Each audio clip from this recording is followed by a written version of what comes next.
This is ChestertonRadio.com. The Jack Benny Program. American.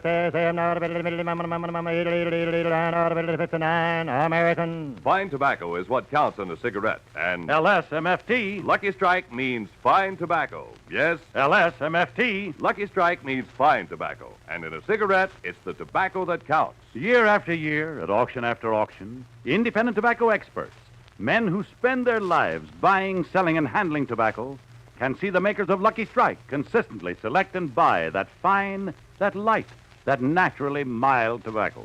Fine, light, naturally mild tobacco. Real Lucky Strike tobacco. Fine tobacco that means real deep down smoking enjoyment for you. So smoke that smoke of fine tobacco, Lucky Strike. So round, so firm, so fully packed, so free and easy on the draw. American.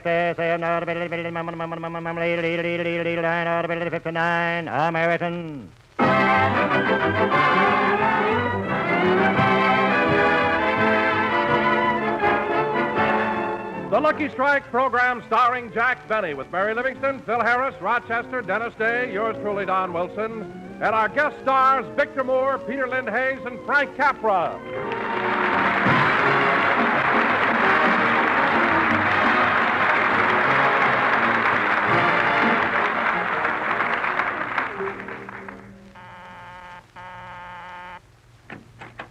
Well, if it isn't yours truly, Don Wilson. Hello, Rochester. Is Mr. Benny in? No, Mr. Benny took Miss Livingston to the movies. Oh, well, when he comes back, will you tell him that... Say, Rochester, did you bake a cake or something? I smell melted butter. Oh, that. Well, you see, every time Mr. Benny goes to the movies, I make him a bag of popcorn. That's ridiculous. Why doesn't he buy it at the theater? With butter and everything, it must cost more to make your popcorn at home. Theoretically, yes, but actually, no. What do you mean? Well, I make 2 bags, and he sells one of them to Miss Livingston. Oh, I see. Well, in that way, you break even. Break even? Since the OPA went off, we're showing a profit. But, Rochester, don't you take a loss on the kernels that don't pop? Mr. Benny will pop them if he has to take them to a blast furnace. Well, as long as Jack isn't home, I think I'll run along. If you care to wait, he ought to be back any minute now. They went to the neighborhood theater.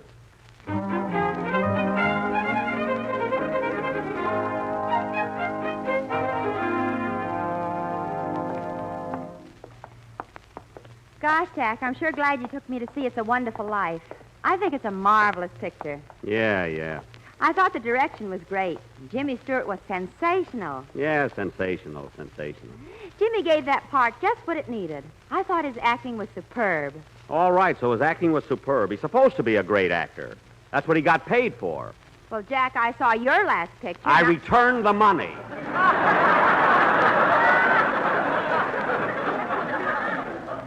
So don't be so smart. Anyway, Mary, don't get me wrong. I like the picture, It's a Wonderful Life, but it's awfully hard to believe that part where Jimmy Stewart's angel comes down and shows him what would have happened if he hadn't been born. I don't know, it's too fantastic. Oh, you've been mad at pictures ever since they put out Bank Night. I have not. It's just that I don't... Oh, Jack, let's stop and look in this jewelry window. Okay. Gee, what gorgeous jewelry they have here. Uh-huh. Oh, Jack, What? look at that beautiful engagement ring. Mary, are you hinting? Uh-huh. Well, it won't do you any good. I'll never wear it.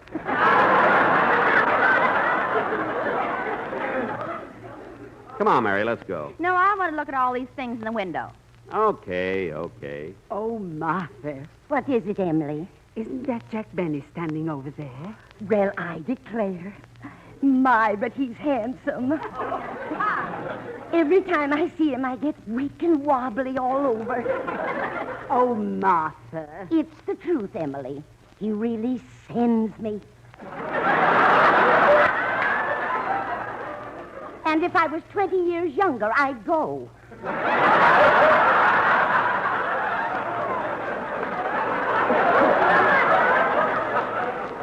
Emily, who's that girl with Mr. Benny? Why, that's Mary Livingston. Look how tight she's holding on to his arm. I'd like to go over and pull her hair out. Oh, stop being so irritable. You've been acting like this ever since Van Johnson got married. You should talk, Emily. You broke your baseball bat when Lippy married Lorraine.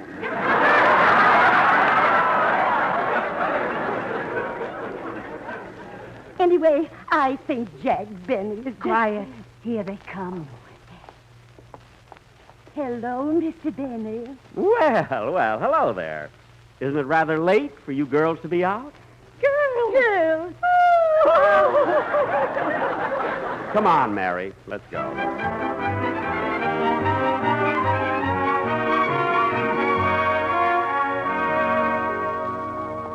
Gee, Mary, Wilshire Boulevard looks beautiful at night, doesn't it? Yeah, all the light and... Say, Jack, isn't that Frank Capra? Who? Frank Capra, the man who directs the picture we just saw. It's a Wonderful Life. Yes, it is. Hello, Frank. Hello, Jack. Mary?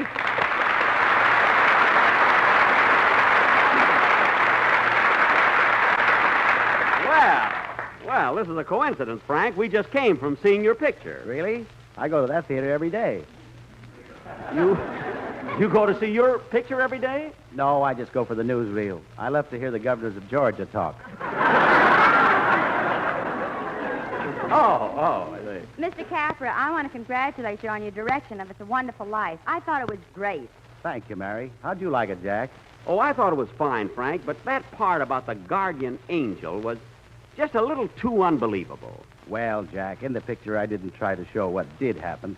I tried to show what could happen if someone had never been born. I know, For but... example, what do you think would have happened if you'd never been born? Well... There'd be a lot more money in circulation. Mary, stop. But all in all, Frank, I did think it was a very entertaining picture. I'm glad you enjoyed it, Jack. Well, I have to run along now. Oh, just a minute, Frank. I'm glad we ran into each other because I've been wanting to talk to you about a picture for me. For you?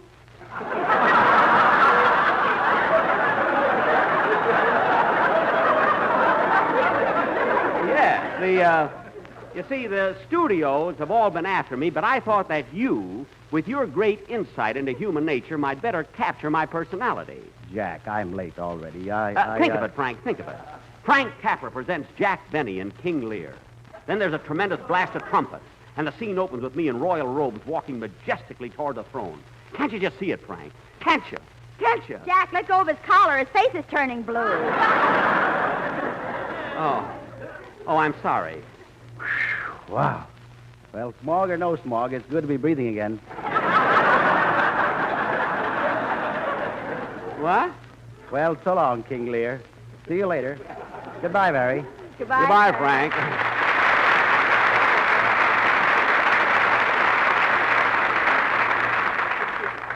Come on, Mary. I'll walk you home. Yes, Your Majesty. Oh, quiet.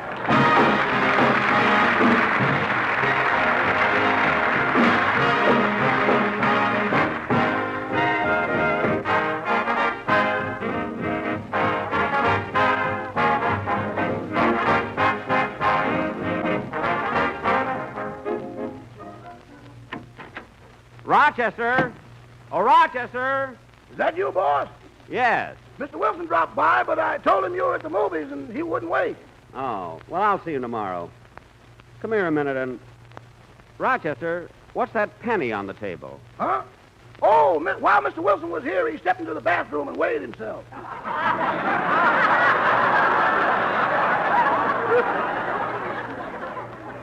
Good. How much does Mr. Wilson weigh now? I don't know, but you got a lot of broken tile in the bathroom. Say, boss, how'd you like the picture? It's a Wonderful Life? Oh, very much, Rochester, but a little too fantastic. You know, the angel and everything. I don't know. Say, Rochester, I'm a little sick to my stomach. I'm going to the medicine cabinet and take something.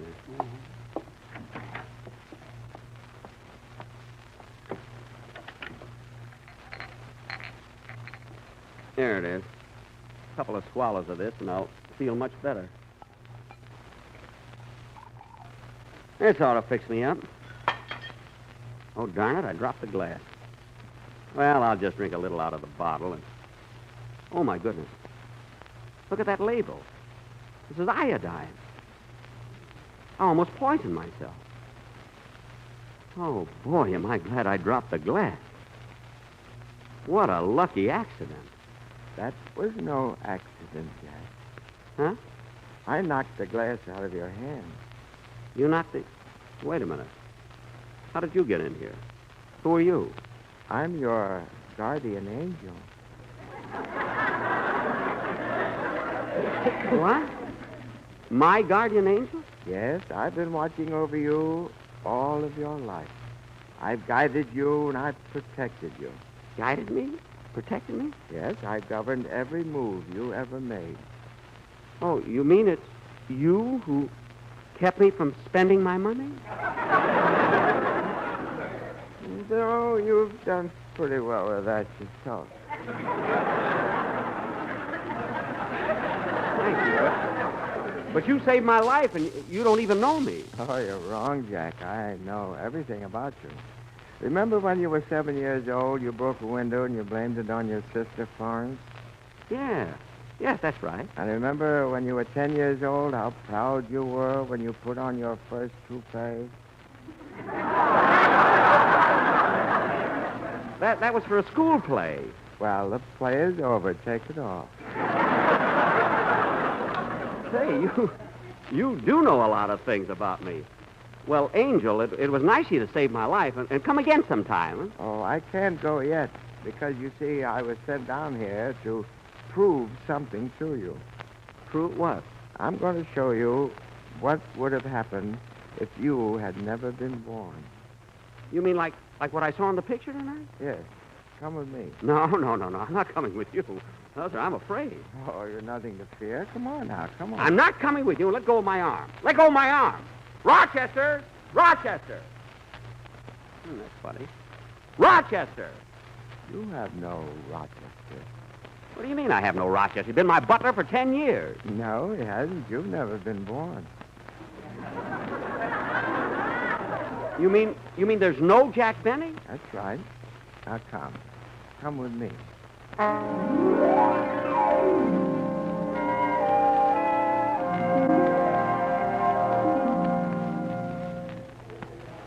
Hey, where are we? What are we doing in this department store? This is the May Company. Oh, yes. And there's Mary behind the stocking counter, like she used to be years ago.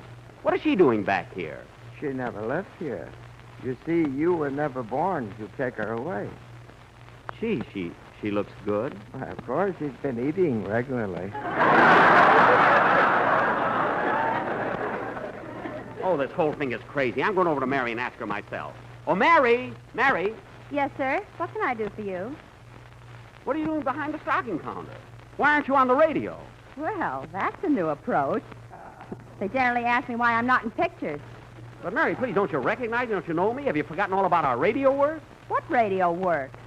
What work? Are you crazy? What do you do every Sunday afternoon at 4 o'clock? I take a bath. Do you mind? Mary, please listen to me. I'll thank you not to be so familiar. Please call me by my last name. Okay.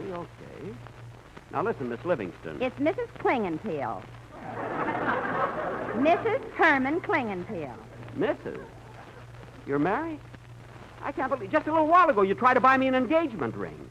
You can't be married. Well, ask my husband. He's the floor walker. What? Here he comes now. Oh, yes. Mister? Yes?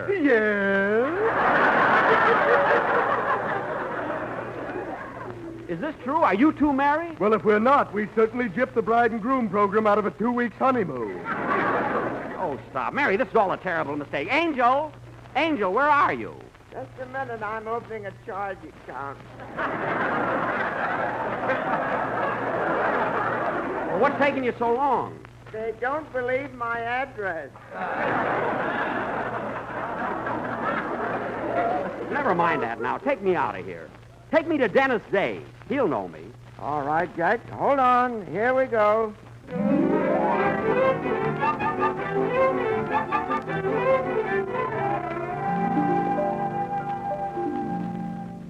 Angel, what are we doing here in New York City? Why, don't you recognize this place? This is Studio H in NBC. Oh, yeah. And there's Dennis Day walking up to the microphone. Oh, Dennis! Sorry, Pop. No autograph. I don't want your autograph. Dennis, don't you recognize me? I'm Jack Benny. Who? Benny, Jack Benny. Listen. Can it be the trees that fill the breeze with rare and magic perfume? I don't know about the perfume, but your singing stinks.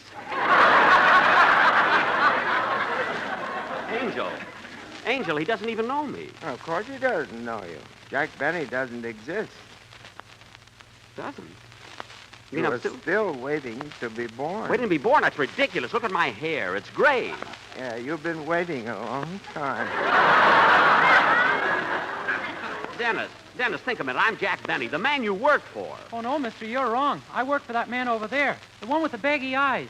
Where? Thank you, and welcome to... Hey, what's going on here? I've got a program to do, and I don't need any outside help. Why, you're Fred Allen. You were expecting maybe Uncle Remus? Now, wait a minute, Fred, wait a minute. Don't you pretend you never met me either. I'm sorry. I don't believe I ever had the pleasure. Pleasure? Fred, look at me. I'm Jack Benny. The man you hate. Me? Me hate anybody? Why, everyone knows Fred Allen loves the whole world. I love my writers. I love the NBC vice presidents and the censors, too. I love the little lads and lassies who ask me for my autograph as they wipe their little noses on my sleeve.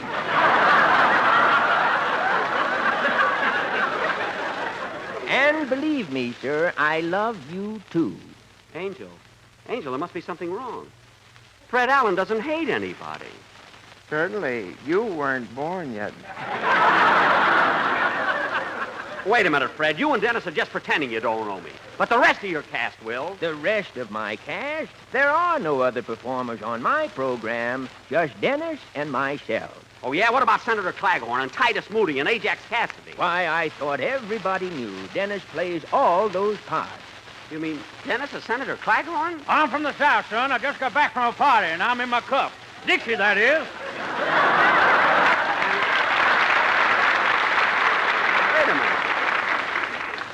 Wait a minute. And he's Titus Moody? Howdy, Bub. Dennis, and you play Ajax Cassidy, too? How do you feel playing all those parts? Oh, terrible, terrible, terrible, terrible. And I'm not long for this world. Now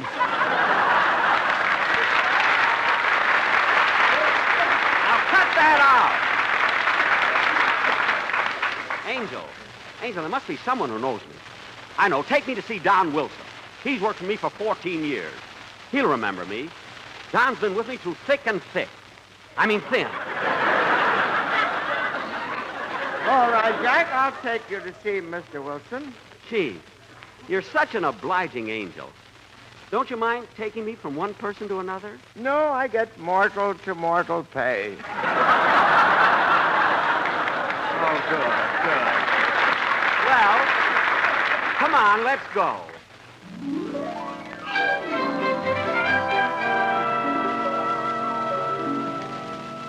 Well, here we are in Lexington, Kentucky. Lexington, Kentucky? Yes, and there's Mr. Wilson sitting on the porch. He owns this big tobacco plantation. Oh, yeah. Hey, Don Wilson. Colonel Wilson to you, sir. Waukegan, Illinois, named Benny. Nice people. Always wished they had a son. They had a son. It's me. Well, I don't know anything about that, but if you'll excuse me, I gotta talk to my tobacco pickers. Here they come. The tobacco pickers? Yes. Hello, fellas. You all. You all? Don. Colonel Wilson. Hemo boy.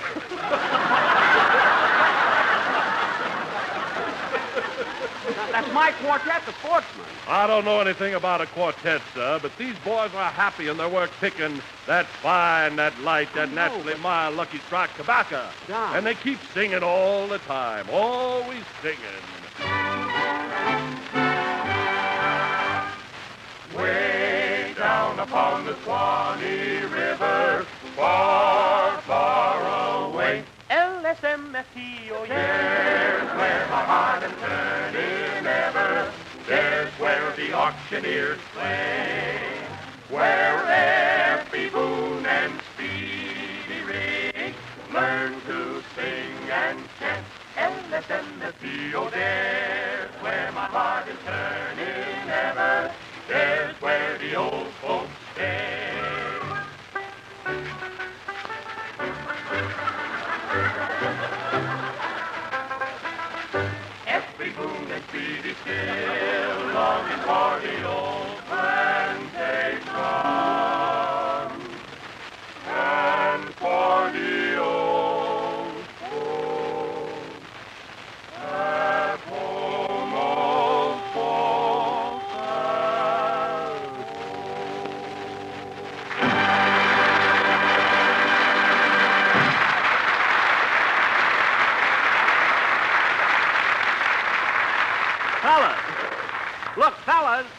fellas, don't walk away. They've gone, Jack. Are you convinced now? Yeah. Yeah, I'm convinced. Angel, take me back home, please. No, not yet, Jack. There's one more place I'd like to show you. Come.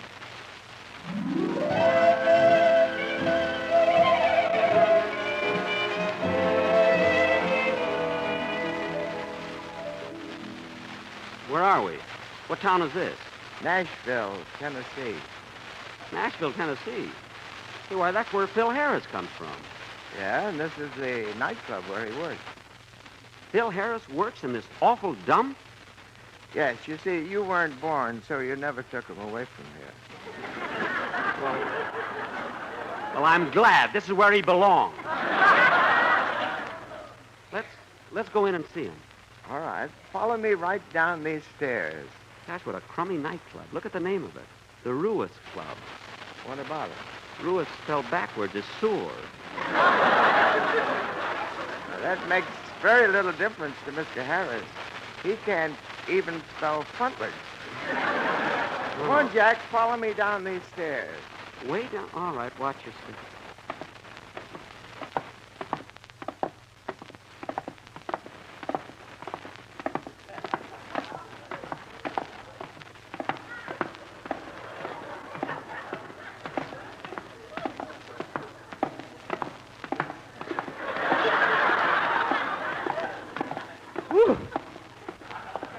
Let's rest. If I go down any farther, I'll get the bend. Well, I don't like this any more than you do. I'm an angel, and the further down I go, the nearer I get to enemy territory. Well, I guess it's just a few more steps down. Here we are. Won't you come with me to Alabama? Let's go see my dear old mammy. She's frying eggs and broiling hammy, and that's what I like about the South. There you can make no mistakey, where those nerves are never shaky. Ought to taste her layer cakey, and that's what I like about the South.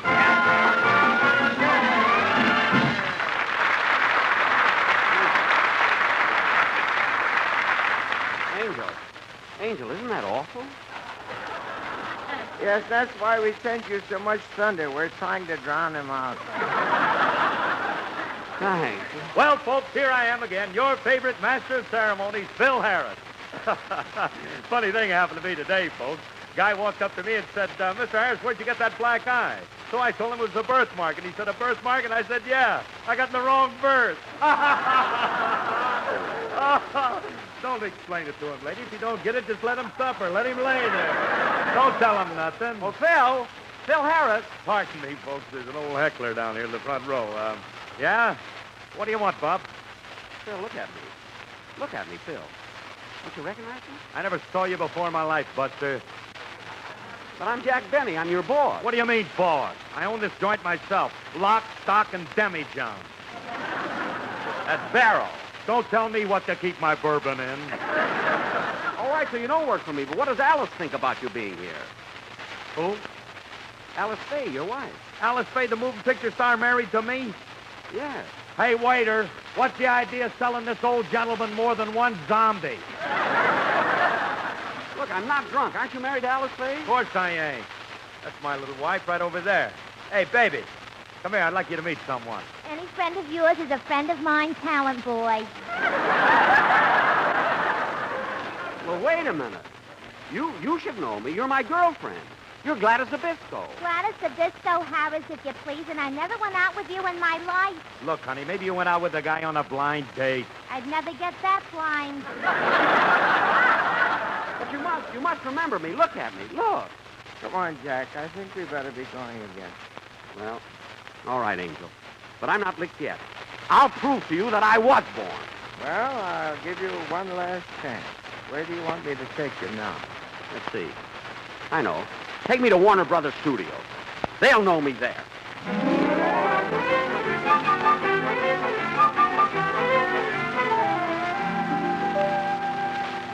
Well, Jack, here we are at the studio. Yeah, and there's the executive officer. Let's go in and see the Warner Brothers.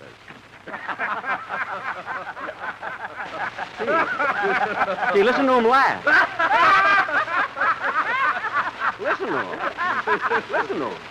Why are the Warner Brothers so happy? Because you were never born, so you didn't make the horn blows at midnight. Oh, I see. Listen to me, Mr. Warner. Listen to me. Stop laughing! Stop laughing! Quiet, quiet, quiet! Where do they go? Where do they... Oh, Angel. Angel. Angel, where are you? Here I am, boss. Huh? Oh, hello, Rochester. I rushed in here when I heard a glass crash. Oh, yes. I just dropped my medicine. Your medicine? But, boss, that bottle in your hand is iodine. I know. I was just putting it back. Thanks, Rochester.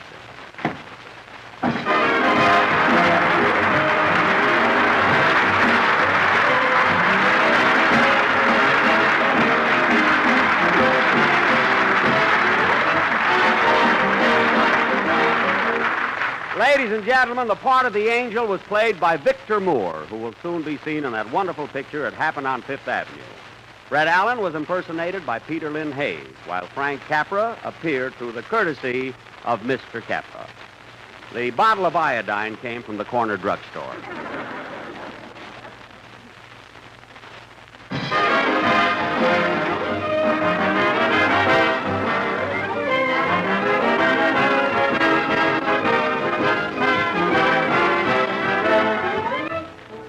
Jack will be back in just a minute, but first, here is my good friend, Basil Rysdale. As you listen to the chant of the tobacco auctioneer, remember LSMFT. At 59, American. Lucky Strike means fine tobacco. And in a cigarette, it's the tobacco that counts. Mr. Floyd Green Clay of Versailles, Kentucky, has been an independent tobacco warehouseman for 26 years. He said, I've seen American buy tobacco that's ripe and mild. Tobacco with real flavor and mellowness. And I know you can't beat that fine tobacco for top smoking enjoyment. I've smoked Lucky's myself for 17 years. Remember, at auction after auction, year after year, independent tobacco experts like Mr. Clay can see the makers of Lucky Strike consistently select and buy that fine, that light, that naturally mild tobacco. Fine, light, naturally mild tobacco. No doubt about it. LSMFT. Lucky Strike means fine tobacco. Yes. LSMFT. Lucky Strike means fine tobacco, and fine tobacco means real, deep-down smoking enjoyment for you. So smoke that smoke of fine tobacco, Lucky Strike. So round, so firm, so fully packed, so free and easy on the draw.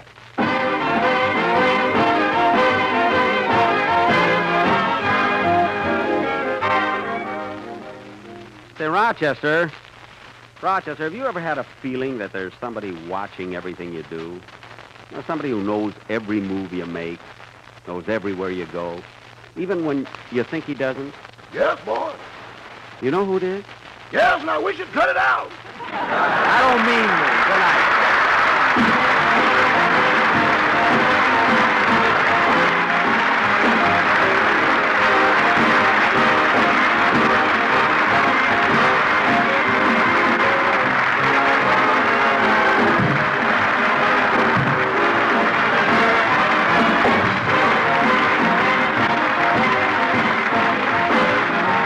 This is NBC, the National Broadcasting Company.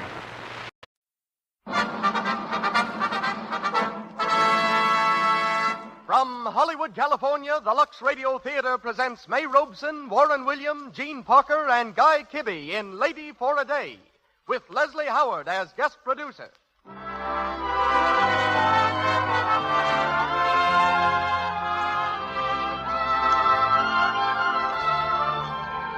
Lux presents Hollywood. Lady for a Day, a play rich in pathos and humor, telling the touching tale of a mother's sacrifice for her daughter's happiness. Starred, as they were in the film of the same title produced by Columbia Pictures Corporation, are May Robeson, Warren William, Gene Parker, and Guy Kibbe. And between the acts, we'll hear a real-life lady for a day, Miss Florence Farley.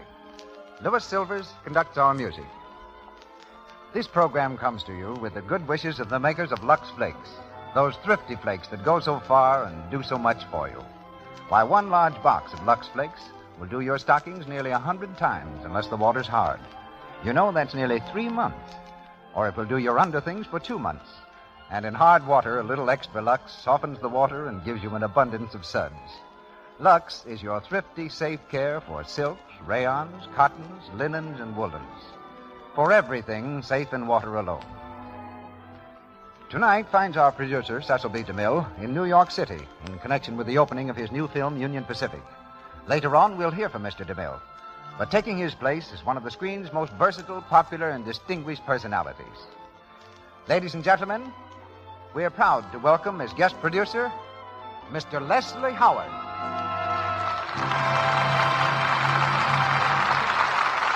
Thank you, Mr. Lewick.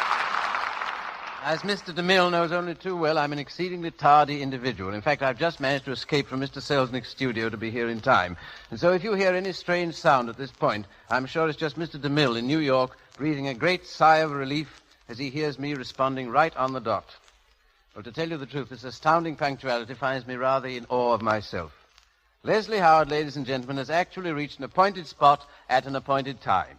The happy excitement of being here is disturbed by one thought only. The supposition that I'm taking the place of Mr. DeMille.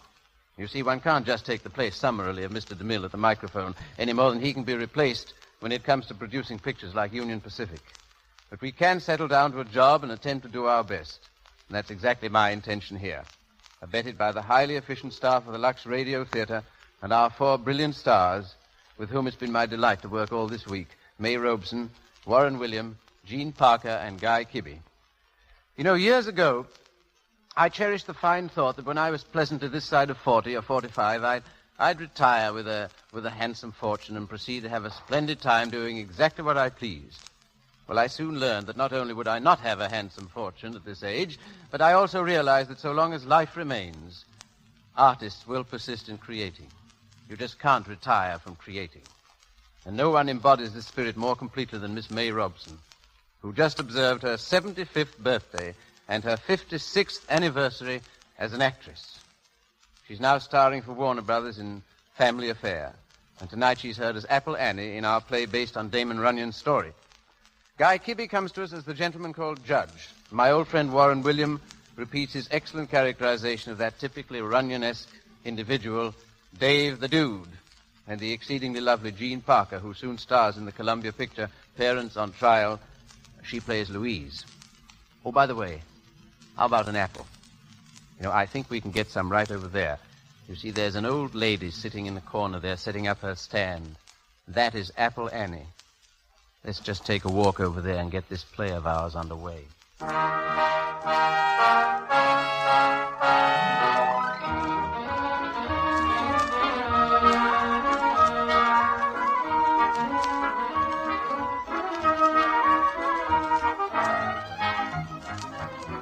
Broadway, the crossroad of the social world. Broadway, where the clerk rubs shoulders with his boss, where the Upper Bronx meets Lower Park Avenue, where the pleasure-seeking mob throws dollars to the theater box office and dimes to the corner cripple. It's a rainy spring night just after curtain time.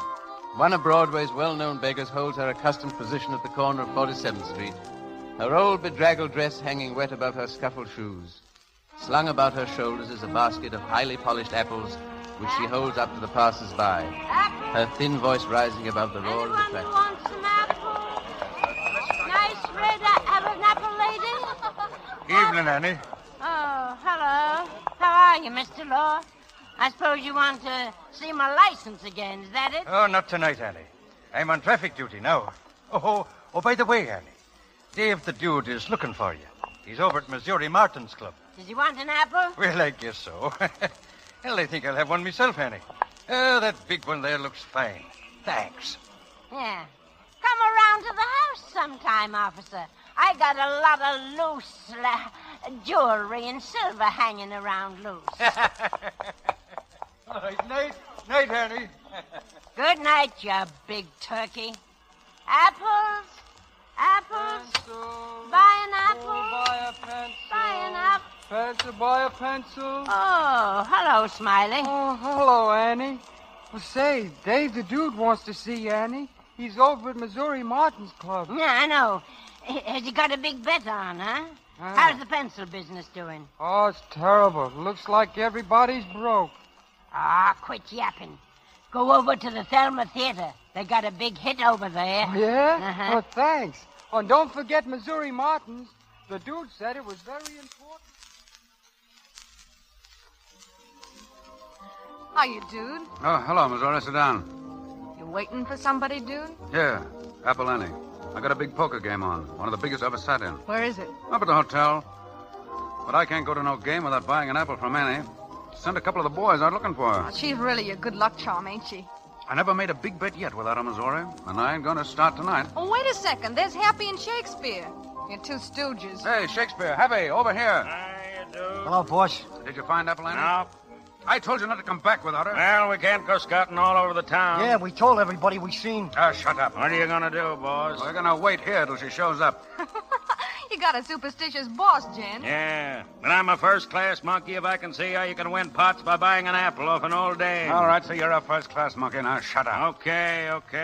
Oh, dude, if you can't find your apple, use something else for good luck. There. Ah, cut it out, Missouri, will you? This is a public place. Yeah, he needs apples, not lemons. Oh, shut your face, Happy. Miss Martin. Yeah, what? Apple Annie's outside. Oh, she's here. Come on, Happy. Shakespeare, get going. So long, dude. Good luck. Hey, Annie. Annie! Hello, dude. Didn't keep you waiting, did I? No, give me an apple quick. Here's a $1. Never mind the change. Oh, bless your heart, dude. How'd you do last week? Okay. But where were you Saturday? I couldn't win a race. Saturday. I wasn't feeling so good Saturday. Yeah? Well, take care of yourself. Sure, dude. You die on me, and I'll be all washed up. Ah, don't you worry about me. The girl. You're like a mother to me, Annie. You know that. I done go get drunk on that $1. Me? You're crazy. I never drink. Well, I do not. Hey, boss. Yeah, what do you want, Steve? I got the car here. You gonna use it? No, not tonight. Here, take Annie wherever she wants to go. Come on, boys. So long, Annie. So long, dude. Good luck. Well, where's it gonna be, Annie? Over to the Hotel Marbury, thank you. To Marbury? Hey, you going kind of high class, ain't you? All right. Park the apples in the back seat.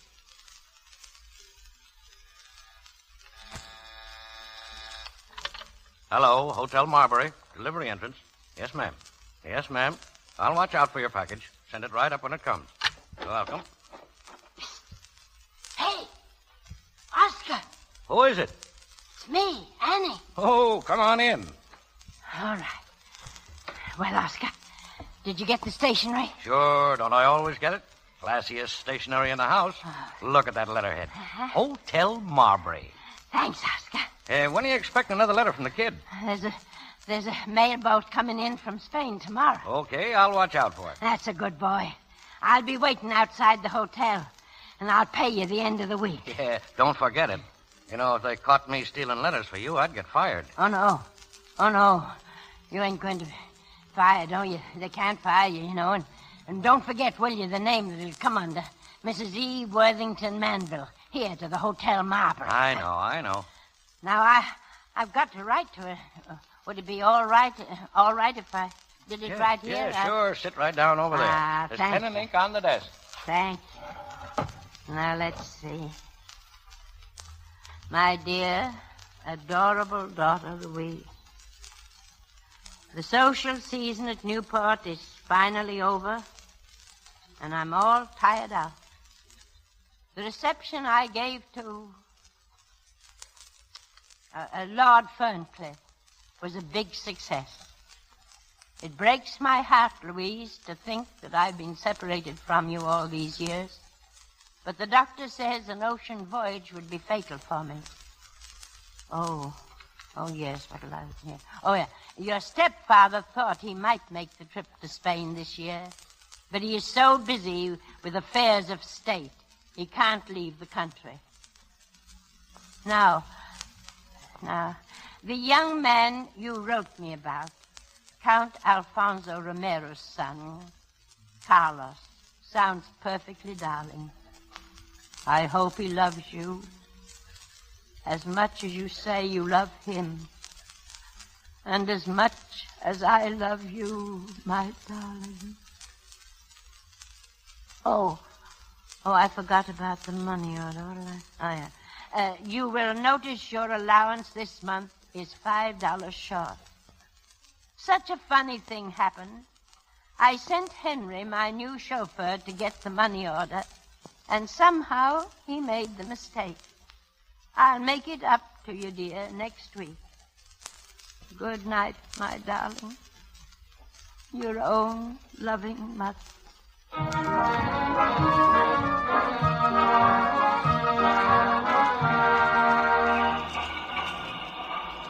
Apple, buy an apple.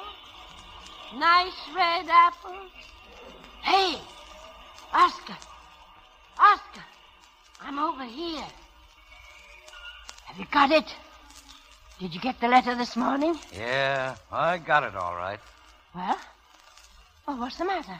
Why, Oscar, where's your uniform? I ain't got one anymore. They didn't fire you. They can't fire you. They can't, huh? Well, they did.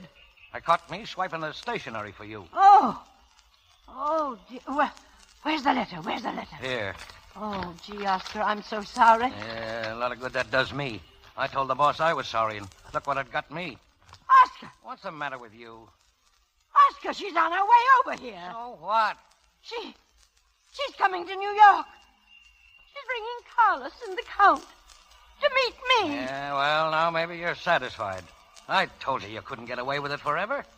But she'll find out I don't live here. She'll find out I'm not Mrs. E. Worthington Manville. So what? You can give her a nice red apple. Oh, Oscar. Oh, Oscar, you got to help me. Oh, help yourself. I gotta find another job. Oh, Oscar, no, don't. Oh, Oscar. I told you. Oscar. Annie. Hey, Annie, what's the matter with you? Joe, Harry, somebody give me a hand here, will you? Annie's pulled a faint.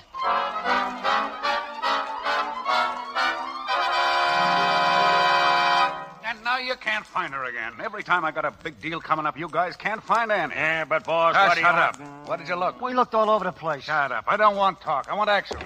Hey, dude. Yeah? That crippled guy Smiley's here. What for? Hello, dude. Listen, Smiley, I'm busy. It's about Annie. Oh? Well, what about Annie? I've been looking all over town for her. She's in an awful jam. Yeah? What kind of a jam? Well, you see, for years she's been swiping stationery from the Marbury and writing her daughter that she's high up in society. Daughter? Yeah, she's got a daughter over in Spain in a convent since she was a baby. Well? Well, now she's going to marry a count or something. Well, listen, what's this, a racket? Oh, no, dude, honest. Well, where's Annie? Where does she live? Well, she's got a basement room, First Avenue, 314. All right, come on. I'll go over there and see her myself.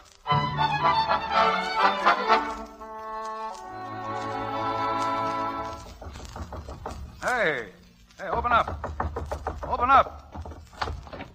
Oh, hello, Annie. Well, if it ain't my old friend, the Duke. Come in, gentlemen, come in. I thought so. On a bet, huh?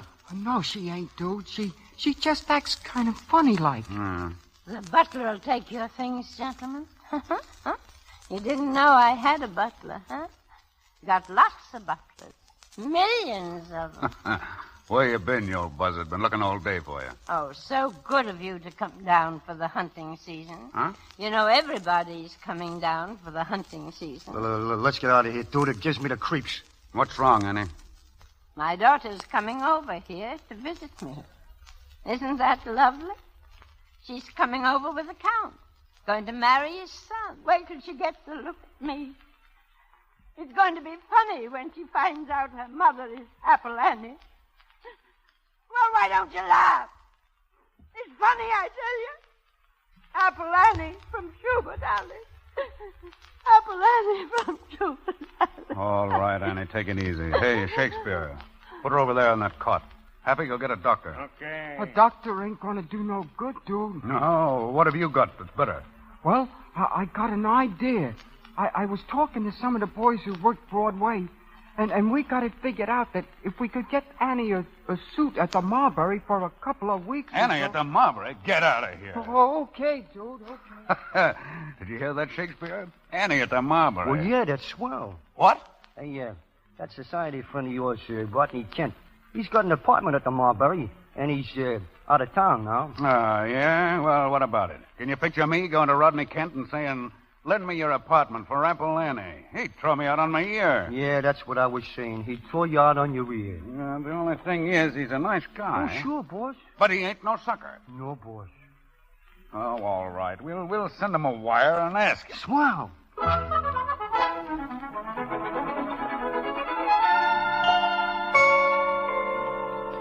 Now, here's the layout, Annie. This is going to be your room. Count goes over there, your daughter in the room across the hall, and a boyfriend up front. Got it? Dude, I can't believe it. Me? Here in a suite at the Marbury? Oh, how can I thank you, dude? Yeah, you can shut up about it. Okay, dude. Hey, dude.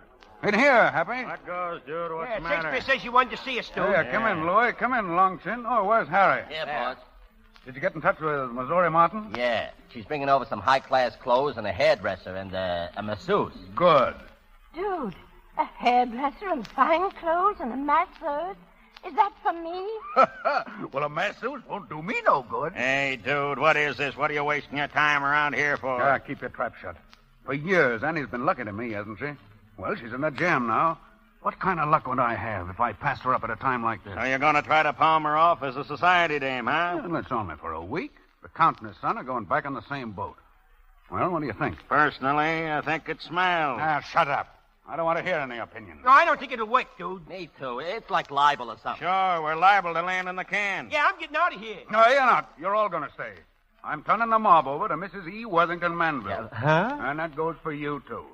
All of you. Mrs. E. Worthington Manville, she's Apple Annie. Yeah, she's a lady now. A lady? Yeah, and you're going to treat her like one. Now, see? look. No, Shut up! Shut up! Annie, come here.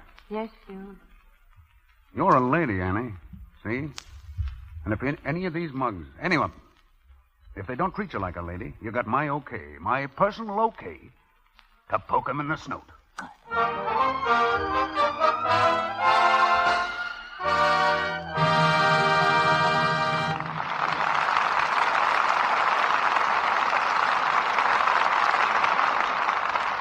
The curtain falls on the first act of Lady for a Day with its original screen stars, May Robeson, Warren William, Gene Parker, and Guy Kibbe. During our brief intermission, we bring you the Browning family. As the scene opens, it's the night before May Day, and there's great excitement in the Browning household. Dot has been chosen queen of the May Day festival at school, and now we find her trying on her dress while her sister Midge watches her. Dot is singing as she turns in front of the mirror. For I'm to be queen of the May, Mother, I'm to be queen of the May. Your dress is just elegant, Dotsy. You're a dreamin' pink. Oh, isn't it divine? I sort of float in it. I'll say you do. Hey, who let that dog in? Gibby, keep away. Oh, look out, he'll jump on my dress. Call him away, Miss. Hey, come here. Oh, my gosh, Dad. Oh, Miss, my dress. Mother, look what that pup's done. He's got mud all the way down the front of my dress. Well, let me see, dear. Oh, why, that's not so bad. Not so bad. Oh, Mother, it's ruined. Oh, no, it's not. I'm going to wash it right away. Oh, Mother, you can't wash it. Of course I can. I'm going to use Lux Flakes, and it'll turn out beautifully.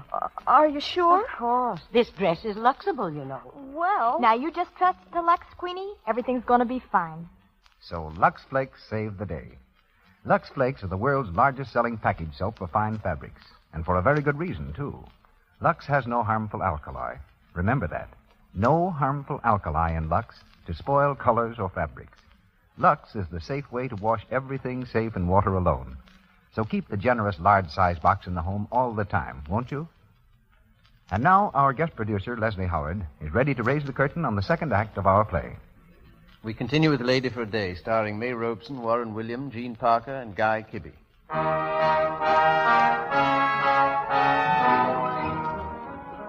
Apple Annie, the good luck charm of that gambling gentleman Dave the Dude, has been transformed into Mrs. E. Worthington Manville. In a borrowed suite at the Hotel Marbury, she reigns supreme. But now a sudden blow has fallen. In her letters to her daughter, Apple Annie mentioned a Mr. Manville, who must, of course, be produced. After making the rounds of the better pool rooms, Dude stooges have chosen a gentleman for the romantic role. He's known as Judge Henry Blake, judge by the divine right of self-appointment.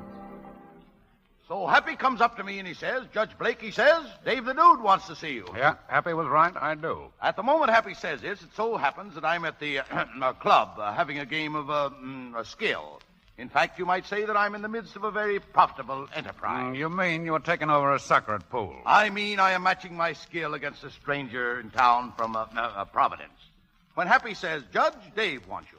And I put aside ready money to rush to your aid, my friend, only to find you ensconced in this palatial suite at the Hotel Marbury, which incidentally is not bad at all. I am prompted to ask you, Dave, what's the racket? All you got to do is be a husband. A rich and aristocratic husband. For a week. A husband? Rich and aristocratic? That suits me admirably. Ever try being a husband, Judge? I'm notorious for it. How'd you make out? Pitifully. And I can never tell why. They were such charming women, the 4 I married. But I might ask, whose husband am I to be? You ought to be the ever-loving husband of Apple Annie. Apple Annie? Preposterous. Most preposterous. Well, the husband of an apple vendor, practically a mendicant. Now, listen, dude, this is asking too much. After all, I have my self-respect. Good evening, gentlemen. There she is now. There, who is now? Apple Annie. But I see a charming woman, dressed in the height of fashion. Why, she's terrific. Annie, the judge says how glad he is to be your ever-loving husband. Why, thank you, Judge. You're so obliging. The pleasure, I assure you, my dear and charming lady, is all mine. Shall we take a stroll through the park and talk over our plans? No, not now, Judge. You're taking a stroll down to my tailor and get fitted to a suit. My dear young man, what's the matter with the suit I'm wearing? Yeah, that's what I've been trying to figure out. What's those bulges in the pockets? Bulges? Bulges? Oh, dear, yes, of course. Just a billiard ball or two. I must return these to Joe's pool palace at once.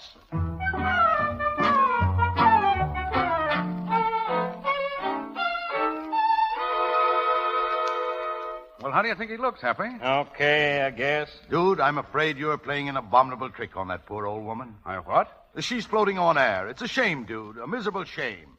When the plan fails, it's going to break her heart. Who says it's going to fail? My dear dude, her daughter's boat docks today. Do you realize the number of reporters who cover incoming ships? Reporters? They'll want to know all about the Count, why he came to America, who his friends are. That means me and Apple Annie. The papers will be full of it. Yeah, reporter'd give his right eye for a story like this. I told you couldn't get away with it. Why didn't you think of that before? Why didn't I think of it? And this is a fine time to be telling me. What am I going to do? Don't ask me. It's your party. Well, you got it now. You better see those reporters stay away. Well, what do you expect me to do? I don't know. Kick them around, let loose. I don't care what you do. Just do it. But get rid of those reporters. Okay. But you better call up the commissioner, dude. Tell him to reserve a couple of nice sails for us. Southern exposure.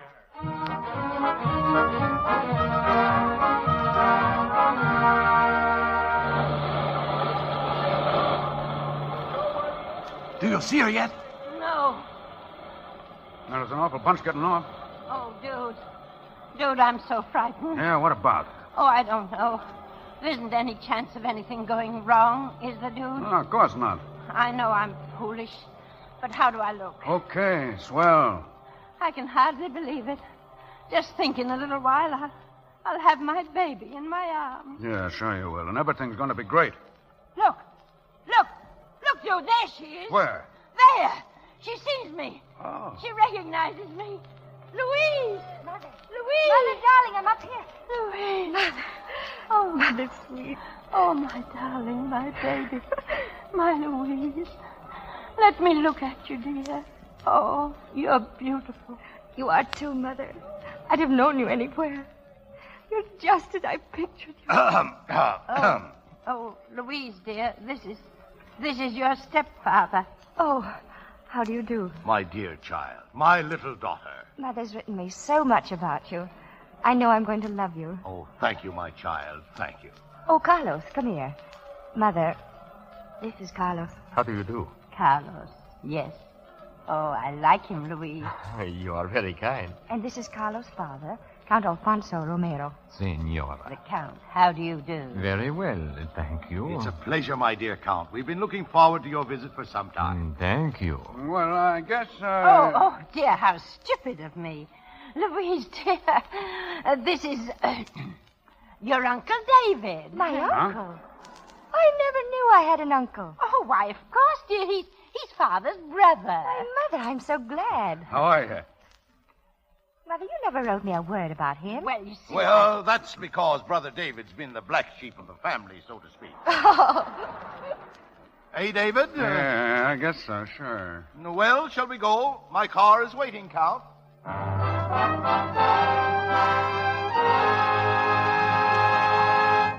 So, you don't know where the folks went today, huh? No, sir, just for a ride, sir. They'll be back soon, I imagine. Okay. Here you are, Butler. This check's for you, and this is for expenses. Thank you, sir. Remember your orders? Yes, sir. Her name is not Apple Annie. It's Mrs. E. Worthington Manville. I've been working for her for years. No matter what anyone asks me, I know nothing. As a matter of fact, I'm to be completely dumb. Think you can do that? Should be a cinch. Shut up, Happy. Now get this, Butler. I don't want no slip-ups. Oh, no, sir. If you do, your family better send for the body. I have no family, sir. And you'll have no body either. No body. Yes, sir. Here, come on, Happy, let's go. I don't want to be here when the gang gets back. Too late, dude. Yeah. New York's exciting. Oh, hello, Uncle David. Hello. Hello, Mr. Manville. Well, Where have you been? We missed you terribly. well, that's something. You mustn't be so strange. Everyone's so crazy about you. Did you know Carlos and I decided to name all our children after you? Huh? Yeah? Oh, come in here, Count Alfonso. Thank you. Oh, hello, Brother David. Hello, McGuire. Has everybody met Mr. McGuire, David's secretary? Oh, me? Yeah, my secretary, everybody. Oh, how do you do? How do you do? I'm glad he's here, dude. I thought you'd like him to handle the invitations to the reception. Sure. That's a good idea. Huh?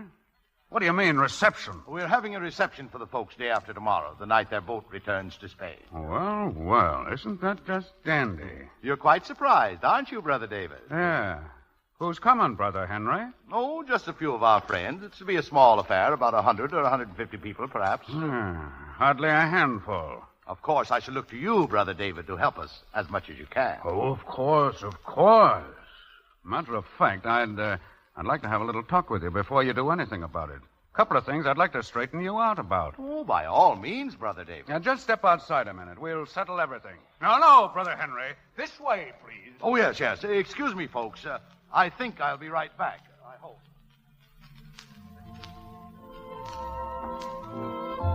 It's lovely out here, isn't it? Look at the stars up there.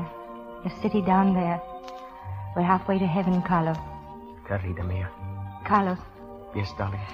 has your father said anything yet? No. What'll we do, darling? Suppose he doesn't like Mother or Dad. Suppose he doesn't give his consent. What'll we do, darling? Oh, don't be worried, darling. It will be all right. He's very fond of them. Really, he is. It's just that he likes to be very formal about things like this. Oh, darling, I'll die. I'll simply die if anything happens. Oh, nothing is going to happen. Hello, Mother. I was in my room and I couldn't sleep. You don't mind if I visit with you for a little while, do you? Of course not, darling. Oh, it is my fault. I've taken up so much of Louise's time. I feel I've been terribly selfish. Oh, no, you haven't. You've been very sweet. Well, I'll go and talk to Father if you will excuse me. Good night, Mother. You don't mind my calling you Mother? No, dear. I want you to, my son. Thank you. Good night, Louise. Good night, darling.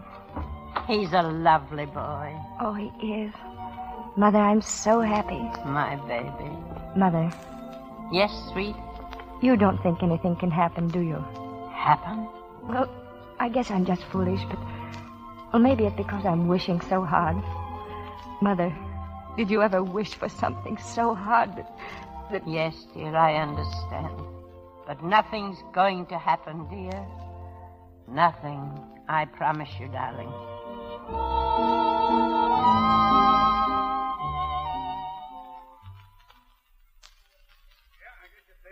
Figuring that one out. A reception. You found yourself in a swell apartment, and you began to believe it. Well, for my dough, you're still a penny ante pool shark. Well, after all, my dear dude. Now, shut up. Don't get excited, Brother David. You shut up, too. In spite of your protest, dude, I must speak. Regardless of how you feel about me, in the vernacular of the gutter, we are now in the hot seat. The reception, my dear dude, is inevitable. I don't know what stops me putting a slug in you. You better not wait too long, Brother David. They don't let you carry a rod in jail. Jail? Me? What for? For a little matter of abduction. I've been told it's against the law. What do you mean, abduction? Don't you read the papers anymore? Look at the headlines. Police on trail of 3 missing reporters. 3 ship reporters who disappeared mysteriously last week have still not been found. Police suspect kidnapping. Wait a minute. Who are those guys? Who are they? Didn't you tell me to get rid of any reporters around the ship? Well, we did. Well, what'd you do with them? We got them down on Long Island, but we can't keep them there forever. What happens when this thing's over? They're going to squawk their heads off. Well, forget it. I'll square it later. I'm more worried about this reception. Now, look, Judge, you go back in there and tell Annie the whole thing's off. Oh. Wouldn't you also like to have me go out and step on some flowers and kick a lot of babies around? What are you talking about? Perhaps I'm just a sentimental old fool. But please don't ask me to deliberately break that old woman's heart. Stop it. You're breaking mine. Well, then tell it to the Count. Dude, you don't understand. The old boy came to America to find out something about Annie, something about her background. All we've done is to show him the sights, and it doesn't look good to him at all. Oh, yeah? He wants to meet some of our friends or else. But where are we going to get the people? If you have a reception, you're going to have high-class people, don't you? That, my dear dude, is very simple. Yeah? It may surprise you to know that in my own simple way I've found the solution. Now, look. In reality, I am Judge Henry G. Blake, exponent of pool. Now, penny ante pool, if you wish. Yeah, go on. Yet to Count Romero, I am the Honorable E. Worthington Manville, celebrated statesman. What about it? Well, is there any reason why Louis the Lug, for instance, can't be the ambassador to Turkey? What? And Willie the Weasel, wouldn't he make an excellent Secretary of War? Secretary of War? If Missouri Martin were introduced to me as a society leader of New York, I wouldn't be inclined to doubt it. Judge, I think you've hit it. Sure. Why not? I'll tell that gang of mugs the first one that opens his yep gets slugged. Hey, where's my address book? So long, boys. I'm going over to the insane asylum, meet a few sensible people. Hey, come on, Judge. Give me a hand with this. Grab that other phone. You get Boyle's pool room. You ought to know that number. That was a swell idea, Judge. Swell. We'll marry Apollonie's kid off a busted suspender. Hello, my good man.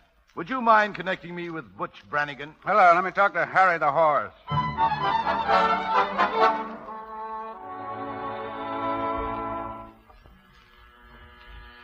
Yeah? Yeah, who is it? Oh, hello, Annie.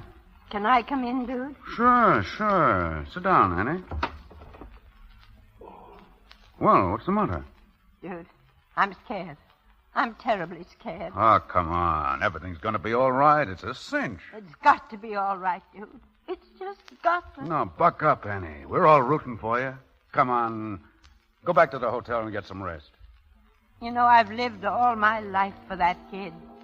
I'd have given up long ago if it wasn't the thought of her that's kept me going. I wanted her to have everything. All the nice, sweet things of life. The things that passed me up.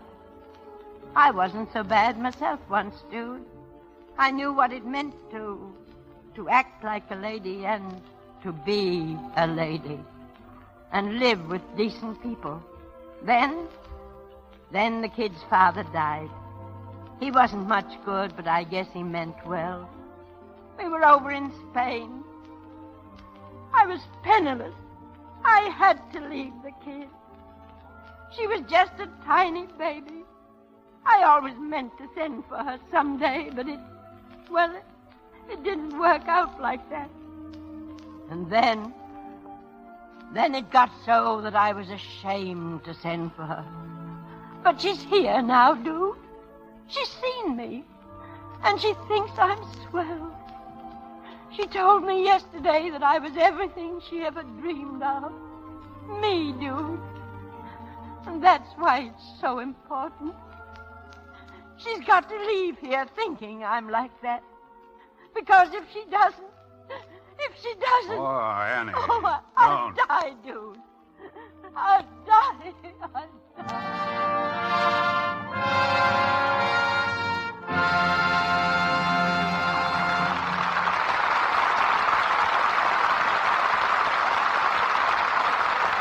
We pause for station identification.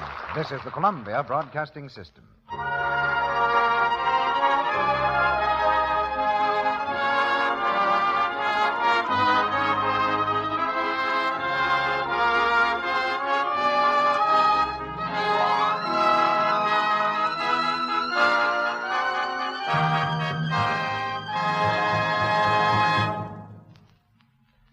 Well, we've just completed the second act of Lady for a Day.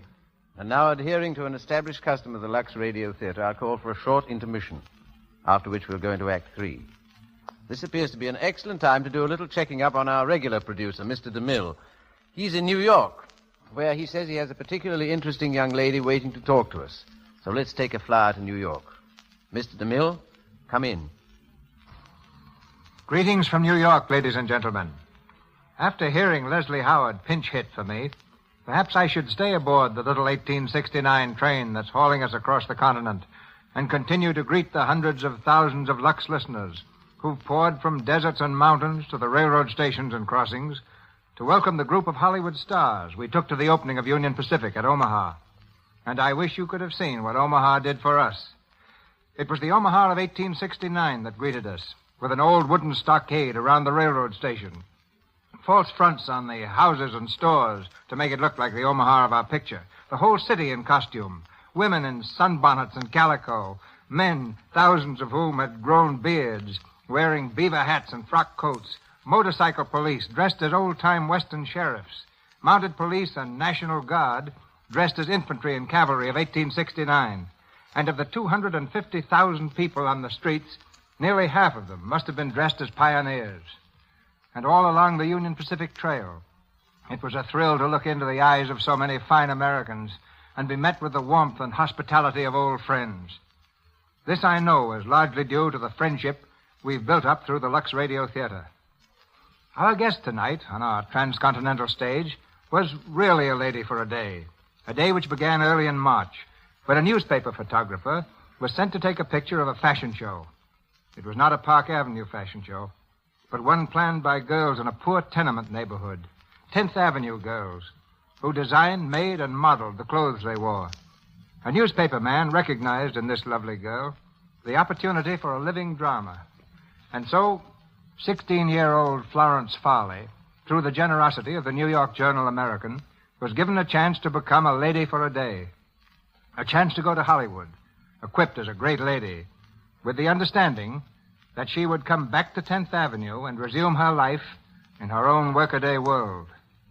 But that fashion show was the beginning of great things for Florence Farley. It certainly was, Mr. DeMille, but I never suspected it then. You see, when a photographer came, I was ironing a dress I made to model in a show. That photographer was sensitive to sweetness, Florence. Whatever it was, he surprised me. Because I'm just another girl. I live with my grandparents and brothers and go to high school and play with the kids in the block. But you wore Cinderella slippers for a while. Mr. DeMille, I wore more slippers than I've ever owned before. I've never paid more than $2 for shoes, and suddenly I was choosing expensive sport shoes and street shoes worth 20 times what I could pay for them. And I had a gorgeous dancing slippers with brilliant colored stones in them, and expensive street clothes and knitted sportswear and... Oh, you're leaving a mere man way behind. But I know you had to go places and all that finery. And I suppose the first place you went was a nightclub? Yes, my first nightclub, where I met Dorothy L'Amour, and I danced with Chesterton. Oh, gee, it was wonderful. But now, when I dance with the boys in the block, they apologize for not being Chesterton or Errol Flynn or Fred Astaire. But really, they were awfully nice kids. The first night I was all dressed up, one boy played Sir Walter Raleigh and put his coat down on the sidewalk for me to walk on. But you can't tease a girl with red hair like mine too much. Now, I'll take that as a warning. While you were in Hollywood, didn't you make a screen test and appear in a Paramount picture? Yes, I did. And I found time to have a bicycle ride with Bob Hope, too. Well, while there's hope, there's life. And now, after being a lady for a day that lasted from March, to the end of April, I'm back home. And that's just how it was planned. And although it was marvelous, I'm honestly glad to be back. You see, Grandma and the family sort of need me. I help with the dishes and I wash my own clothes.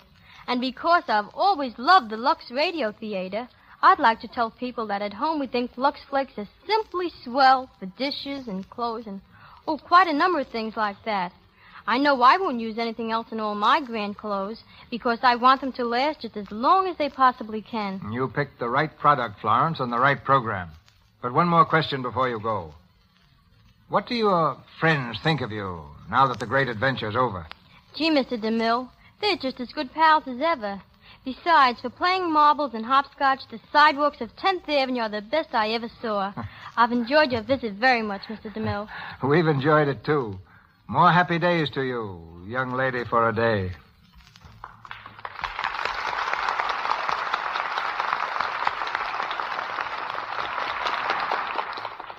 Well, now here we are back in Hollywood again with a thank you from Mr. DeMille and Miss Farley. And now for Act 3 of Lady for a Day, starring May Robeson as Apple Annie, Warren William as Dude, Gene Parker as Louise, and Guy Kibbe as Judge.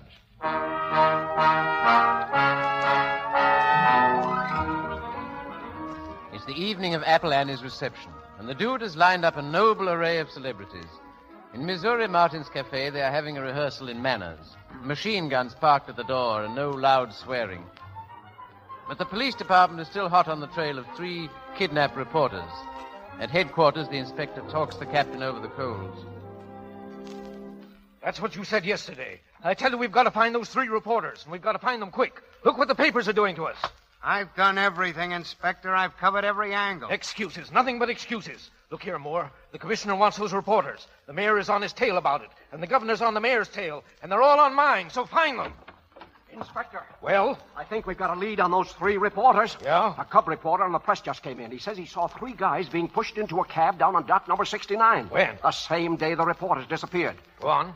He was right close to them, see? And he heard one of the guys doing the pushing say something about the Dude. The Dude? Dave the Dude? That's what I figured, so I checked on the Dude right away. He's down at Missouri Martin's. And here's the hot stuff, Inspector. Every mug in town is down there with him. Boys, I don't know what this means, but it's big. Throw a squadron around that cafe. Cover the front and back and all the side streets for 10 blocks around. But I haven't enough men. Well, get them. Cover that territory with a blanket. I don't care if you have to use every man on the force. This is big.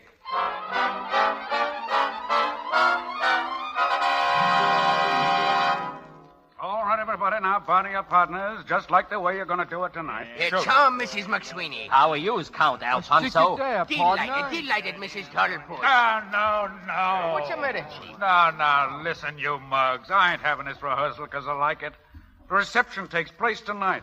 And if we don't practice right, we're liable to ball the whole thing up. Hiya, dude. Sorry I'm late. Oh, hello, Missouri. Got your girls ready? All set. What have you got doped out for me personally? Why, you're the social leader of New York City, Missouri. What are you trying to do, insult me? I'm part of the family, that's what I am. Gents, I want you to meet the ever-loving wife of Dave the Dude Manville. Huh? From now on, known as Missouri Manville. Just rolled in from Newport on the fast freight. Look out, dude. Missouri's closing in on you. Give us a kiss, dude. Cut it out. All right, now, let's get going. Sure. We got a lot of rehearsing to do. Hey, Longchin, what are you? Attorney General of the United States. Know your speech? Well, not exactly, but I'll make it. Okay, that's the first thing you all want to do, learn your speeches. All right, let's get going. I'm certainly glad to meet you, Count Alfonso. Well, what's the matter? Hey, you, cheesecake. Is this too much for you or something? No, I can do it all right, only cheat. Only what? Well, I'm as good as Louis the Lug any day. If he's ambassador, I ought to be king. Yes, sap, a secretary of the interior is bigger than an ambassador. Oh, yeah, you can't kid me. A secretary is a secretary. Okay, I'll make you the president of the Board of Aldermen. How's that? President? That's more like it. Hey, Judge, we got a new president of the Board of Aldermen. Check. All right, now. Go ahead. Okay, dude, we're with you. Oh, look at him. Look at him happy. These guys are driving me crazy. You're not doing them any good either. Hey, wait a minute. Quiet. Wait a minute, everybody. Boys, I don't mind telling you, you smell to high heaven. Yes, sir, if you tried, you couldn't be any worse. What's the matter with you guys? There's nothing so tough about this society racket. All you gotta do is use your head. Actors do this kind of stuff every day of their life. Now, don't tell me you ain't got as much brains as actors. No, come on. Let's practice, and practice hard. Hey, dude, listen, dude. Shut up. Listen, will you? The cops are here. I told you. Huh? The cops? What cops? The cops. Cover that door, Cassidy.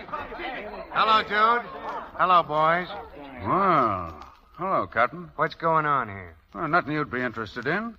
No? Looks kind of funny, doesn't it? Your whole mob up here at one time? Well, anything wrong with a fella having his friends up? No, nothing wrong in that. Okay, everybody. Rehearsal's over. You know where to go. Oh, no. Everybody stand right here. Listen, Captain. We got a date someplace. We got to get out of here. Sorry, dude, but the commissioner's got a date with the mayor and the governor, and nobody leaves here until we find out what's going on. Oh, listen, there's nothing crooked about this whole thing. You'd laugh your head off if you heard the story. Yeah, I'm laughing right now. Oh, wait a minute. I'll give you the real lowdown. Look, you believe in fairy tales, don't you? What? No, it's no use. I'll hang before I let you give me the horse laugh. You'll hang all right if we don't find these 3 reporters. Yeah? Hey, look. You want those guys bad, huh? Yeah, sort of. I'll make a deal with you. Take me to meet the mayor and the governor, and I'll let you have all 3 of them. Yeah? Yeah. All right. Cassidy, keep all these mugs right here. Come on, dude.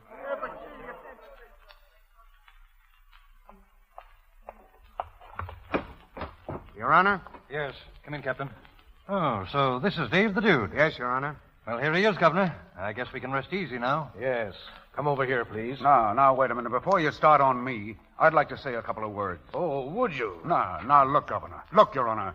Do you believe in fairy tales? What's that? Well, would you believe, for instance, that a long time ago there was a high-class doll, maybe somebody whose name you'd recognize, who's come down in the world and is fighting her way back, just for a week? What is all this? Yes, no, wait, give me a chance. Me and the boys aren't pulling anything phony. You got us all wrong. We're just doing a favor, see?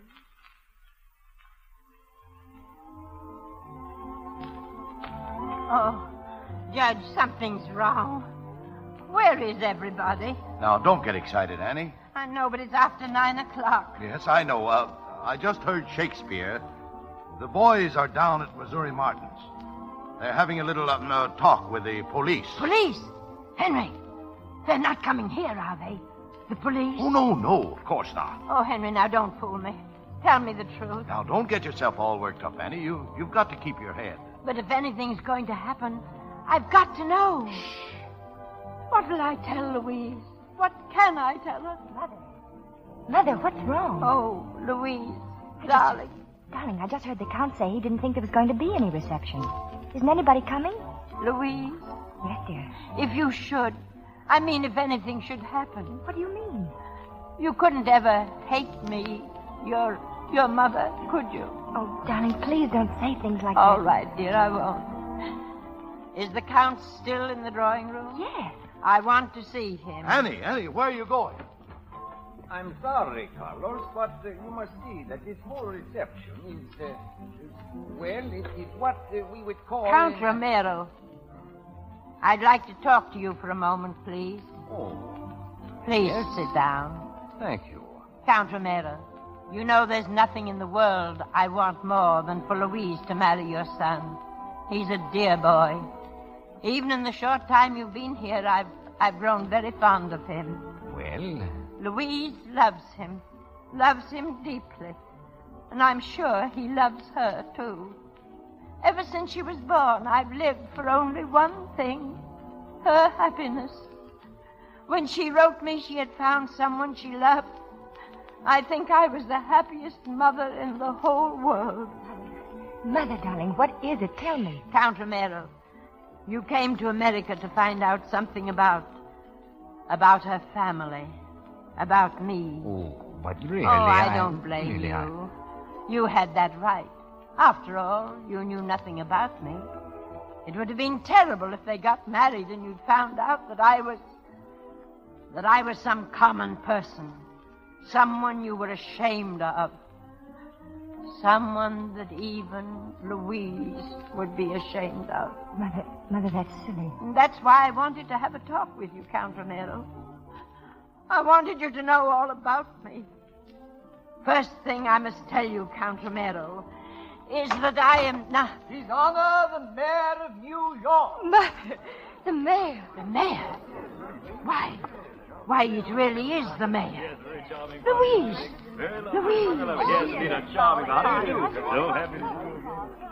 Which is Apollonie, Duke? The old lady, Your Honor, coming this way. But remember, it's Mrs. Manville. Go ahead, Mayor. Do your stuff. Just me, Dave. My dear Mrs. Manville, so good to see you again. Why, Your Honor. The last time I had the pleasure of seeing you was at your very lovely party at Briarcliff. I shall never forget it. It was brilliant. Oh, thank you. I presume this is your very charming daughter, Louise. Louise? Yes. How do you do? So happy to see you again, Miss Manville. Dude, how did you do it? It is the mayor. And these are real society people. You ain't seen nothing yet, Annie. His Listen. Excellency, the governor. The governor? The real McCoy. Oh. How do you do? Dude, come over here, will you? Will you, and tell me? Nothing to it. You see, the mayor and the governor believe in fairy tales. You know, Annie, maybe there is a Santa Claus after all.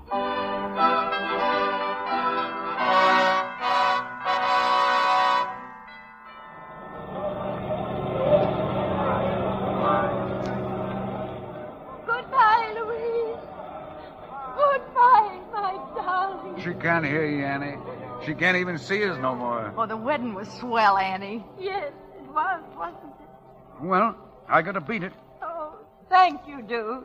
And God bless you. Ah, go on. Hey, Missouri, how about some dinner? Aw, dude. It's the first time you ever asked me. Okay, come on. Well, goodbye, Annie. I'm sorry our arrangement had to be temporary. Oh, thank you, Judge. You've been marvelous. I wonder if you'd do me just one more favor. Well, I'm sorry, Annie, no, but no. I'm just a little short just now. No, it isn't that. I want you to write a letter for me. In a few weeks after the children are home, write a letter to Louise. And just say her mother died suddenly.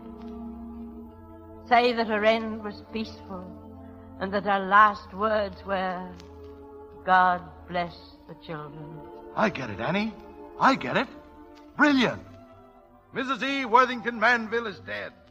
Long live Apple Annie.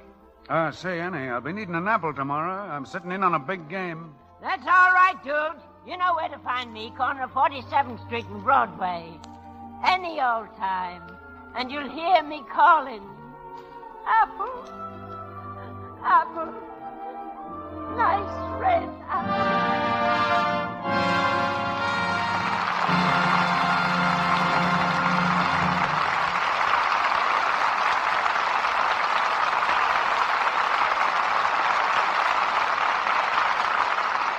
The curtain falls on Lady for a Day with May Robeson, Warren Williams, Gene Parker, and Guy Kibbe. In a moment, our stars return for their curtain calls.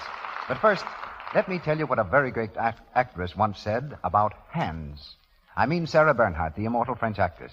She said, hands are so important to a woman's charm. And that's true, isn't it? When you play bridge, when you shake hands, when you reach out in a gesture of sympathy or love, wherever you are, your hands express your charm. So keep them soft and lovely looking, won't you? You can, you know, even though you wash dishes every day. The soap you use has a lot to do with it. Lux Flakes are kind to your hands. Unlike many soaps, Lux has no harmful alkali. Absolutely nothing to dry the natural oils in your skin and make your hands rough and red. Lux helps your hands stay soft and smooth and lovely to look at and to touch.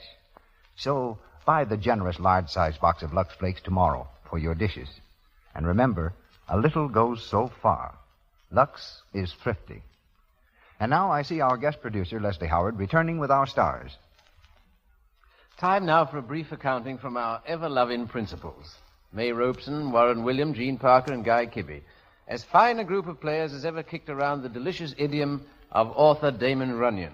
Sire of those other stalwart characters, Sam the Gonoff, ex-jockey Kirk, No-Nose Cohen. As for me, I say that things have come to a pretty pass. Huh. Now, what could possibly be eating the old doll? What's the matter with May, Warren? Dookie, you got me. Dookie? That's just it. Here you are, Mr. Leslie Howard, who has modulated some of the purest King's English I've ever heard on stage or screen, making a noise like something out of Runyon. Dookie. Oh, it's very discouraging indeed. Leslie, you might make a better impression if you talk a la Gone with the Wind. You know, that Ashley drawl to sort of match your nice long hair. Oh, so you prefer your ham southern style. Mr. Kibbe, what about you all? And I all agree with Muzzy May. Well, where on earth did you, of all people, acquire that Runyon patois? Well, I tell you, I became a devout follower of Mr. Runyon in company with a few million other Londoners when his stories made such a tremendous hit over there a year ago. Well, of course, the obvious happened. Some of the choicest accents you ever heard, from Cockney to Cambridge, were all engaged in spouting the argot. If you think I'm silly, you should have heard them. Still, Leslie, after seeing you in Pygmalion as professor of phonetics, I think you're entitled to all the acrobatics you care to practice with the English language. I know you co-directed that picture, didn't you, Leslie? As well as being the star. Do you still want to co-direct? Mother, he not only wants to, he's going to. In Gone with the Wind? No, after the wind has gone. No, I have another picture lined up. You see, Guy, this is a picture in which they're permitting me to try a hand at co-producing. Oh, had enough directing, huh? Oh, hardly, Warren. The directing comes later in England. Oh. It's a picture called... But wait a minute, who's interviewing who around here? Oh, I don't think it makes a bit of difference. The point is, we're all having a swell time, which makes it so much harder to say good night. And as one who used to hold Cecil DeMille on a knee and tell him stories, I'm sure he'd say what we all think about your work tonight.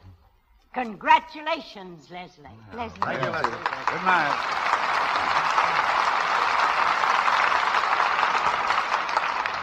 To Apple Annie and her associates, I thank you. A highlight in radio dramatics comes to this stage next Monday night. In just a moment, Leslie Howard will announce it.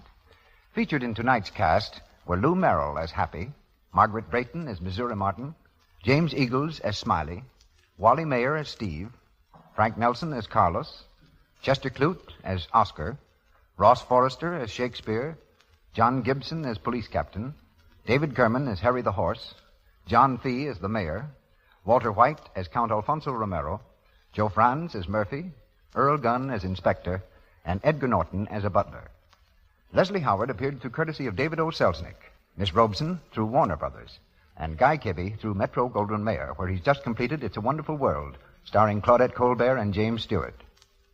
Warren William is seen shortly in the Edward Small production, Man with the Iron Mask, and Louis Silvers is from 20th Century Fox Studio, where he directed music for Rose of Washington Square. Be sure to listen to the new Lux daytime radio program, The Life and Love of Dr. Susan. The makers of Lux Flakes bring you this enthralling story about the love and problems of a young, attractive woman doctor every afternoon, Monday through Friday. Look in your newspapers for the time and station. The Life and Love of Dr. Susan comes to you in addition to the Lux Radio Theater. Here's our guest producer, Leslie Howard. During the coming week, we're going to be pretty busy around here with the hope that what we have to offer will bring all of you back with us next Monday night. The play is our adaptation of that highly successful picture, The Life of Emile Zola, the story of an author's fight for humanity. And we're very glad that the same magnificent actor who created the title role will play it again for us, Mr. Paul Muni. And with Mr. Muni, you'll hear that splendid artist, Miss Josephine Hutchinson.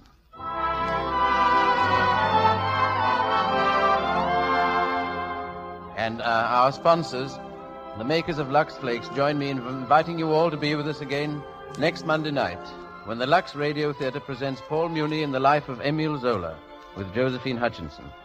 Mr. DeMille will be back the Monday after next, so it appears that you will have me on your hands again a week from tonight. We'll try and make it interesting. Good night.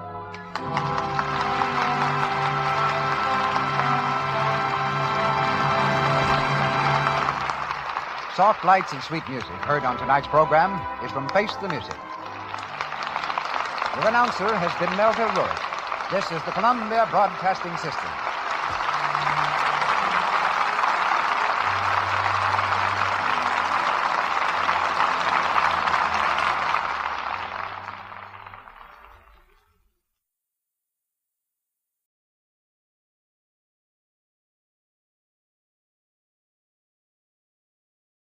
Lux presents Hollywood.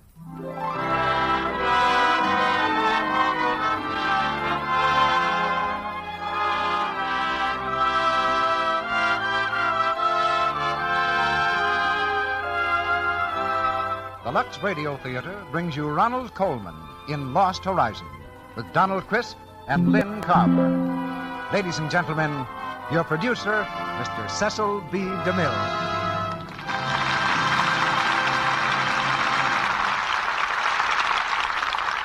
Greetings from Hollywood, ladies and gentlemen.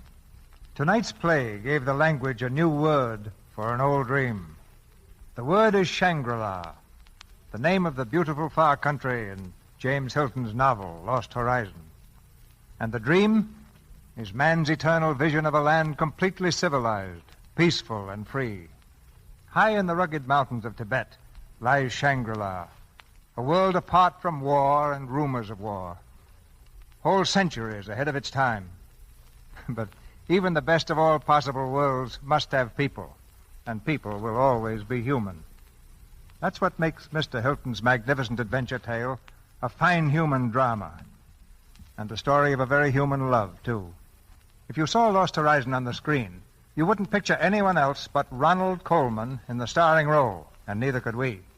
I still have the many fine letters you wrote about his performance here last year in Libel, and I believe this play will inspire you even more. With Ronald Colman, you'll hear Donald Crisp and Lynn Carver as two of the people that are part of the strange story of Shangri-La.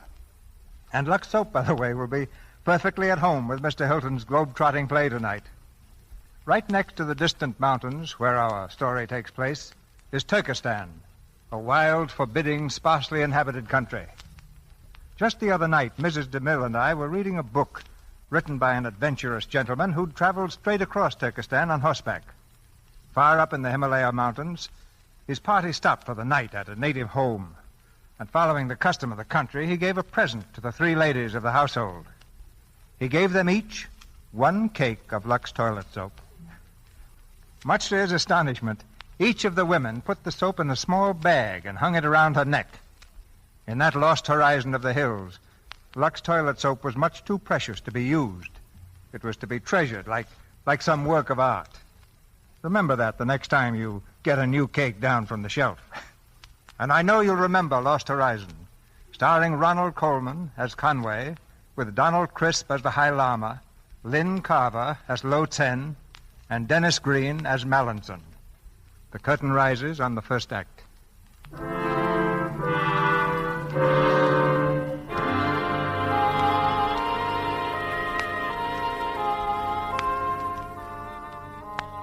Far out on the Pacific, a steamship moves slowly through the midnight fog.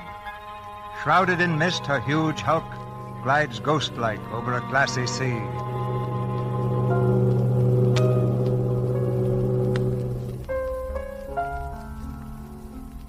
In the lounge, almost deserted and heavy with shadows, a man is seated at the piano. His face is thin and pale. He plays very softly, absently, his eyes fixed far ahead, as if seeing into the future or trying to remember the past.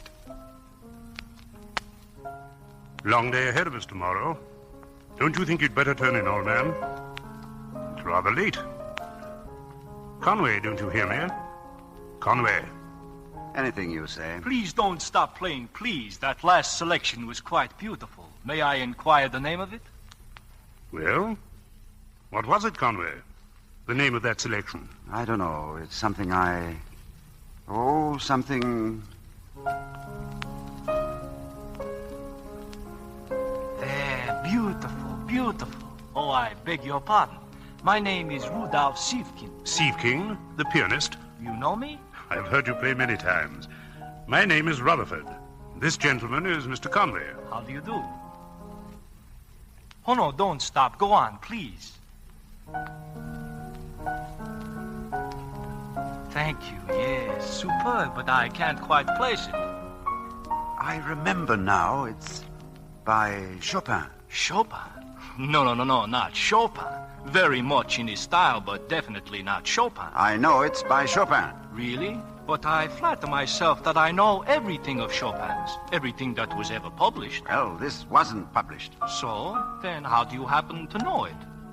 It was taught to me a few months ago by one of Chopin's pupils. Mr. Conway chooses to have a joke with me. Not only a pupil, but a friend. Mr. Conway, may I remind you of one thing? This friend of Chopin's. Do you realize that to be alive today, he would have to be somewhere in the neighborhood of, say, 130 years of age? Yes, he was with Chopin the night he died, in 1849. Rutherford, I believe I'll take a walk around the deck. Good night. Perhaps Mr. Conway resented my intrusion. You'll have to forgive my friend, sir. He's been quite ill. Oh? Yes, I'm taking him home to England. You see, he's had a very severe case of amnesia. Oh, I am sorry. I'd better go along with him. Excuse me, please.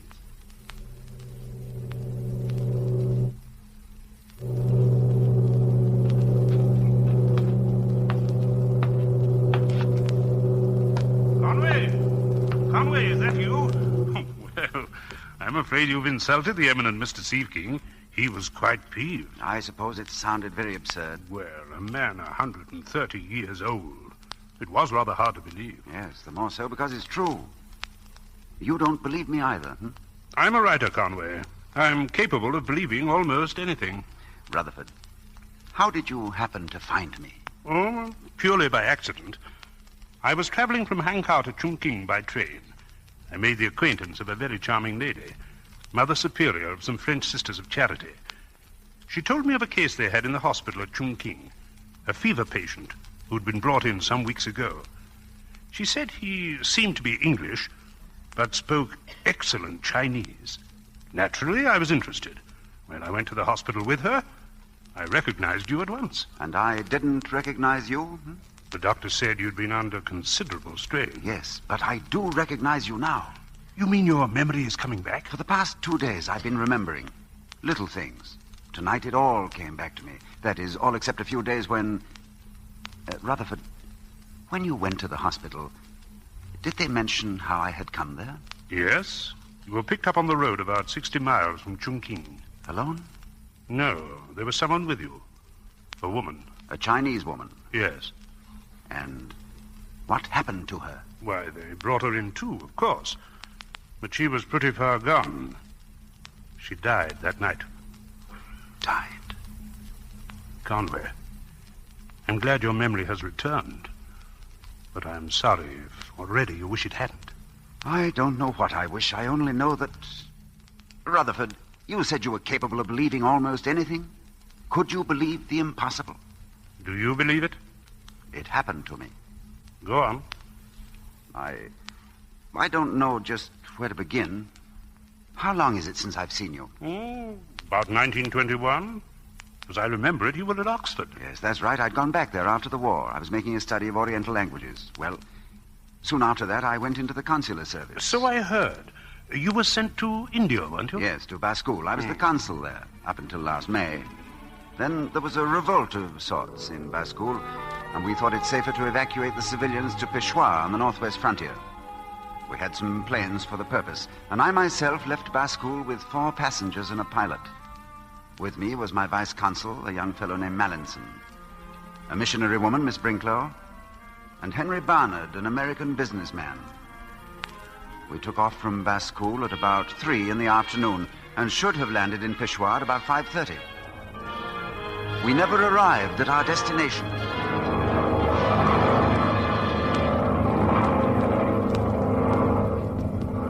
Conway? I say, Conway, you asleep? Oh.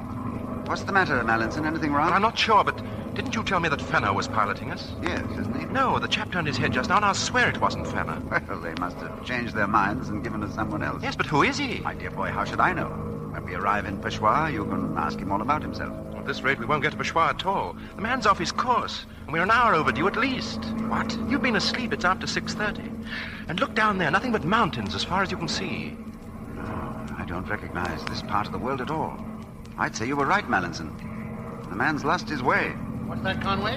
You say we were lost? Lost? Oh, good heavens. Oh, it's quite all right, Miss Brinklow. There's nothing to be upset about, I'm sure. I'm not so sure. Flying over the mountains of India with night coming on isn't exactly my idea of a pleasant time. Where would you say we were? I don't know, Mr. Barnard. Well, we might ask the pilot, you know. But if we're lost, he won't know either, will he? Oh, I'm not yet certain that we are lost. Still, there's nothing like finding out, is there? All right, I'll ask him. Hey, you there, pilot, open the panel. Open up, will you? I want to speak to you. I advise you ask no questions, please. Oh, certainly. Look here, we want to know where we are. I advise that you be seated. I will not be seated. I want to know... Mallinson, I don't know whether you've noticed it, but there's the barrel of a revolver pointing directly at my chest. Under the circumstances, I think you'd better do as the gentleman suggests. Thank you. It would be pity if I had to resort to force. I don't suppose you'd care to answer, but might I ask just where we're going? You will know that tomorrow when we arrive. What the devil did he mean? Do you suppose we're being kidnapped? As good an explanation as any. He wouldn't have dared to shoot. It was probably just bluff. Quite, but I'd rather leave it to you to make sure. Well, I do feel that we ought to put up some sort of a fight. We can't just give in like this. Putting up a fight without a decent chance of winning is a poor game, and I'm not that sort of a hero. Good for you, sir. When a man's got you by the short hairs, you may as well give in pleasantly and admit it. But what are we going to do? Well, since we're going to be flying all night, and since there seems to be nothing we can do at the moment, I suggest we try and get some sleep.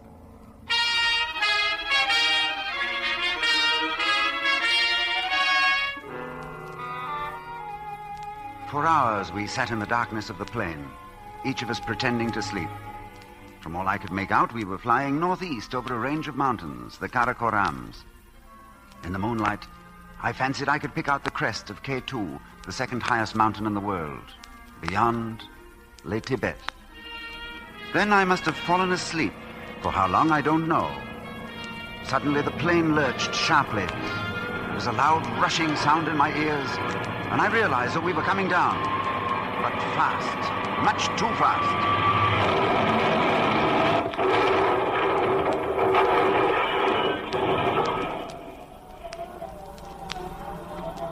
We stumbled from the plane, the four of us, badly shaken but uninjured.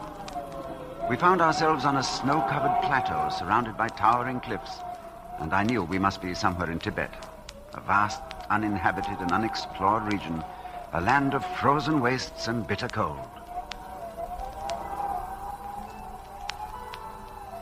Then a strange thing happened. The wind died suddenly, and the moon swung over the edge of a precipice high above. And there, soaring into the heavens, appeared the loveliest mountain on earth. It was an almost perfect cone of snow, so radiant, so serenely poised that I wondered for a moment if it were real at all. Conway, come here. There's something the matter with this pilot fellow. I think he's ill or something. I can't get a word out of him. The pilot? Well, now we are in a fix. Loosen his helmet. Now, he's still breathing anyhow. Got a match, Barnard? Not very many. Here we are. I'll keep lighting them. His pulse is pretty weak. I can hardly feel it. What do you suppose happened to him? Oh, possibly a heart attack brought on by the altitude. There's not very much we can do for him out here. Barnard, another match. Mallinson, what's the matter with you? What's the matter? Well, look at us, a lot of fools striking matches over a corpse.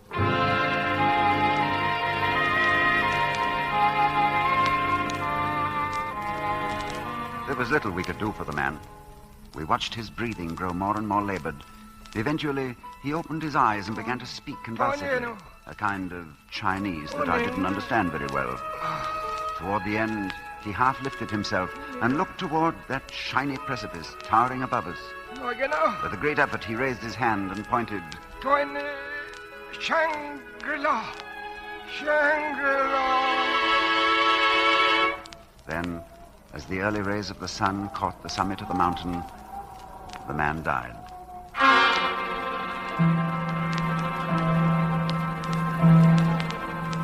But what did he say? He must have told you something. Very little, I'm afraid. Merely that we are in Tibet, which is obvious.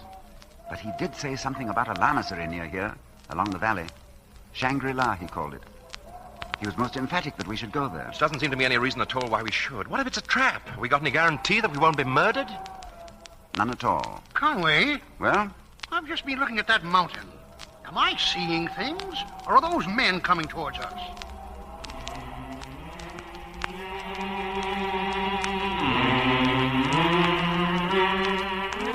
They were men, a party of a dozen or more, crawling like ants across the white face of the mountain. As they drew near, we saw they carried among them a hooded chair, and in it a robed figure. An elderly, Chinese, gray-haired, clean-shaven. Slowly they came toward us. The Chinese gave an order. I am from the lamasery of Shangri-La. My name is Chang.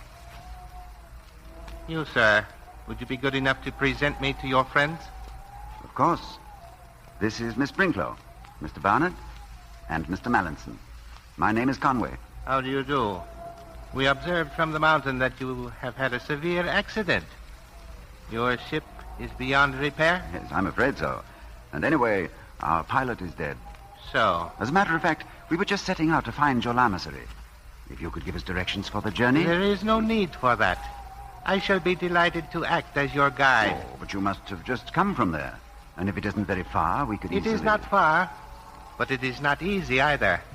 I shall esteem it an honor to accompany you and your friend. Oh, but really... I must insist. Well, thank you. Our stay won't be long, and we'll pay for anything we have. And we'd like to hire some of your porters to help us on the journey back. We want to return to civilization as soon as possible. Are you so certain you are away from it? Bon hoi, Shangri-La. You are contemplating the mountain, Mr. Conway. Yes. Yes, it's a beautiful sight.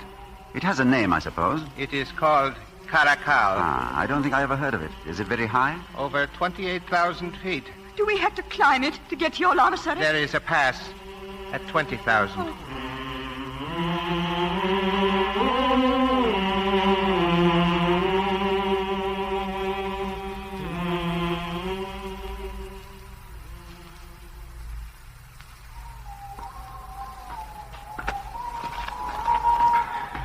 Can't be much further than this, can it? We've been climbing for hours. Well, it's quite certain we can never have found the way ourselves. Well, would we be missing much? What sort of a Hell's Kitchen are we making for? And what's our plan of action when we get there? What do we do? Nancy, there are times in life when the most comfortable thing is to do nothing at all. Things happen to you, and so you just let them happen. That's a bit too philosophic for me. I'm suspicious about all this. They're getting us into a corner. Have you anything else to suggest? No. Try and make the best of it. I'm sorry. I don't know what's the matter with me. The whole world seems to have gone completely mad. No, they don't, Nishi. We seem to be at the top. We shall rest here a moment before we descend into the valley. Are we almost there? The dangers of our journey are quite over. If you will look below toward the head of the valley, you can see the lamasery of Shangri-La. Shangri-La. It was a strange and incredible sight. A group of colored pavilions clinging to the mountainside, like flower petals impaled upon a crag. It was superb and exquisite. The eye was carried upward from the milk blue roofs to the gray rock looming tremendously overhead. Beyond that, in a dazzling pyramid, soared Caracal. It was the most beautiful and the most terrifying mountainscape in the world. I don't remember how we arrived at the lamasery. The thin air had a dream-like texture, and with every breath, I took in a deep anesthetizing tranquility. But I do remember a strange sensation, half mystical, half visual, of having reached at last some place that was an end, a finality.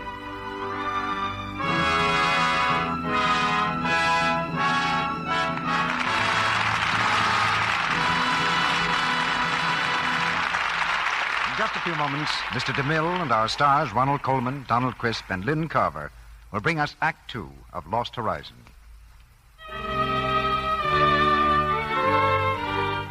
What a beautiful bride. Lucky man, getting a girl like that. And how I'm lucky, marrying anyone as lovely as you. Darling, I always want to look lovely for you, dear. Ah, there's a bride who can count on happiness ahead. A clever young bride, typical of women everywhere who win romance and keep it by caring for their own natural loveliness. They know that complexion beauty must be cherished if skin is to stay appealingly soft and smooth. That's why they take a tip from the world's most beautiful women, Hollywood's famous stars. Know how they care for their million-dollar complexions? Hollywood's beauty care? Why, daily active lather facials with gentle white Lux toilet soap. Screen stars say this beauty facial is as simple as 1, 2, 3. They just smooth the creamy, rich Lux soap lather lightly in, rinse with warm water, then with cool, and pat gently to dry with a soft towel. That's all. But you'll find that Lux soap's active lather has removed every trace of dust, dirt, and stale cosmetics, has left skin feeling smooth, looking flower fresh. Don't let another day go by without trying this gentle beauty care. See how the rich lather of this smooth white soap caresses your skin, how beautifully fresh it makes you look and feel. Here's a tip for brides, for women everywhere who want their beauty care really to work. Begin now to use gentle Lux toilet soap regularly. Now, our producer, Mr. DeMille. Act 2 of Lost Horizon, starring Ronald Coleman as Conway, with Donald Crisp as the High Lama and Lynn Carver as Lo Tsen.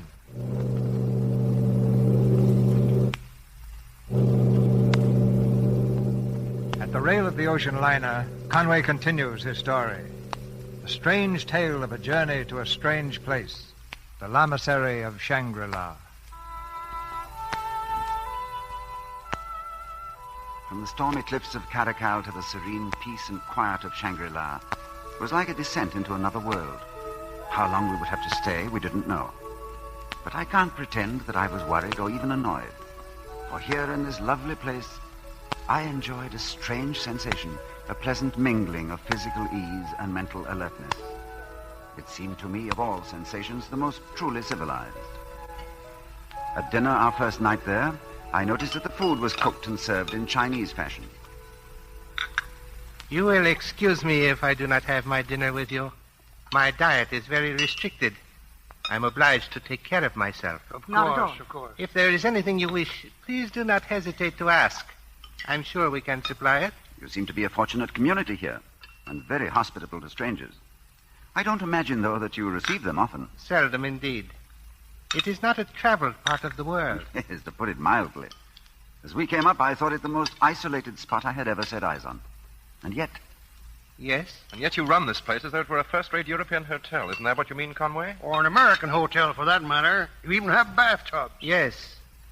We are less barbarian than you expected. Will you tell us about the monastery, please? It will give me the greatest pleasure, madam, so far as I am able. What exactly do you wish to know? First of all, how many are there of you here, and what nationality do you belong to? Those of us in full lamahood number 50. As for our racial origins, there are representatives of a great many nations, though it is perhaps natural that Tibetans and Chinese make up the majority. I see. It's really a native monastery, then. Is your head lama a Tibetan? No. A Chinese? No, madam. Well, I'm sure he can't be English. Oh, do you have any English here? Several. Dear me, that seems very remarkable. And now, tell me what you all believe in. That's rather a big question, Miss Brinklow. Of course, I believe in the true religion. But I'm broad-minded enough to admit that other people, foreigners, I mean, are quite often sincere in their views. If I were to put it into very few words, I should say that our prevalent belief is in moderation. We believe in the virtue of avoiding excess of all kinds. In the valley below, there are several thousand inhabitants living under the control of our order. We rule with moderate strictness, and in return we are satisfied with moderate obedience. And I think I can claim that our people are moderately sober, moderately faithful, and moderately honest. Well, were those the valley people who arrived with you this morning? Yes. Well, they all seem to be excellent guides. Why can't they take us back tomorrow? We'll make it worth their while, of course. I am sorry, but that is beyond my province. I cannot help you, sir. You mean you won't? Malin. If you refuse to help us, we'll help ourselves. You have maps, I suppose? Yes, we have many. Well, then we'll borrow some of them, if you don't mind. How far away is the nearest telegraph line? I do not know. Well, where do you send to when you want anything? Anything civilized, I mean. When you had all these modern baths installed, how did they get here? Oh, you won't tell me then. It's part of the mystery, like everything else, I suppose. Conway, I must say, I think you're devilish slack. Why don't you get at the truth? I'm all in for the time being, but tomorrow, mind you, we must get away tomorrow. It's essential. Mallinson! Lend me a hand here. Easy, man. Are you all right, Mallinson? I don't know. Tomorrow he will be much better. The air here is difficult for the stranger at first, but one soon becomes acclimatized. Yes, I expect we're all feeling it somewhat. Barnard, look after Mallinson, will you? And I'm sure you're in need of some rest, too, Miss Brinklow. Yes, I am. Good night. Good night, madam. Come on, Mallinson. Just lean your weight on me. That's the boy. Shall I call for someone to help you? We'll manage. Are you retiring also, Mr. Conway? I'd like a word with you first, if I may. Yes? I want to know, this morning when you found us, were you setting out on a journey? No. Then it was not a chance meeting. You came there deliberately to intercept us.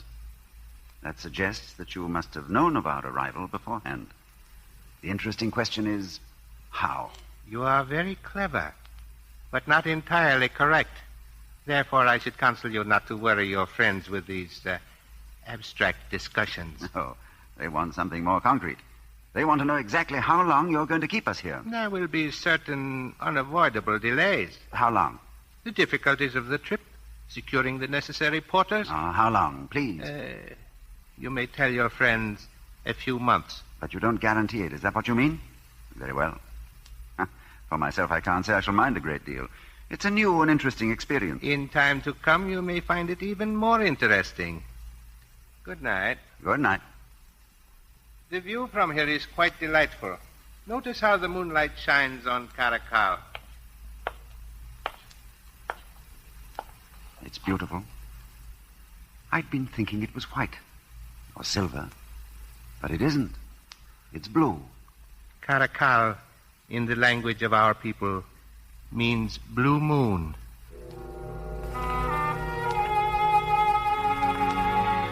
In the days that followed at Shangri-La, I gave myself over to a rich and growing enchantment.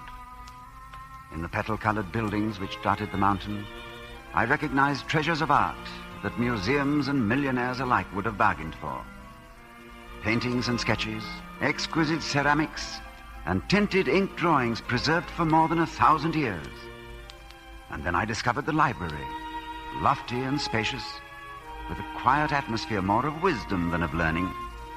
Here was housed all the great literature of the present and of centuries past, and all the scientific knowledge of the world. One morning, I stood beside a lotus pool in an open pavilion of the Lamasery. Presently, I became conscious of the music that seemed to come from an archway behind me. It was a harpsichord, and it had begun so softly that I wasn't even aware of listening. A girl was playing, a girl in Chinese dress. She had the high cheekbones and the eggshell pallor of the Manchu. Her jet black hair was drawn tightly back and braided. Her mouth was small and pink. She was like a delicately painted miniature. That was very lovely. You are pleased, sir? More than pleased. Chang said it would be so. Oh, did Chang send you here? To play for you. Well, that's very nice of him. My name is Hugh Conway.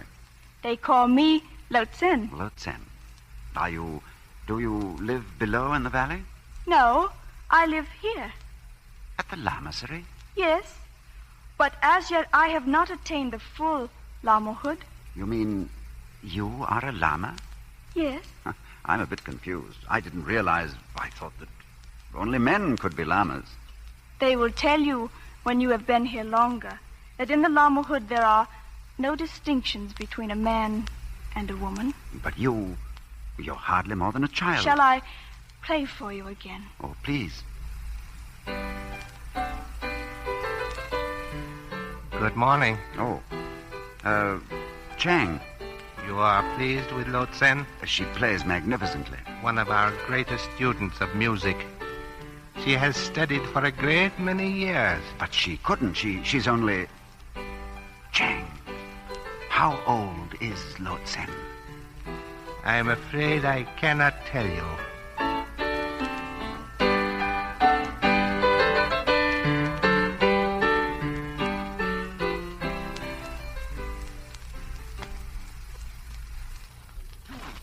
Whole weeks, not a word yet about when we're to leave. Has Chang spoken to you, Conway? Chang has been rather vague on the subject. Vagueness seems to be his principal stock in trade. But I imagine he'll break down a bit before long. Well, the prospect of being marooned here doesn't seem to worry you a great deal, Barnard. Well, frankly, it doesn't. The outside world has certain attractions, of course, but it also has some definite disadvantages. Well, I'm surprised to hear that from you. From Conway, I might have expected. You seem positively intrigued by the place, Conway. Or are you intrigued mainly by the little Chinese girl? I've always been a lover of music. I enjoy her company. Hardly an excuse, is it? Oh, I don't know. You don't care for music, do you? No. And yet, if you'll forgive my saying so, you seem to enjoy her company, too. I suppose you think that's rather clever. No, I merely think she's rather beautiful. And I know that you're only 24. Well, you're not very old yourself, you know. It's true. Speaking of age, I've been sort of puzzled about this fellow Chang. How old would you say he was, Conway? Chang? Well, that's rather difficult. At a rough guess, I'd say, anywhere from 49 to 149.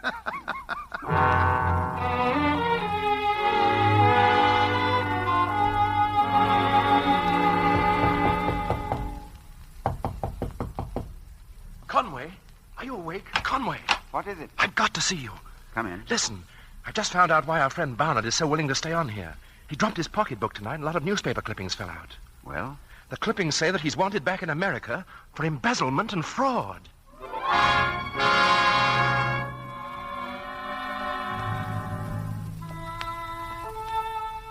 When Mallinson had gone, I walked out on the terrace and stood looking across the valley of the Blue Moon. Suddenly, I became aware of a figure standing in the bright square of the pavilion. Good evening, sir. Oh, is that you, Chang? I'm sorry to disturb you at this hour, but I bring you important news. Well? I congratulate you, sir. And I am happy to think that I am, in some measure, responsible for the High Lama's decision. Decision? High Lama? It is extraordinary and unprecedented. A fortnight ago, you had not arrived. Tonight, you are to be received by him. You will follow me, please?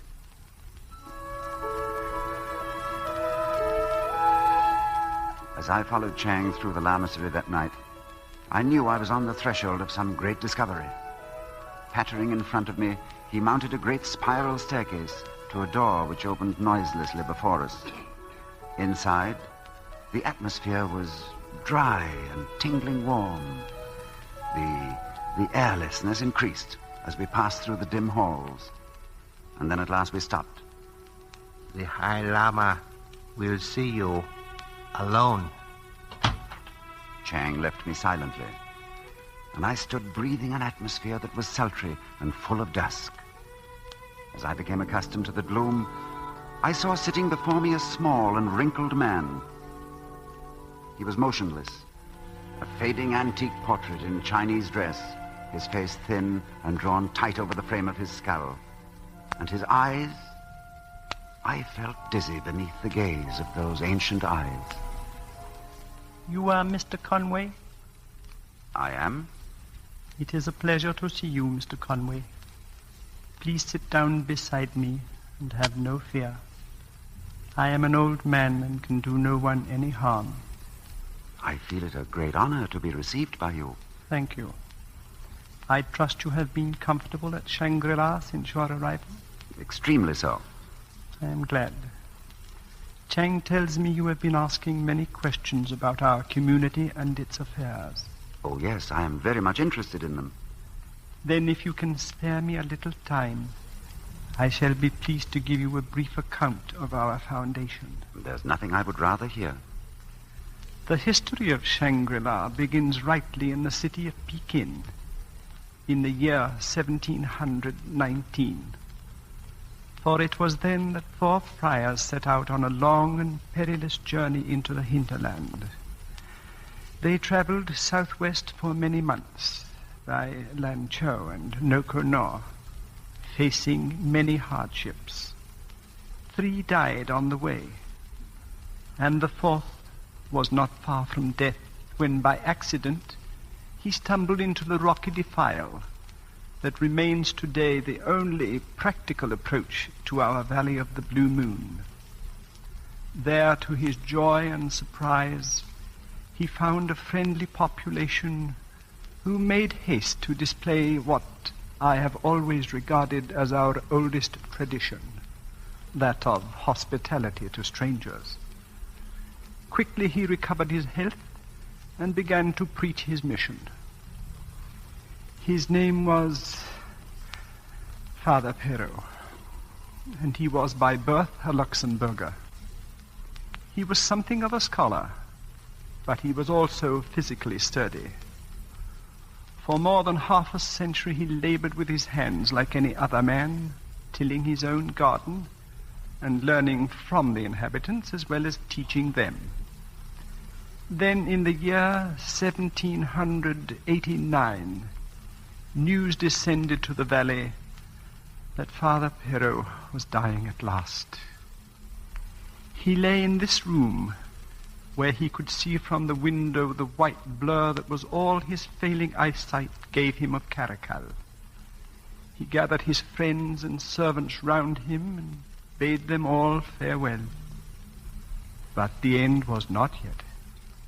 He lay for many weeks without speech or movement, and then he began to recover. He was then 108. The ancient Lama paused, his eyes closed as if the discourse had tired him.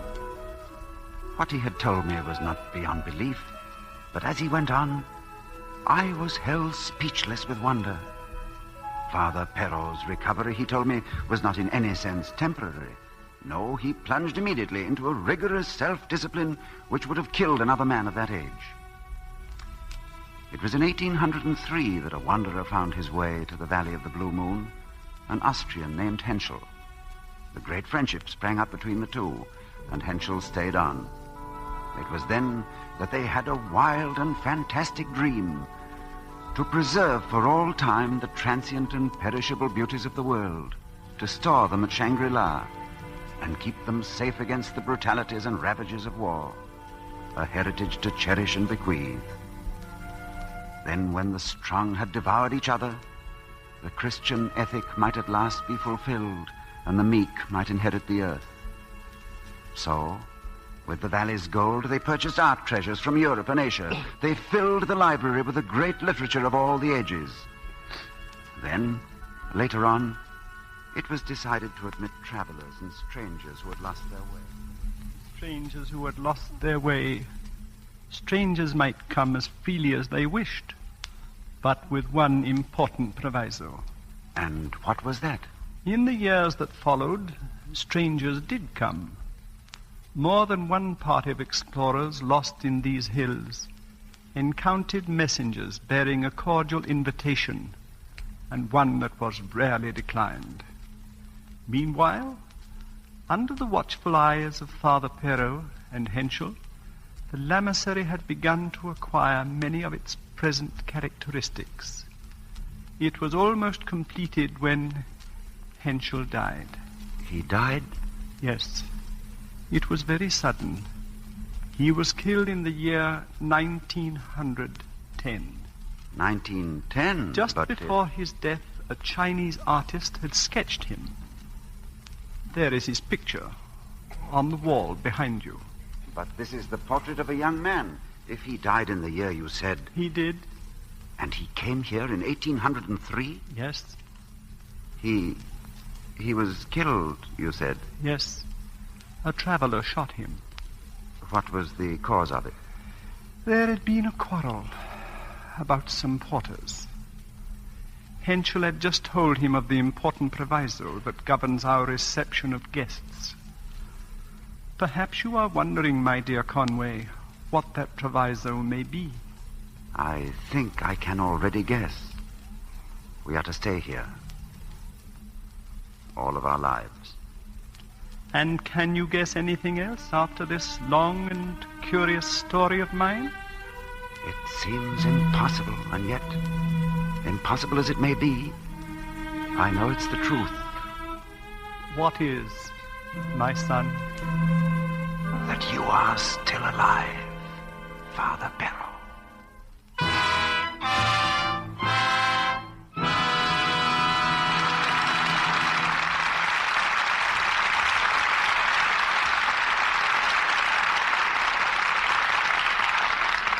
We pause now for station identification. This is the Columbia Broadcasting System.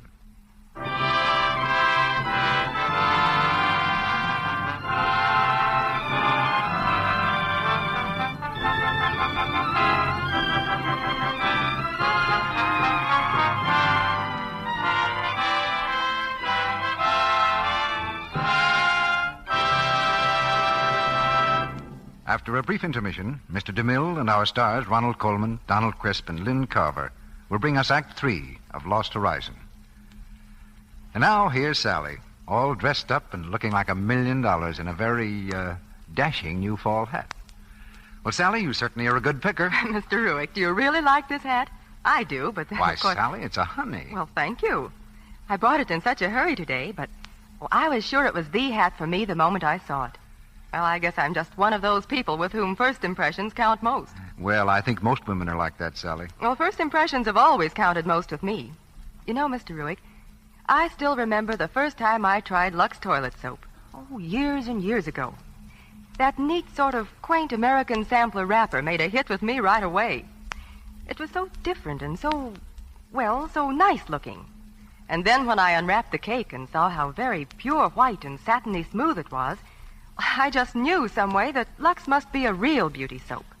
The kind of soap a girl wants for her skin. You were right about that, Sally. Of course.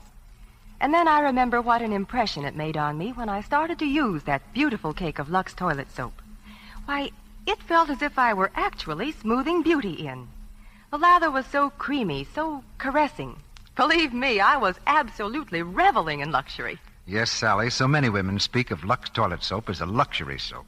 And yet Lux toilet soap really isn't a luxury as far as price is concerned. It costs only a few cents a cake. And for those few cents, you get a personal toilet soap that's as fine as money can buy. You know, Lux toilet soap is made of only the highest quality ingredients. That's why it's so pure and mild, gentle to precious complexions.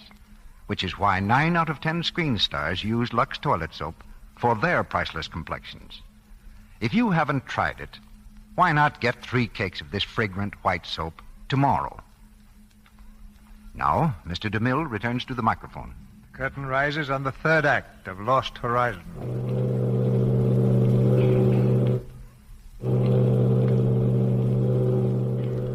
Once again, as his friend Rutherford listens intently, Conway takes up the thread of his narrative. Dawn is breaking over the calm Pacific. Conway's voice is low, keyed to the tune of another world, the peaceful world of Shangri-La.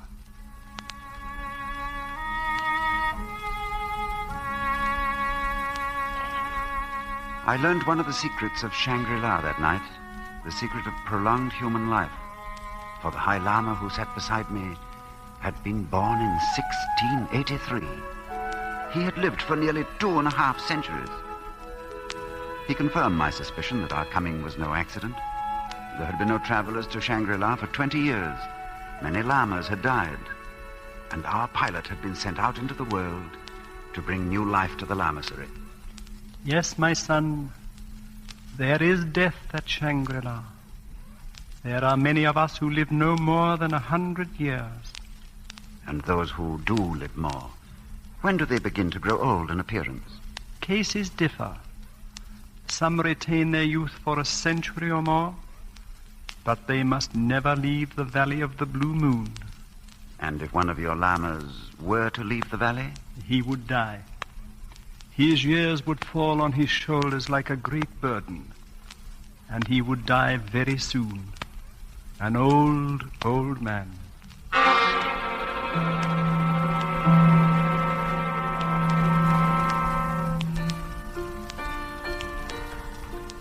Lotsen. You have seen the High Lama? Lotsen, you must help me. When I spoke with him, I understood everything. And now... And now, you are not sure again. That will pass. Will it? You will be happy, as all of us have been. Lotsen, how did you come here? How long ago? I was betrothed to a prince of Turkestan.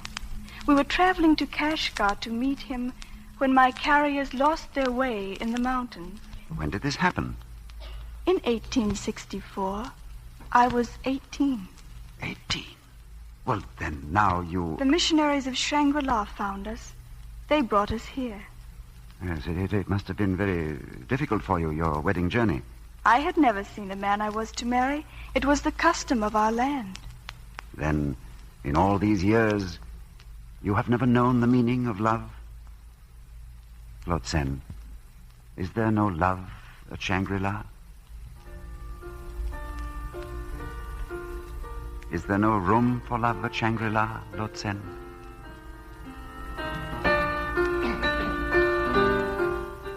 She did not answer, but I thought I saw a faint flush rising in her ivory cheek.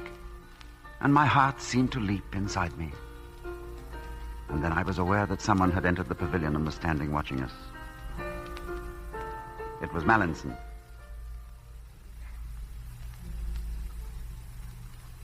In the next few weeks, I was summoned often by the High Lama. I learned to expect his call, and I seemed to sense when it would come. One night, I heard the valley people chanting far below. I thought it strange, for I had not heard it since we arrived. It was midnight when I stood in the presence of the High Lama. Tell me, my son, have you been happy at Shangri-La? Quite happy, Father Perrault. What have you been doing? Something very unusual. I have been learning new pieces by Chopin. Ah, then you have met Alphonse Briac. Oh, yes. He was a great friend of Chopin. He was with him the night he died, in 1849. And so he told me. It was fascinating. My son, I know that you are content here, but I worry about your friends. Will they learn to be content also? I'm sure that 2 of them will. Miss Brinklow is going to convert you. Or we her. Does it matter? What of Mr. Barnard? Oh, he's found a project, too. He wants to mine your gold. For himself? No, for you. He's discovered that you use it to bring supplies from outside. And he wishes to help us. Splendid. And now, Mallinson. Ah, he's going to be a problem. Yes. I'm afraid he's going to be your problem. Why mine? Because, my son, I am going to die. You are going to? Father Perrault. Yes. We are all mortal, even here in the Valley of the Blue Moon. But I must feel at rest before I die. That is why I sent for you tonight. You do me a great honor, Father. I have in mind to do much more than that. I have waited for you, my son, for, a long time. My colleagues have grown old and wise, but you who are still young in years are as wise already. My son, there is a great storm gathering in the world, a black fury which will not spend itself for many years. There will be no safety in arms, no answer in science. It may rage till every flower of culture is trampled, and all human things are leveled in vast chaos. Such was my vision when Napoleon was still a name unknown. And I see it now, more clearly with each hour. Do you say I am mistaken? No, a crash such as that came once before, and then there were the Dark Ages lasting 500 years.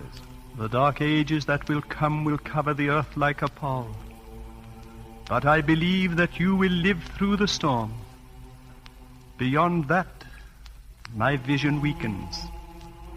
But I see at great distance a new world stirring in the ruins, seeking its lost and legendary treasures. And they will all be here, my son, hidden behind the mountains in the Valley of the Blue Moon. And you will be here to give them to the hopeful world.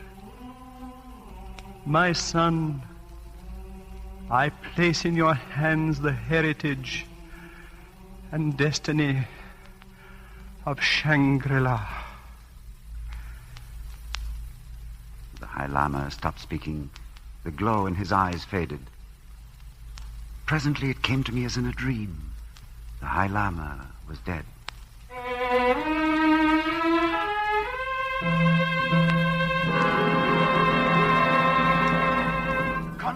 Conway, I've been waiting for you. I've got some news. I say, what's the matter, Conway? Are you ill? Ill? No, I don't think so. Just tired. Well, where were you all the while? I was visiting the High Lama. Oh, him. Well, that's for the last time, anyhow. Yes, the last time. Pull yourself together, man. The porters are waiting for us. Porters? Yes, it's all arranged. We've got to start immediately. We can't. Oh, don't be a fool. They've even been paid. They're going to take us back to Peshawar. Miss Brinklow and Barnard are staying, so it's just you and I and... Who's been making all these plans? Who? Lotsen. She's with the Porters now. She's waiting. Waiting? Yes, she's coming with us. That's impossible. Why is it impossible? You must take my word for it. Lotsen must never leave here. Because you want to stay. Because you're in love with her. That's it, isn't it? That's it. Listen to I me. won't. You're in love with her. What if I am? That's why I tell you she must stay. You've no right to say that. Oh, Conway, listen. There isn't much time. You've got to come with us. I want to go back to get away from this place. And Lotsen, too. She's young. Doesn't that count? Lotsen is not young. Not young? Not young. Lotsen came to Shangri-La in 1864. You're raving, man. It's the truth. Her beauty is a fragile thing. It can only live where fragile things are loved. Take her away from this valley and she will fade away like an echo. Conway, I'm not going to waste any more time. Are you coming with us or not? Mallinson, listen to me. I tried then to tell him about the secret of Shangri-La. He looked at me as though I were mad. And as I read the disbelief in his eyes, I began to doubt myself. When he left me, I wanted to cry out to him, to wait, that I had been mad. That the thing was too incredible even for me to believe. I waited in torture all night. And then, toward dawn, Mallinson returned. I couldn't do it. I didn't have the nerve. Mallinson. Well, that place where we were roped together on the cliff, do you remember? I got as far as that and I couldn't manage it. I was afraid. Stop afraid. It. Stop. Conway, you've got to go. I can't do it without you. I've depended on you. I've depended on your help in everything. You've got to help me to get out of this place. Tell me something. Are you in love with Lotsen? Yes. And she's in love with me. Where is she? Lotsen. I'm here. Lotsen, do you wish to leave Shangri-La? We have tried to go. We tried to leave tonight. You know, you understand the risk? I love him. If he is not with me, I would die. Here? Conway, you see, don't you? Do you think you could manage that tricky bit with the rope if I were with you? You mean you'll come? Yes. Lotsen, did you hear? He's coming. He's coming with us.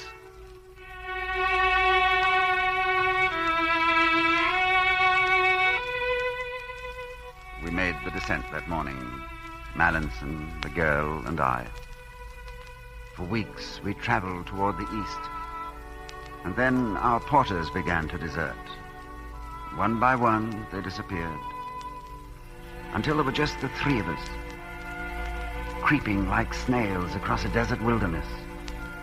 Then, for a long while, we were only two. Mallinson had died. Go on. There must be more, Conway. What's the rest of the story? I don't know the rest of it. Perhaps you can help me, Rutherford. Aye? You found me in the hospital at Chungking. A woman had come with me. Yes? Did you ask? Did they tell you? Was she a young woman? No. They said she was old. The oldest woman they had ever seen.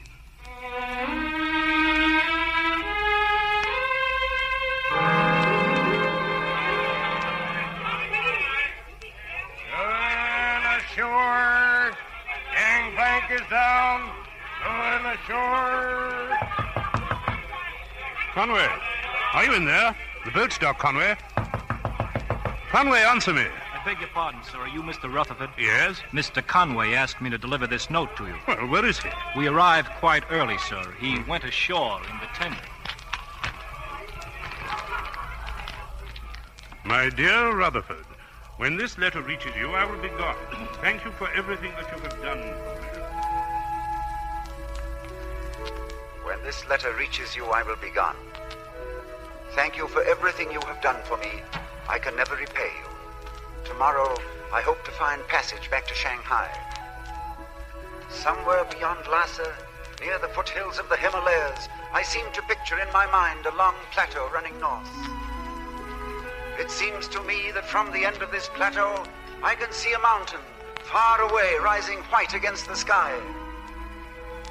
I hope to find it again, for this, I think, is Karakal, and beyond is Shangri-La, and the Valley of the Blue Moon.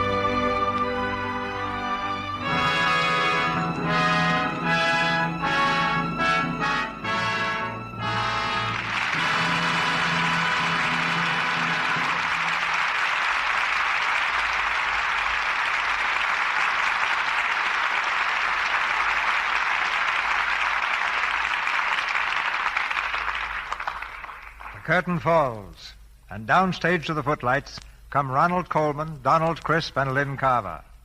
Ronnie, we salute you, and the company at large, for a splendid performance. Thank you, C.B., and I wish James Hilton were here so that we could thank him for giving us a story like Lost Horizon. The most amazing thing to me is that he's made Shangri-La just as believable as Hollywood. In some ways, a little more so. So real that I believe some people have actually gone in search of it. The rumors of such a place keep coming from Tibet every once in a while. I hope we haven't started anything like that tonight. After working a year on Reap the Wild Wind, I'd like to go hunting for it myself. Sounds like an exciting trip over Mr. Hilton's mountains by mule. C.B., I'll give you 10 minutes in Shangri-La before you start looking for camera angles. I might surprise you, Ronnie. And now, before we go, Mr. DeMille, I want to thank you for making my first visit to the Lux Radio Theater so pleasant. I didn't really feel like a stranger at all because I've heard the program so much, and also because I've used Lux soap for so long a time.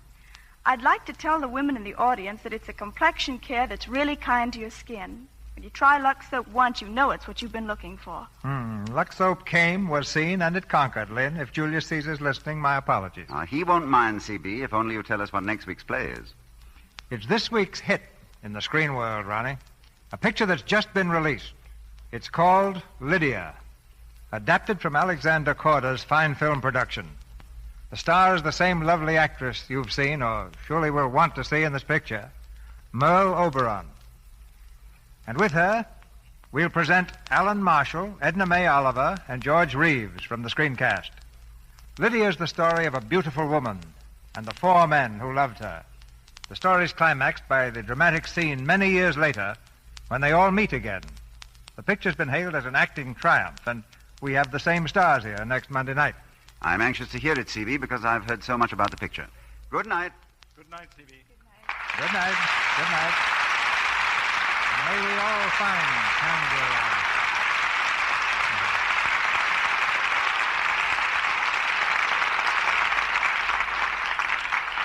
Ladies and gentlemen, this is Retailers for Defense Week. May I suggest that when you go shopping, you take your change in United States defense stamps.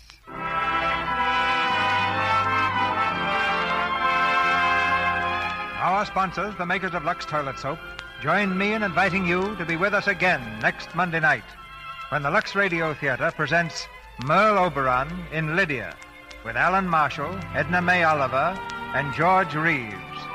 This is Cecil B. DeMille saying good night to you from Hollywood.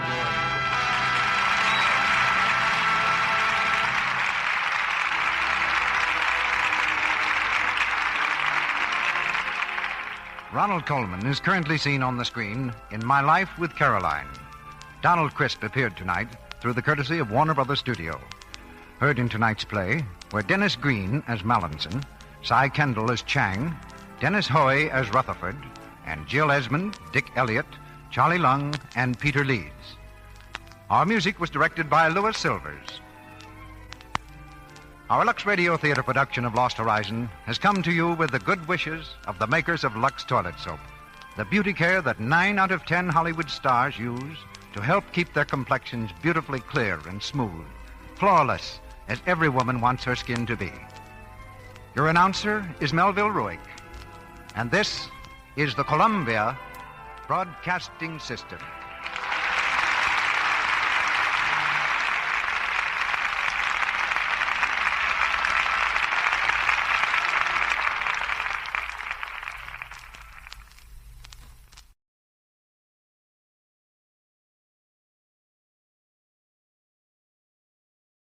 Lux presents Hollywood.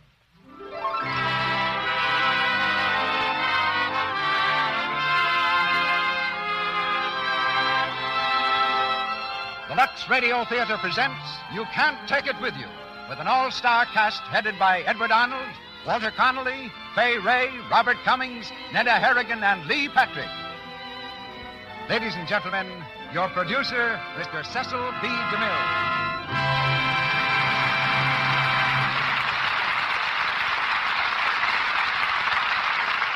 Greetings from Hollywood, ladies and gentlemen. This is a special occasion for us. Just 5 years ago this week, the curtain went up for the first time in the Lux Radio Theater. And one of the most gratifying things to me is our box office report. Unlike most theaters, our box office is not situated in front of the building with one ticket seller, but in every city and town throughout the country, with thousands of ticket sellers, in every store where you buy Lux toilet soap. It's your loyal purchase of our product that raises the curtain each week in this theater, and it's all made possible by the exceptional quality of Lux toilet soap. Mr. Ruick has a letter on this subject that I think you'd like to hear. It says, Dear Mr. DeMille, we are all loyal to you, to the Lux Radio Theater, and to Lux toilet soap. I, for one, purchased Lux toilet soap at first as a thank you for the Lux Radio Theater, so the theater might be continued. But, just as you've told us, the quality of the product is so outstanding that I am now writing to tell you that I wouldn't think of doing without my Lux toilet soap. It's a grand help for a woman who wants to keep her complexion as attractive as possible, and it certainly makes a grand bath soap. And special thanks to you, Mr. DeMille, for you can't take it with you. I'll be listening in Monday night. And that, Mr. Ruick, brings us to our play. The ancient Greeks had a gift for philosophy, the Romans a gift for government, and just as certainly Americans have always been blessed with a gift for humor. Prophets of gloom have never fared very well in our country. They've always been overshadowed by prophets of laughter like Morse Hart and George S. Kaufman, who wrote You Can't Take It With You. A Pulitzer Prize play on the Broadway stage, and later a hit motion picture produced by Columbia Pictures Corporation, You Can't Take It With You is a great American comedy. But it's also a love story, for there can be humor in romance, even though the parties concerned are usually too serious to see it. To cast this play, we literally covered the country from Maine to California.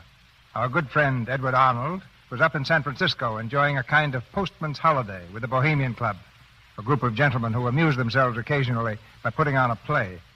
But we suggested that it was time to stop entertaining himself and get back to entertaining the public.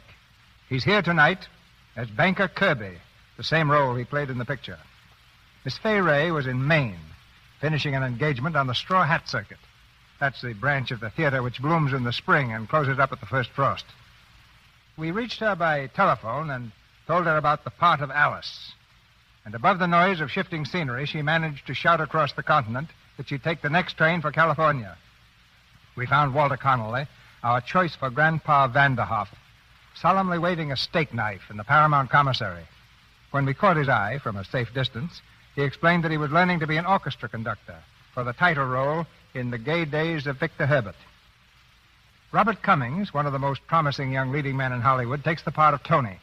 Netta Harrigan, in Private Life, Mrs. Walter Connolly, plays Mrs. Kirby, and lovely Lee Patrick, the role of Penny. Firecrackers, ballet dancers, romance, and income taxes are about to descend upon us. It's curtain time for Act One of You Can't Take It With You, starring Edward Arnold as Mr. Kirby, Walter Connolly as Grandpa Vanderhoff, Fay Ray as Alice, and Robert Cummings as Tony.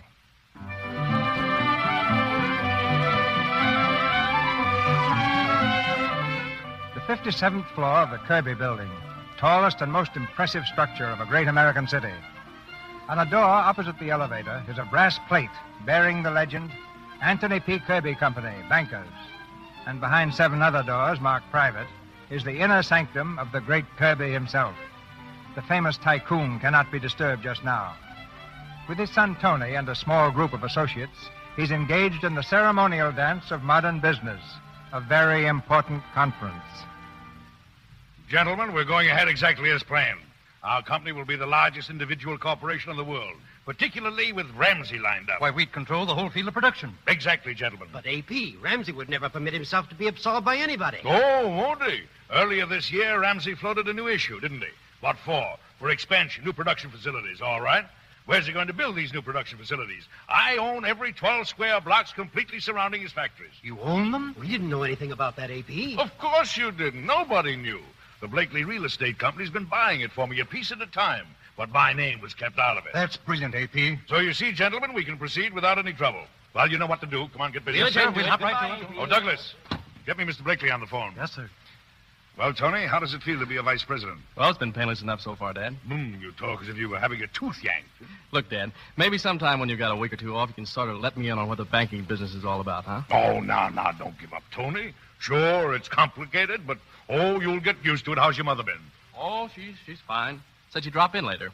Mr. Blakely's on the phone, sir. Good. Hello, Blakely. Hello, AP. How's it going, Blakely? You got that property yet? Well, I'm having a little except one house, 25-foot front, and the man won't sell. Well, make him sell. Those 12 blocks are useless unless I can buy every inch. Well, I'm trying, A.B., but the old man's a crank. I offered him $50,000 yesterday, and he turned it down. I tried to get him in here today to talk some sense into him, but I don't know. You don't know. You listen to me. I don't want any excuses. I want his house. And remember this, Blakely. Unless you buy the whole 12 blocks, you don't get a penny commission. Goodbye. But, Mr. Kirby... Oh, that man's got ice water in his veins. I tell you, John, we've got to get that property. You can't force a man to sell his home. Well, what'd he say when you offered him the $50,000? I'm not sure, but I think someone began singing, someone else danced, and Grandpa Vanderhoff himself sat down and played a mouth organ. A mouth organ? What are they, a bunch of nuts? Mr. Vanderhoff is here, Mr. Blakely. Oh, Mr. Vanderhoff. Well, send him right in. No. Have him wait. Yes, sir. Let him cool his heels a while. Psychology, eh? It never fails. Mr. Vanderhoff, Mr. Blakely will see you in just a minute. Oh, that's all right. I'm not in any hurry. Thank you, Mr. Vanderhoff. Say, mister, what are you doing with that there machine? Huh? Oh, why, this is an adding machine. Oh, my goodness, made a mistake. First time in 20 years. I suppose that calls for the building to collapse, hmm? What do you have to do that for? Well, I have to add up these figures and see if they check against these other figures. Why? Say, do you like it, this work you're doing? Oh, my goodness, no. Oh, for land's sakes, what am I saying? Then what do you do it for? What would you rather do? Rather do? Well, I make up things. Poetry?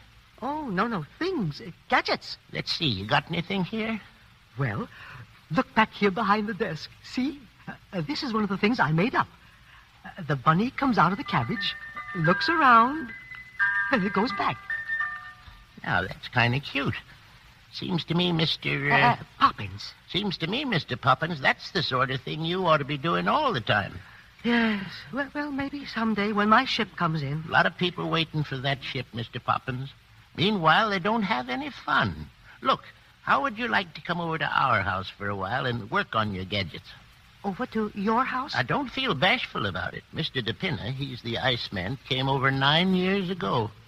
Got interested in making fireworks down in the cellar with my son-in-law, Paul, and he's been living with us ever since. Over at our place, everybody does exactly what he wants to do. Really? That's wonderful. But how do you live? Who takes care of you? The same one who takes care of the lilies of the field, Mr. Poppins. If you like, you can come over and be a lily, too. Say, let's hear that bunny again, will you? Well, all right. It's a wonderful invention, Mr. Poppins. Ought to be fun making it, too. Oh, goodness, it's Mr. Blakely. What's this? What's going on here? Well, you see, sir, this gentleman... Mr. Poppins was showing me his invention, that's all. Oh, Mr. Vanderhoff. Well. Come in. Come right into my office. No, thank you, Mr. Blakely. I was just going. Going? Well, what are you talking about? Say, that's a bad twitch in your eye.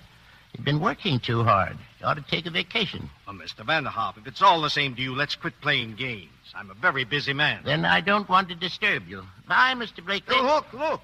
I have a check here for $100,000 made out to you. You don't say. Look out for that twitch, Mr. Blakely. Coming, Poppins? I'd like to, but I don't... You, Poppins, this is all your fault. You and your confounded toys. Get it out of here. Oh, you broke it. You broke my... wait a minute, Mr. Vanderhoff. I'll get my hat. If you leave here, Poppins, you needn't come back. I don't intend to. Mr. Blakely, the die is cast. From now on, I'm a lily. Fine. Get your bunny, Poppins.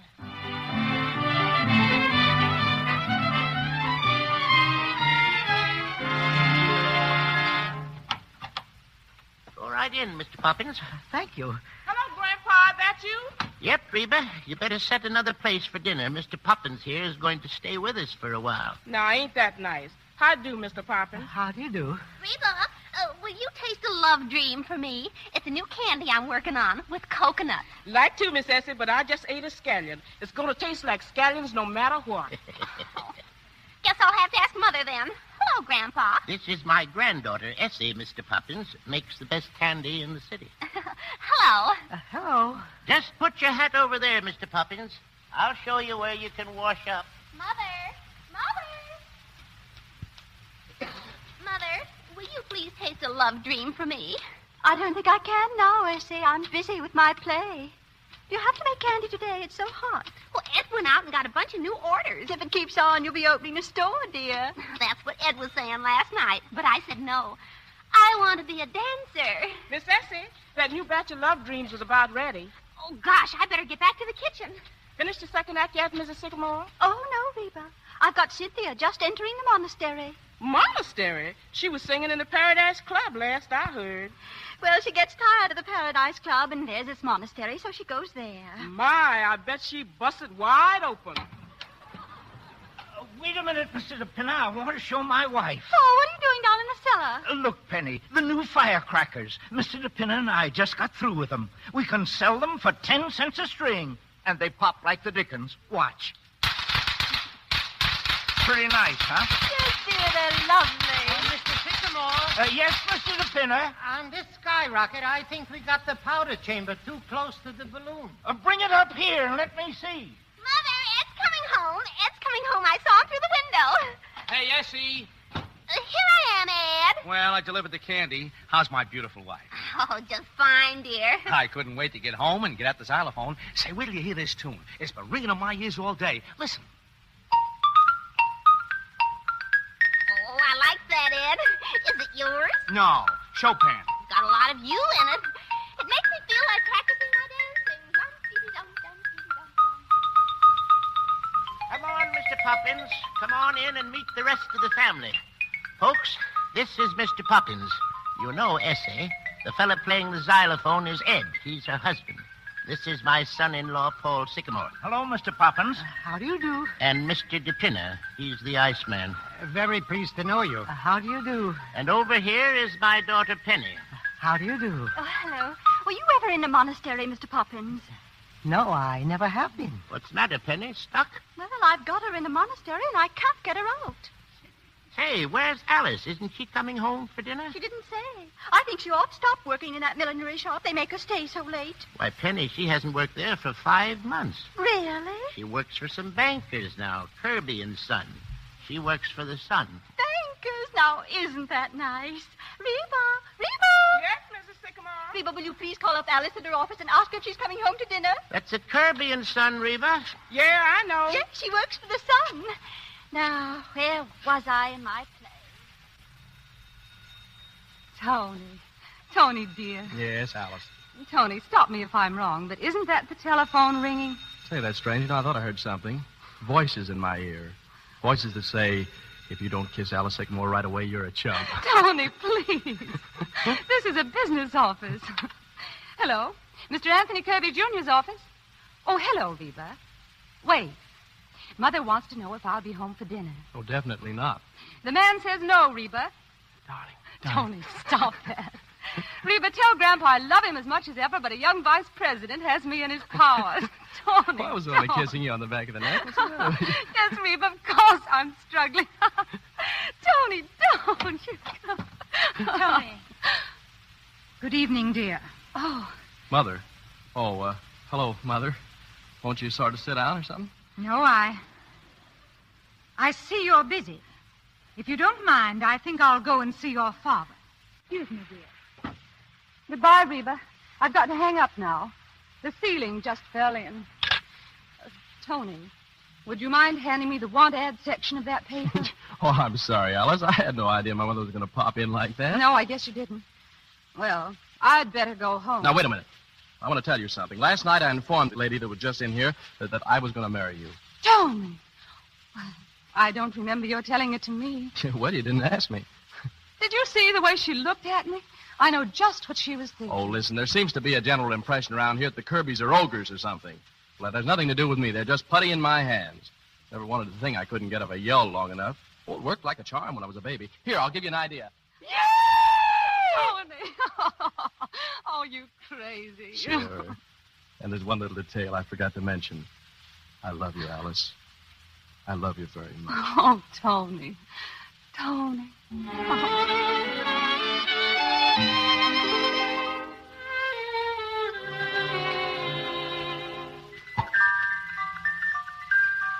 There you are.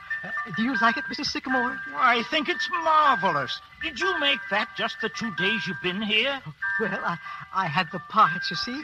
Oh, but this is a wonderful place to work. Say, Mr. Sycamore, Yes? this new fireworks display is going to be the best we've ever made. I guess it is, Mr. DePinna. Did you think of a name up for it yet? No. What we need is something new and big, with plenty of flash. You any ideas, Mr. Poppins? Let me see. I know. The Russian Revolution. Plenty of fireworks there. Why, that's brilliant, Mr. Poppins. What do you think of it, Ed? The Russian Revolution. I think it's swell. Say, you got swell ideas, Mr. Poppins. Say, maybe you got something you'd like me to set up on my printing press. Why don't you print something about the fireworks? Advertising them. Then put it in the candy boxes, and the people who buy the candy will also buy the fireworks. Say, that's great. Listen, how does this sound? Watch for the revolution. It's coming soon. Fine. We got a lot of these red flag firecrackers left. You could write about them, too. Sure.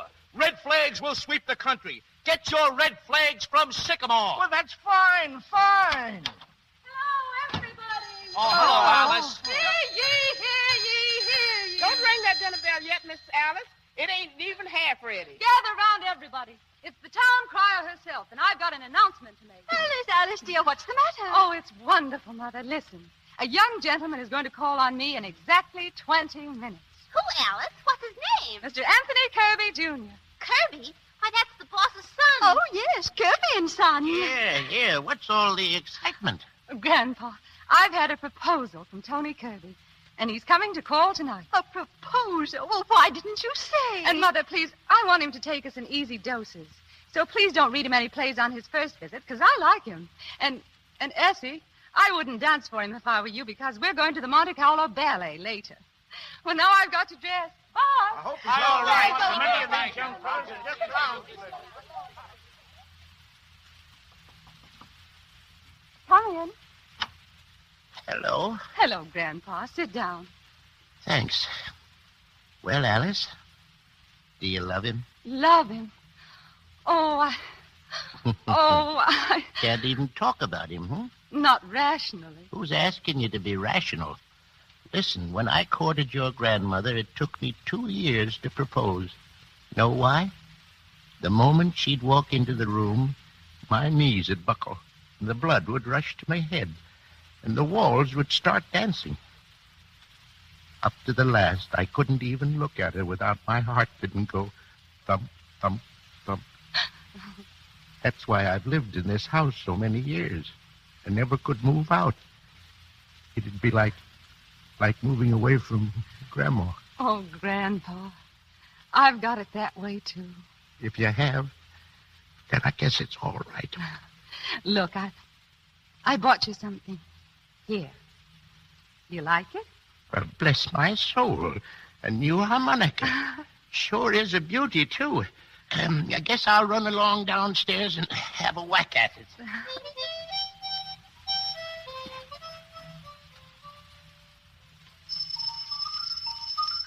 There's the bell. He's here now. Tell him I'll be right there, Grandpa. That's wonderful, Ed. Ed, stop playing. I think I heard the bell. And remember, everybody, be very nice. It's Alice's young man. Hello. I'm Alice's mother. Come right in. I'm afraid there's been a mistake. My name is Henderson. Henderson? But I thought it was Kirby. Wilbur G. Henderson, Internal Revenue Department. I'm looking for Martin Vanderhoff. Right here. Come on in. Thank you. Sit down, sir. Thanks. Mr. Vanderhoff, the government wants to talk to you about a little matter of income tax. Income tax? Now, Mr. Vanderhoff, we've written you several letters about this and no reply. And according to our records... Oh, that's Mr. Kirby now. I'll answer it. Excuse me. Come right in, Mr. Kirby. Thanks. Hello, son. Glad to see you. Thank you, sir. Mother, is that Mr. Kirby? Yes, dear. He's lovely. Sit down, son. Sit down. Make yourself at home. Oh, thank you very much. Mr. Vanderhoff, I hope you'll excuse me, but I've got to be going. Oh, I'm sorry. Drop in again sometime for dinner. If you don't mind, I'd like to get my business over before I go. Oh? Mr. Vanderhoff, our records show that you have never paid an income tax. That's right. Why not? I don't believe in it. You don't believe in it? No, sir. Well, whether you believe in it or not, you owe the government 22 years back income taxes. Yes? Now, look, Mr. Henderson, suppose I pay you the money, mind you. I don't say I'm going to, but just for the sake of argument. What do I get for my money? Get? Why, you get everything. What? Well, everything. Look at Congress and the House and the Senate. We've got to pay them, don't we? Not with my money, no, sir. Now, listen. Well, here I am. Oh. Hello, Tony. Hello, Alice. I hope you all got acquainted. Oh, yes. I think you two will make such a lovely couple. Mother. Look, Mr. Vanderhoff, there's no two ways about it. You've got to pay your taxes. How's that? I said you've got to pay it. Well, they've got to show me. They don't have to show you. I just told you. Look, who's going to pay for all those buildings down in Washington? And interstate commerce and the Constitution. The Constitution was paid for long ago. And interstate commerce, what is interstate commerce anyway? Oh, look, there are 48 states, see? And if it weren't for interstate commerce, nothing could get from one state to another, see? Why not? Have they got fences? No, they haven't got fences. They've got laws. Oh, holy smoke, I never ran across anything like this before. Well, I might pay you about $75, but that's all it's worth. You'll pay every cent, like everybody else. And if you think you're bigger than the law, you've got another thing coming. Holy smokes, what's that? What's that? Let me out of this place. Let me out of here. Let me out of here. You see, Tony, my father makes fireworks in the cellar. Oh, well, I hope you don't get into any trouble, Mr. Vanderhoff. Not me. I don't owe the government a cent. Alice, dear, here's your wrap. Thanks, Mother. All ready, Tony? We'll be late. Hello, everybody. Mr. Kalenko! Oh, Tony, you're just in time to meet Mr. Kalenkoff. He's Essie's dancing teacher. Ah, my little Alice, my little Aliska. Never have I seen you look so magnificent. Mr. Kirby, Mr. Kalenkoff. How do you do? I have a slight pain in the chest. Oh, Mr. Kalenkoff, I practiced today. Oh, my Pavlova. Grandpa, I am in time for dinner, no? Of course you are. If you'll pardon us, Mr. Kalenkoff, we're going out to the Monte Carlo Ballet. Monte Carlo Ballet? It stinks. Yes, well, goodbye, everybody. I'm glad to meet you all. Goodbye. Dinner's ready. Come on, everybody. Well, let me Can get you my imagine place Alice right here, if marrying you the don't Kirby? mind. We can put the altar right in that corner. Thank you very much. Quiet, everybody. Quiet. Did you notice his manners, Paul? Quiet, Penny. Grandpa's going to say grace. Well, sir, we've been getting along pretty good for quite a while now, and we're certainly much obliged. Looks like Alice is going to get married, and I think she'll be happy, because we just met the boy you sent to her, and he looks fine. Remember, all we ask is to just go along the way we are and keep our health, and as far as anything else is concerned, we leave it up to you.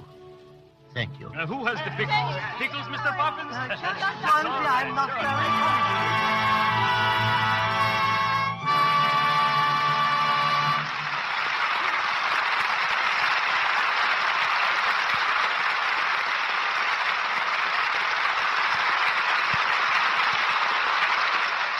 The curtain falls on Act One of You Can't Take It With You. And the course of romance promises to be rather stormy in the Vanderhoff household. During the brief intermission, before we go on with the second act, a member of our official family, Mr. Ruick, has an interesting interlude for you. Yes, I should like to tell you about a conversation that some of us had last night. We were sitting around a table at the Brown Derby when someone brought up the subject of how men differ from women in their attitude towards the simple things of life. For instance, men don't like plays that are sad as much as women do. And men sing in the bath, Mr. Ruick. That's right, Mr. Ruick. And we've made up a little song about that, which we think is cute. Want to hear it? We certainly do. Go ahead. Here's what we've heard nearly everyone say. Women are different from men. Ladies, when bathing, are not half so gay, while men sing or whistle and then sing again.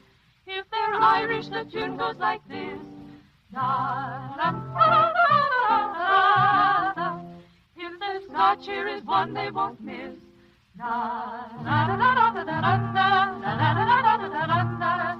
Maybe they'll whistle and you will hear.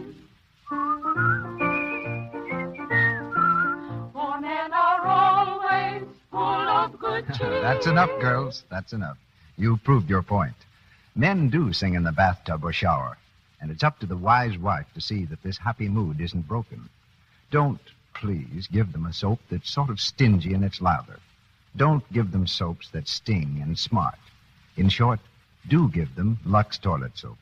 Its rich, active lather works up fast and cleanses thoroughly and quickly. Yet it's gentle and mild. It makes a bath a pleasure. And best of all, it leaves a man sure of fastidious grooming. Mr. Ruick, we have a 2-line encore to our song. Fine, let's hear it. Here is how you can keep husbands always gay. Let them take baths the Lux soap way. Yes, Lux toilet soap is a bath soap men like. Here's our producer, Mr. DeMille. Act 2 of You Can't Take It With You, starring Walter Connolly as Grandpa Vanderhoff, Edward Arnold as Mr. Kirby, Robert Cummings as Tony, and Fay Ray as Alice, with Nedda Harrigan as Mrs. Kirby and Lee Patrick as Penny.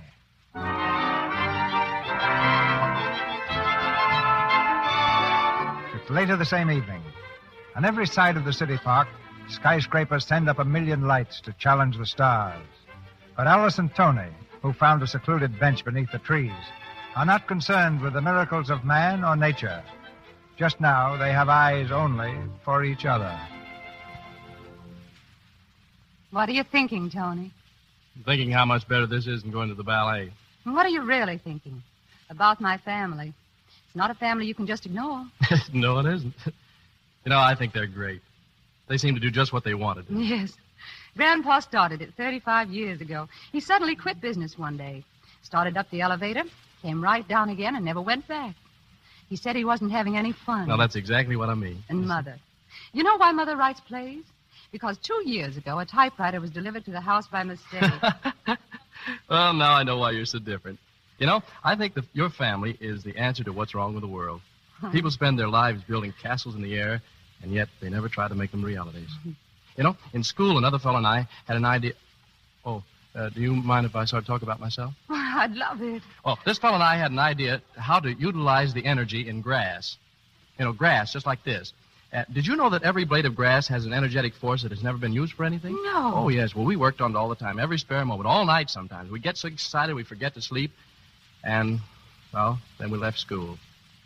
He's selling automobiles, and I'm in some mysterious thing called banking. Tony, why don't you... No, don't say it. Don't say it. I know what you're thinking. But the Kirbys come from a long line of bankers, and the line simply must not be broken. Gosh, that's been pounded into my head, and it's just given me softening the brain. Oh, that's silly, Tony. You're still young, and there's plenty of time to decide about those things. Besides, I resent what you said about your brain. I think it's beautiful. Do you? Mm-hmm. Gee, that's wonderful. Now tell me, when do we get married? We don't. Oh, darling, What'd you say? I said we don't. Not for a while. Why? Because I've been thinking. We could save ourselves a lot of embarrassment later on if our two families could meet first. Oh, so that's what's on your mind, huh? I want you to bring your folks for dinner Wednesday, Tony. Now, wait. I'm not going to put you on exhibition like a freak in a circus. I don't mind. Well, I do. Well, it's worth it if we get their approval. Oh, be sensible, Tony. They've centered their whole lives around you, made all sorts of plans. Suddenly I come along and everything's upset. Tony, there's no two ways about it. Your family has to meet mine. All right. Wednesday for dinner. It's a date.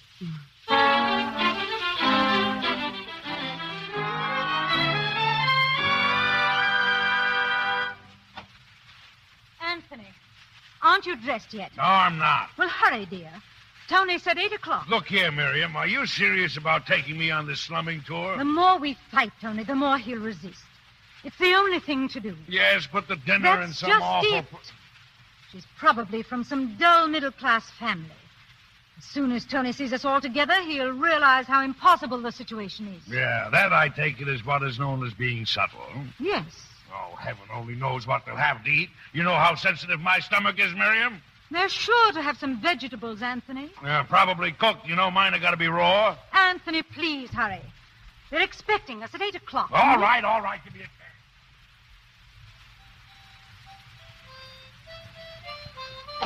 Hey, Reba. Yeah, Mr. Ed. Reba, look out the window and see if there's a man standing in front of the house. What you so excited about, Ed? There's a man been following me, Grandpa, the last few nights when I've been out delivering candy. Maybe he wants a piece. Huh? I don't see nobody, Mr. Ed. Someday, Alice, you're going to break your neck sliding down that banister. Someday I'm going to do it without holding. Essie, dear, you're going to give Reba the kitchen all day tomorrow, aren't you? She'll need it. Oh, yes, that's why I'm making the love dreams now, so I'll be way ahead. Thank you, darling. And look, Mother, tomorrow night before the Kirbys come, will you have Reba put everything down in the cellar? The typewriter, the kittens, and the xylophone? Certainly, dear. Reba, remind me. The Kirbys are certainly going to get the wrong impression of this house tomorrow night. Well, I'll be upstairs if anybody wants me. Oh, Mrs. Sycamore. Yes, Mr. DePinner? Look what I found in the cellar. Remember? Over 8 years ago. Why, of course, Mr. DePinner. It's my painting of you as the discus thrower. Oh, I always meant to finish it, but I got started on my plays and never painted again. Well, it's just as well. I'd have been the next one to strip. You know what? I think I'll finish it tonight. Is the costume still down in the cellar, Mr. DePinner? Sure, we use the bath towel. You go get it, Mr. DePinner, and I'll go upstairs and get my palette and brushes. Oh, boy. Door, Reba. All answered, Grandpa. Hello, Mr. Kalenko. Reba's here. Well, Grandpa, I'm in time for dinner, no? Yes, sir, Mr. Kolenkov. Right on time. That is why I like to... What is that thing? That? It's a picture of Mr. DePinner. Penny painted it. It stings. Let's see. Yep, I guess it does. Oh, Mr. Kalenko, I'll get my dancing clothes and be right down. Oh, my Pavlova, you are like a beautiful swan. Essie making any progress in her dancing, Mr. Kolenkov? Well, confidentially, she stings. Well, as long as she's having fun. Oh, hello, Mr. Kalenko. Oh, dear, it seems so nice to get into my art things again. Ah, Mrs. Sycamore, you are like a breath of Paris. Oh, thank you. It's the time of Santa does it, don't you think? Yeah, I'm ready, Mrs. Sycamore. Where are you going to work? Right here, Mr. DePinner. The toga looks pretty good, huh? Well, all right now. Pose, Mr. DePinner. All ready, Mr. Kalenko? My new ballet dress. Good, Essie, good. And now, Ed, music, please. For tonight's lesson, we use the dance of the hour. Okay. Now, ready? We begin. 1, 2, 3, 4. Pirouette. Pirouette. Could you pull your stomach in a little, Mr. DePinner? 4. A little freer with the hands. The music must be freer, too. Mrs. Sycamore, Mrs. Oh, Sycamore. wait, but not now. Your stomach in a little more, Mr. DePinner. Mrs. Sycamore, it's the Kirbys. They're here. Oh, my. Oh, hello, everybody. Well, good evening, Tony. Good evening. You're Mr. and Mrs. Kirby, aren't you? How do you do? Are we too early? No. Sit right down and make yourself at home. It's perfectly all right. Why, yes, only we thought it was tomorrow night. Tomorrow night? Tony. Well, that's funny. I thought... Really, this is most embarrassing. Not at all. We weren't doing a thing. Of course, we were just having a quiet evening at home. Now, don't let that bother you. This is Alice's mother, Alice's sister, Mrs. Carmichael, Mr. Carmichael, and Mr. Kolenko. How do you do, Mother? And, oh, yes, the discus thrower is Mr. DePinner. How do you do? Don't mind my costume. I'll take it right off. Oh. I'll call Alice. Alice, dear. What is it, Mother? Will you come down, dear? We have a surprise for you. Be right there. Well, I feel very uncomfortable about this. It's very careless of you, Tony. Very. Penny, how about some dinner for these folks? Please don't bother. oh, no bother at all. Ed, call up Murphy's and get a half a dozen bottles of beer and some canned salmon. Do you like canned salmon, Mr. Kirby? Please don't trouble. I'm not very hungry. We're having frankfurters, but I don't think we'll have enough now that you've come. Make it frankfurters, Ed, and see if Reba has enough. Okay. Hey, Reba. I can do it without holding. Hello, Alice. Oh, dear. What do you think, Alice? They thought it was tonight. Oh, but Tony, I thought... Oh, I'm so sorry. You see, I was planning such a nice party tomorrow night. Well, perhaps we could come tomorrow night. Oh, no. We'd better see about getting you some dinner. Oh, that's all done, Alice. I sent out. What did you send out for? Mr. Kirby should have told you he suffers from indigestion. Now, Miriam, it isn't as serious as all that. Well, perhaps it is not indigestion at all, Mr. Kirby. Perhaps it is stomach ulcer. Stomach? Oh. Oh, sit down, Mr. Kirby. Tell me, how do you find business conditions? Well, that depends on what side of the fence you're on. Isn't this nice? A real chat. Have you any hobbies, Mr. Kirby? Business is my hobby, Mrs. Sycamore. Tony told me you once raised orchids. Well, that was a long time ago. Grandpa plays the harmonica. Oh, really? Yes. Ever played one, Mr. Kirby? When Mr. Kirby was a boy, the harmonica was associated with street corner loafers. Oh, were they, Mother? Of course. Well, then Dad's been holding out on you. He used to be a champ. He told me so himself. Here's the grub. Only they didn't have any more frankfurters, so I got pickled pig's feet. Oh. Never mind, Ed. Just bring everything in the kitchen. I'll fix some scrambled eggs for Mr. Kirby. Well, Alice, wait a minute. I'll help. Well, Tony, that's that, I guess. A fine impression we're making. How could you make such a dreadful mistake? You knew it was tomorrow night. Sure did. Tony, you mean you brought them tonight purposely? Why? Well, I wanted their approval of you just as you are, not a trumped-up evening with everybody acting unnatural. But I wanted them to like us. Oh, you've spoiled it. I planned such a nice evening. Oh, a fine pair to plan things for. They're out there acting like a couple of people on a slumming tour. Reba, fix some scrambled eggs, please. Come on, we'd better get back. Now, the perfect hobby should improve the body as well as the mind. The Romans were a great people. Why? What was their hobby? Wrestling. In the wrestling, you have to think quick with the mind and the body. That's quite true. When I was young, I was quite good at it. But unfortunately, as the years go on... Foolish. Once a wrestler, you never forget. I have not wrestled in 6 years, and I forget nothing. Look, Mr. Kirby, stand up. Now, wait a minute. Mr. Glenkoff, leave Mr. Kirby alone. Now, you hold me so, and I hold you so. Now, listen, I don't Now, want to what wrestle. do I do? I do this. Mr. Kirby. Oh, look what you've done to Mr. Kirby. Oh, let me help you up. My Mr. glasses. Kirby. Where are my glasses? Oh, here they are, Mr. Kirby. They're broken. Well, I am sorry, but when you wrestle again, Mr. Kirby, you will, of course, not wear glasses. If you don't mind, perhaps we'd better be going. Oh, now, Mrs. Kirby, don't be silly. No use rushing off like that. I want to stay here and talk to you, Alice. I'd rather you didn't. There's nothing to talk about. Good night.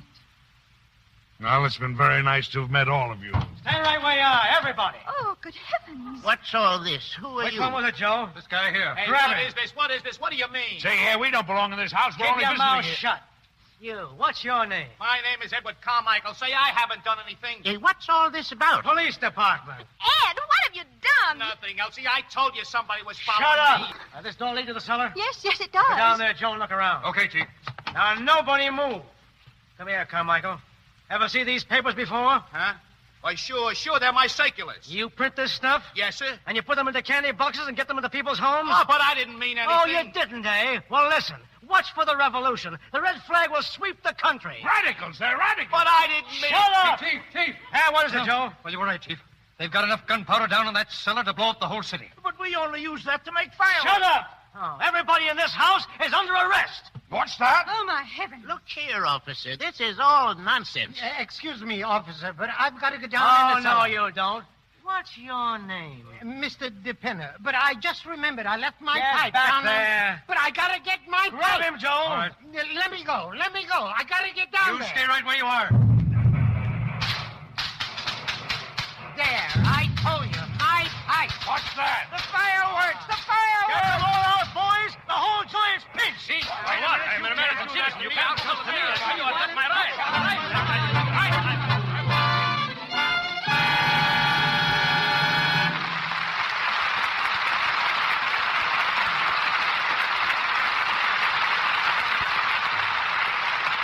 Act 2 of You Can't Take It With You ended rather abruptly.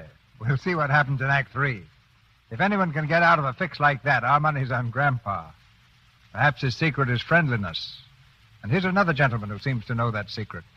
After a brief intermission, we will go on with Act 3 of You Can't Take It With You, starring Edward Arnold, Walter Connolly, Fay Ray, Robert Cummings, Neda Harrigan, and Lee Patrick. A few weeks ago, I mentioned on this program a conversation I'd had with Joan Bennett. A few days later, I got a letter that made me think that perhaps I'm not always as grateful as I should be.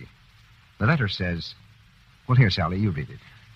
Dear Mr. Ruick, so you know Joan Bennett. You big lucky. I wish I knew her. Why don't you tell us some more about the stars you know personally? Shall I read the way it's signed? Well, certainly. Why not? Go ahead. Well, it's signed An Admirer. Oh, that. She doesn't mean me, Sally. She means she admires Joan Bennett. And by George, so do I.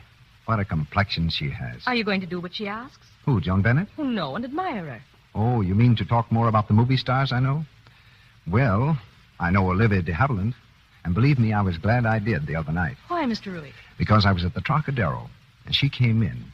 She looked so absolutely beautiful that everyone in the place turned to look. She has lovely skin. Indeed she has. And she uses Lux soap. She's a real fan for it. Says it does a swell job for her. And besides, she likes to use it because it has such a nice perfume. You can bet a girl like Olivia wouldn't use Lux unless it did work, because she's really a practical little thing, sort of businesslike about everything, expects results. 9 out of 10 screen stars use Lux soap. That means they get results, doesn't it, Mr. Ruick? It certainly does, Sally. Lux soap has active lather that does a thorough job, makes you sure of perfect cleansing. And that means it's the soap for every woman who wants her skin to have the best of care. Smooth, soft skin is a joy to everyone who looks at it. And everyone does look at it and admire it. So let Lux toilet soap help you win the love and admiration you ought to have. We pause now for station identification. This is the Columbia Broadcasting System.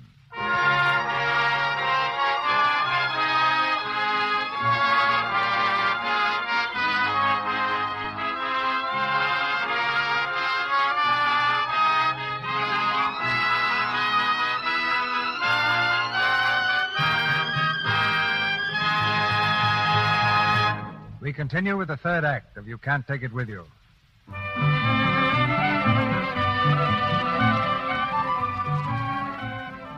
The long arm of the law has reached into the Vanderhoff household and scooped up the entire family, and with them the aristocratic Kirbys. In the police station, the men have been herded into a single barred room, reserved especially for the drunk and disorderly.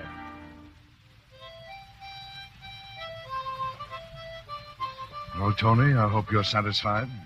And I only hope it teaches you a lesson. Go fooling around with stenographers. I'm sorry, Dad, but I intend marrying Alice. Yes, I know. I intended marrying a waitress once. But fortunately, my father knocked it out of me. Mr. Kirby, you'd be a lot better off if you'd relax a little. Ah, relax. With my son being snatched from under my nose, with my being arrested like a common criminal, this may jeopardize the biggest deal of my career. Stop worrying, Mr. Kirby. What if all your deals fall through? Might be a lucky break for you. Are you crazy? Maybe I am. I was just like you once. But I quit because I wasn't having any fun. That was 35 years ago. Yeah, and you haven't done a thing since. Oh, yes. I went to the zoo when I got the notion. Took up the harmonica again, made a lot of friends, and even found time to notice when spring came around. Yeah, it's a fine country we'd have if we all spent our time at the zoo and played the harmonica. It's a lot of nonsense. Too bad you can't find time for a lot of nonsense like that. Maybe you'd stop being so desperate about making more money than you can use. You can't take it with you, Mr. Kirby. So what good is it? From what I can see, there's only one thing you can take with you. And that's the love of your friend. Oh, why don't you go out and get a pulpit for yourself? I'm sorry. Which one of you is Vanderhoff? Right here, sir. There he is, mister. 5 minutes. Thanks. Hello, Mr. Vanderhoff. Remember me? Oh, sure. Mr. Blakely, isn't it? Yes. Heard you in trouble and came over to help you out. I see. Well, you're wasting your time, Mr. Blakely. I don't intend selling my home. What? No, sir. Not so long, young fellow, and run along and let me alone. Well, we'll see how long you can hold out. You just wait till a few more things happen to you. Oh, so it was you who arranged this arrest? Yes, and it's only a starter. Blakely, did you do this? Mr. Kirby. Why, you idiot. Do you know what you've done? But, Mr. Kirby, I never dreamed that you knew Get out of these people. here, you blundering idiot, and if you have 1 ounce of brain, see if you can dig up my attorney. Yes, sir. I'll phone them all. Yes, sir. So, you're the one that's been holding up my deal. Kind of funny, isn't it? Now, what's so funny about it? I mean, you're engineering this thing and then getting caught in your own trap. Well, you won't think it's so funny when I take that house away from you. Listen to him. Talks like a tsar. I'll show you how business is done the Kirby way. Business? You're not a businessman. You are a lion in the jungle. Yes, and I've got the longest and the sharpest claws, too. That's how I got where I am. That's why I'm on top. And scum like you are in the gutter. Oh, huh? Dad, Who stop are you? it. You're an idiot, Mr. Kirby. A stupid idiot. You can't talk to me like that. Oh, yes, I can. Scum, are we? What makes you think you're such a superior human being? Your money? With all your wealth, you're the poorest man I know. Poorer than any of these people you call scum. Because I'll guarantee they've got some friends. You may be a high mogul to yourself, Mr. Kirby, but to me, you're a failure. A failure as a man, a failure as a human being, yes, even a failure as a father.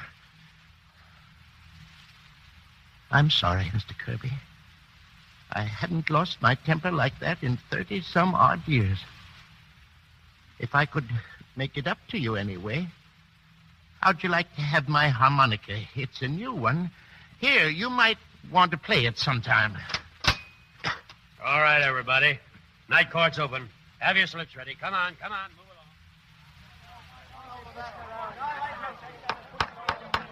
Silence.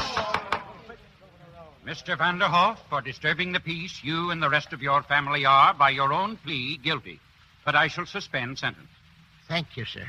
But for manufacturing explosives without a license, I'm sorry, but I'm forced to fine you $100. $100? That's a lot of money. Your Honor, I'll pay his fine. No, thank you very much, Mr. Kirby, but I couldn't let you do that. Hey, we got to help Grandpa. He's our neighbor. Order. Silence, please. Oh, Grandpa, don't worry. Why, Maggie. Your Honor, we're Grandpa's neighbors. We'll take care of that fine for him. We'll take up a collection. Oh, we're all with you, Mr. Vanderhoff. Sure we are. Very well, but quietly, please. Thanks, Judge. Okay, folks, let's pony up. Ah, you're a lucky man, Mr. Vanderhoff, to have so many friends. Yes, sir. Now, gentlemen, I'd like to dismiss the charge of disturbing the peace against the Kirbys. But if these people were guilty, then I must assume the Kirbys were guilty, too. Unless, of course, they can explain what they were doing there. I don't see that that's important. Haven't we been embarrassed enough? Your Honor, if I may say something? Yes, of course, Mr. Vanderhoff. These people just dropped in to see me about buying my house. Why, of course. That's all we were there for. That's not true. Now, Alice. Now, let me alone. I won't stand for it. I won't stand for our being humiliated like this. Your Honor, they're ashamed to admit that they came to look my family over to see if I was good enough to marry their precious son. Why, I never heard She's of right, anything. Mother. That's just why we were there. It's time you spoke up, Tony Kirby. Why, it's your family that isn't good enough. I wouldn't be related to a bunch of snobs like that for anything in the world. How do you like that? Alice, wait for you,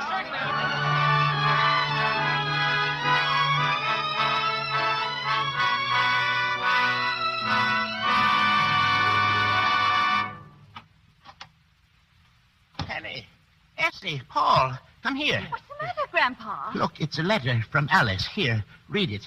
Alice? What does she say? Where is she? She coming home? Read it out loud, Penny. Oh, wait a minute. My hands are shaking. She's staying with Helen, her school friend, in Riverside. That's in Connecticut. Read what she says, Ma. Oh, let me see now. I know now the situation between me and Tony is impossible. I should have stayed in my own backyard. But, oh, my darlings, I'm so lonesome for you. Last night I cried myself to sleep. I wish I could rush back home, but how can I if I want to forget? Sounds to me like she's not coming back. Well, I guess that settles it. Who are you calling, Grandpa? I'm calling that fella Blakely. Blakely, you're not going to sell the house. Alice is right. She can't come back here. She'd be miserable. Mr. Blakely, please. We'll find a place where she is. Hello, Mr. Blakely. This is Mr. Vanderhoff. Still want to buy the house? All right, draw up the papers. That's all right. Quite a crook, that fella.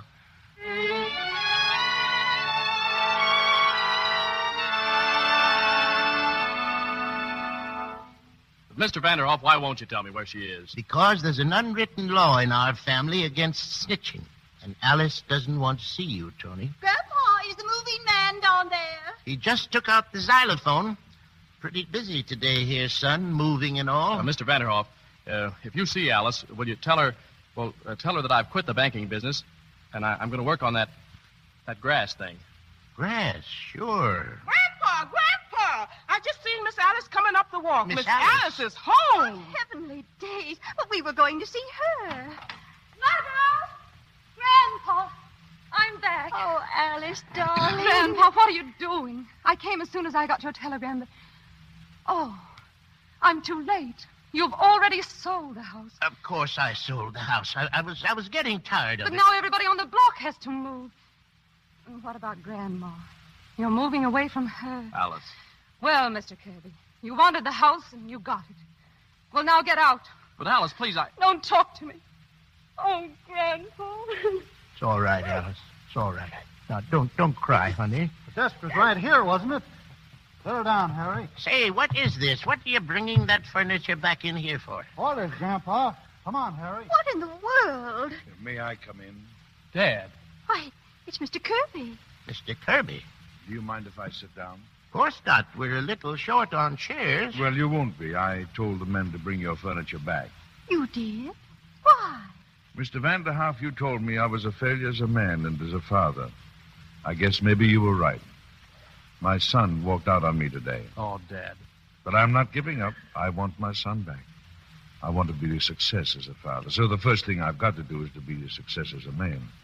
My big deal isn't going through, and strangely enough, I don't care. Mr. Kirby, you know what I do when I'm facing a crisis of some kind? No. I just take out my harmonica and play until the crisis fades away. I think right now if you and me could get together on a duet. You brought the harmonica I gave you, didn't you? Well, Fine. How about Polly Wally Doodle? Polly Wally Doodle. I'll start it and you join in. All right. Oh, that's beautiful. Paul, isn't it lovely? It's the jungle line on the harmonica. Ah, my Russian wrestling friend. What are you doing here? I'll show you. I hold you so. You hold me so. What am I doing? I'm doing this. Oh, magnificent. Thank you. Come on, Mr. Vanderhoff. Ed, how about the xylophone? Okay with me, Essie. Where's the stick? Alice, I guess everything's all right now, huh? Oh, Tony, I can't say a word. Gee, I feel like screaming. Yes, it's coming over me. Yeah, I gotta. But you've got what you want, Tony. Oh, Alice. Oh, gosh.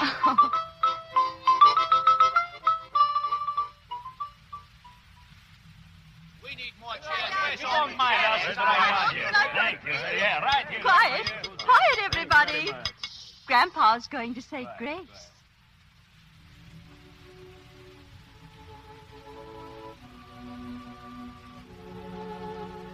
Well, sir, here we are again. We had a little trouble, but that's not your fault. You spread the milk of human kindness, and if some of it gets curdled, that's our lookout. Anyway, things have turned out fine. Alice is going to marry Tony. The Kirbys are coming to live with us for a while. And everybody on the block is happy. We've all got our health, and as far as anything else is concerned, we leave it up to you. Thank you. Has anybody got the pictures?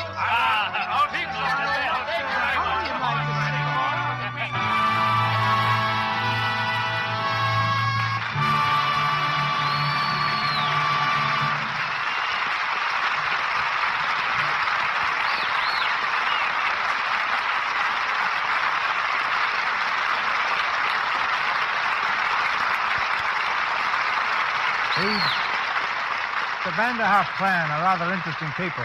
And 4 other interesting people are coming back to our microphone now. Edward Arnold, Walter Connolly, Fay Ray, and Robert Cummings.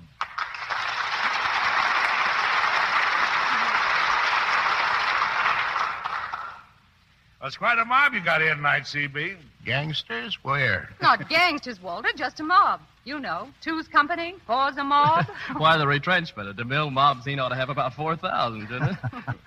Sometimes 4 good actors can outshine 4,000, Bob. Yeah, but they can't make as much noise. That depends on their ammunition. You 4 made plenty tonight. Well, we're all a little shell-shocked after rehearsing under firecrackers all week. Well, I do think it was carrying realism too far when the man put firecracker off under my chair. That was rather a low trick. But, Eddie, Wasn't that in the spirit of the Low Jinks Festival at the Bohemian Club? Well, we have two important pilgrimages a year, CB. The High Jinks, which is serious, and the Low Jinks, which speaks for itself. It's quite a sight, actors making fun of themselves. Oh, no, Ed. Impossible. Actors never make fun of themselves. Well, I've seen it with my own eyes. I'll take you all up sometime, show you. All except Faye. It's strictly stag. Oh. Educational, but not co-educational, huh? Well, never mind, Faye. How did you enjoy that summer theater in Maine? Oh, it was grand. The only way I know of to get paid for taking a vacation in Maine. And I have something to report that will interest you, CB. I found in my summer theater that Lux soap is just as popular backstage as it is in Hollywood. Naturally, I took some with me when I went to Maine because I've used it for years. And I discovered that almost everyone else uses it, too. They know, as I do, what a help it is in keeping one's complexion soft and smooth. Reports like that make the heart grow fonder. Well, you know, Mr. DeMille, it's time for you to give a report of yourself. What have you done about next week's play? Next Monday night, we're going to have Irene Dunn and David Niven. And the play... The play, which I think everyone will like, is The Sisters. A story about a girl who cast her lot with a reckless adventurer, fought for love, and won a victory. Irene Dunn and David Niven in The Sisters. That's a wonderful cast and a fine play. I bet a lot of people have been asking for The Sisters. Well, the Arnold family will be listening in, and it's time for me to get out of here. I got to go to work again. I think we all enjoyed doing You Can't Take It With You. Goodbye, CB. Good night. Good night. Good night. Good night. And our gratitude is one thing you can take with you.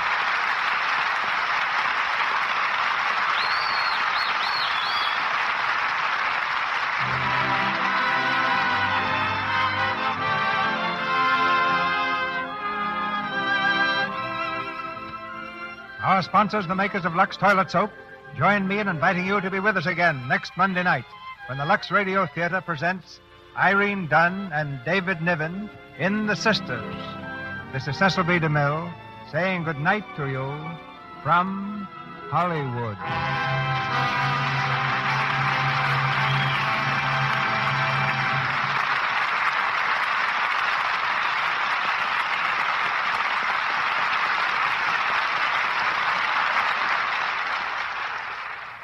This is Melville Ruick, asking you to be sure to listen to the Lux daytime program, The Life and Love of Dr. Susan. This human and gripping story of a young, attractive woman doctor is brought to you every afternoon, Monday through Friday. For the time and station, see your newspaper. The Life and Love of Dr. Susan comes to you in addition to the Lux Radio Theater. Heard in tonight's play were Lou Merrill as Kolenkov, Sally Payne as Essie, Edward Marr as Ed, Ralph Sedan as Poppins, Wally Mayer as Henderson, Griff Barnett as Hughes, Gil Patrick as Secretary, Abe Reynolds as DePinna, John Fee as First Associate, Victor Rodman as Blakely, Jane Morgan as Secretary, Libby Taylor as Reba, Harry Humphreys as Paul, and Earl Ross as Guard. Edward Arnold will soon be seen in the Columbia picture Mr. Smith Goes to Washington. Walter Connolly is now appearing in the RKO production Fifth Avenue Girl. Robert Cummings' current film is The Underpup, a Universal production. Louis Silvers is from 20th Century Fox, where he directed music for Hollywood Cavalcade.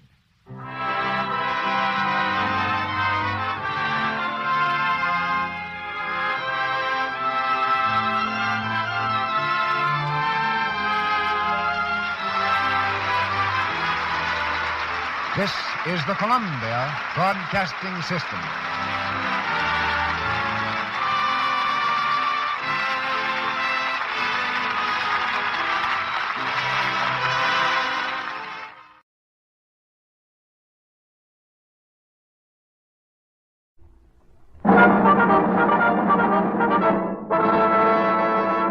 From Hollywood, California, the Lux Radio Theater presents Clark Gable and Claudette Colbert in It Happened One Night with Walter Connolly and Roscoe Carnes.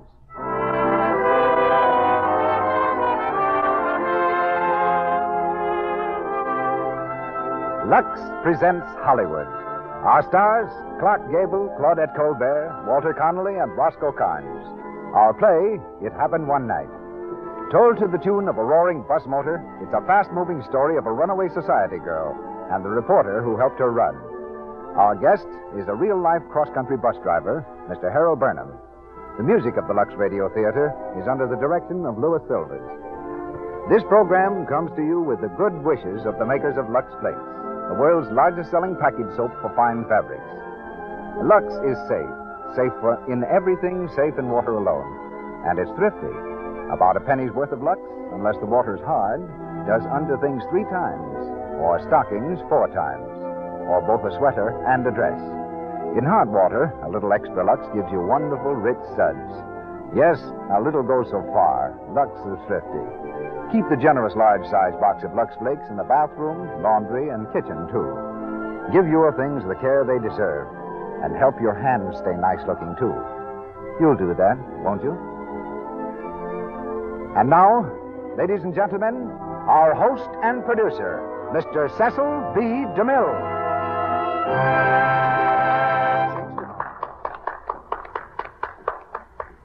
Greetings from Hollywood, ladies and gentlemen. It happened one night that a husky son was born to Mr. and Mrs. William Gable of Cadiz, Ohio. When the boy grew older, it happened one night that a friend who was an actor invited him backstage to witness a performance of the local stock company. The young man was allowed to peer through a peephole in the curtain, saw a vast bank of upturned, expectant faces, and discovered that it thrilled him, lured him as irresistibly as fate itself. Then came a swift, amazing series of ups and downs, until at last, it happened one night in Hollywood that Clark Gable tossed a coin to decide whether he should continue to fight for a chance in the movies or head for home. The coin fell heads up, and he remained to become one of the most popular stars the screen has ever known. Clark is now working in Gone with the Wind and appears tonight through the courtesy of Metro-Goldwyn-Mayer. It happened one noon that a pretty young girl was crossing the Paramount lot on her way to lunch when a producer stopped her and asked her how she'd like to play the part of the wickedest woman in the world. Without a second's hesitation, she answered, "I'd love it." I was the producer, Claudette Colbert was the girl, and the picture was the sign of the cross, in which Miss Colbert appeared as Papier, the queen who invented the milk bath for beauty. Soon afterward, Frank Capra borrowed Claudette for the leading role in a film that became one of the great classic romantic comedies of the screen, and which we have adapted for radio. And that, roughly, is how it happens tonight that we're presenting It Happened One Night. Our stars repeat their Academy Award-winning parts in the Academy Award-winning film when Clark Gable plays Peter Warren and Claudette Colbert plays Ellie Andrews. Claudette will be seen shortly in the Paramount film Midnight and is currently working in It's a Wonderful World for a Metro-Goldwyn-Mayer production. Other excellent artists who grace our stage tonight, playing the same parts they filled so ably on the screen, are Walter Connolly as Mr. Andrews and Roscoe Kahn as Shapley. And now in the Lux Radio Theater, the cross-country bus stands waiting. The oil is checked, the tank is full. And we're ready to start with Clark Gable, Claudette Colbert, Walter Connolly, and Roscoe Kahn. Yes, ladies and gentlemen, it happened one night.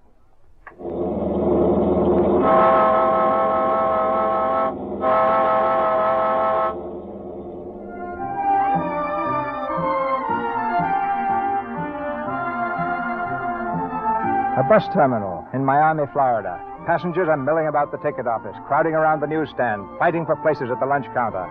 In a telephone booth at the far end of the station, Peter Warren, a news reporter, has just put through a long-distance call to his paper. Hello. Is this the New York Globe? Yes, sir? Well, this is Peter Warren talking. I want to speak to Harry Gordon right away. Who? Gordon, the managing editor. Oh, one moment, please. Fire me, huh? I'll show him the big baboon. Hello? Hello, Gordon? Yeah? This is Peter Warren. Well, what of it? Say, what's all this about my being fired? You got my wire, didn't you? Sure, but... Well, it goes. You're through. What for? You know what for. Go on home and sleep it off. What? Hey, listen here, monkey face. I'm the best news hound your filthy scandal sheet ever had. Don't make me laugh. What were you doing last night? None of your... I sent you my copy. Sure. All about the bathing beauties of Miami Beach. It was lovely. But did you know that Ellie Andrews disappeared last night from her father's yacht? What? Ellie Andrews. She disappeared. Do you know that? No. Well, that's why you're fired. Hey, wait. Hello. No. What's waiting for Palm Beach, Savannah, Jacksonville, Philadelphia, New York? Hey-o, get your newspapers. Read all about it. Wealthy heiress runs away. Hey-o, read all about it. Hey, boy. Yes, I want a paper. What's the headline? Oh, that's about a society girl. Her name's Ellie Andrews. She just run away from her old man's yacht. Ellie Andrews, the banker's daughter, huh? Yeah. You want a paper, mister? Hey, what'd you run away for? Oh, I don't know. She wants to marry some aviator guy, and her old man don't want her to, see? So she runs away. And then the old man... Hey, look, why don't you buy a paper? You can read the whole thing for 3 cents. Who, me? I never read newspapers. Well, for crying out... Here's a dime. Buy yourself an automobile. Okay, thanks, mister. Hey, wait a minute. Where do I get the bus to New York? Right outside the terminal. Thanks. Hey, you get your paper here. Read all about it. Hey, driver, does this bus go to New York? There's a sign on the front. Can't you read? Sorry, but I never got past the 4th grade. Where do I sit? That don't worry me any. Okay. If you'll be good enough to move this pile of newspapers, I'll take the seat here. Move them yourself. Fine. Hey, wait a minute. What do you think you're doing? Huh? The papers. What's the idea of throwing them out? Oh, the papers. You know, it's a long story, my friend. I never did like the idea of sitting on newspapers. I did it once, and all the headlines came off of my white trousers. You... No, on the level. It actually happened. Nobody bought a newspaper that day. They just followed me around, read the news off the seat of my pants. Ah, fresh guy, huh? What you need's a good sock on the nose. Now, listen, partner. You may not like my nose, but I do. I always wear it out in the open, where if anybody wants to take a sock at it, they can do it. Oh, yeah? Now, that's a brilliant answer. Why didn't I think of it? Our conversation could have been over long ago. Oh, yeah? If you keep that up, we're not going to get anywhere. Oh, yeah? You got me. Pardon me, I want to get by. Yeah, come on through. This is liable to last all night. Don't mind me. Thank you. Hey, wait, you can't sit there. That's my seat. I beg your pardon? Listen, I'm putting up a stiff battle for that seat, so if it's just the same to you, scram. Driver, are these seats reserved? Nah, first come, first served. Thank you. Wait a minute, driver. These seats accommodate 2 people, don't they? Well, maybe they do, and maybe they don't. Thanks. Move over, sister. Ow. This is a maybe they do. Well. There. Comfortable? Oh, very. That's good. There's nothing like being comfortable when you have 2,000 miles to... Say, haven't I seen you someplace before? I'm afraid not. Funny, but I think I have. You ever had your picture in a newspaper? Never. Not even on the society page? Oh, well, my mistake. I could have almost sworn I've seen you before. Really? Well, perhaps it was the livestock show in Chattanooga. I often go there with my old maid aunt from the country. We're simply mad about the merry-go-round. Port! Take it away.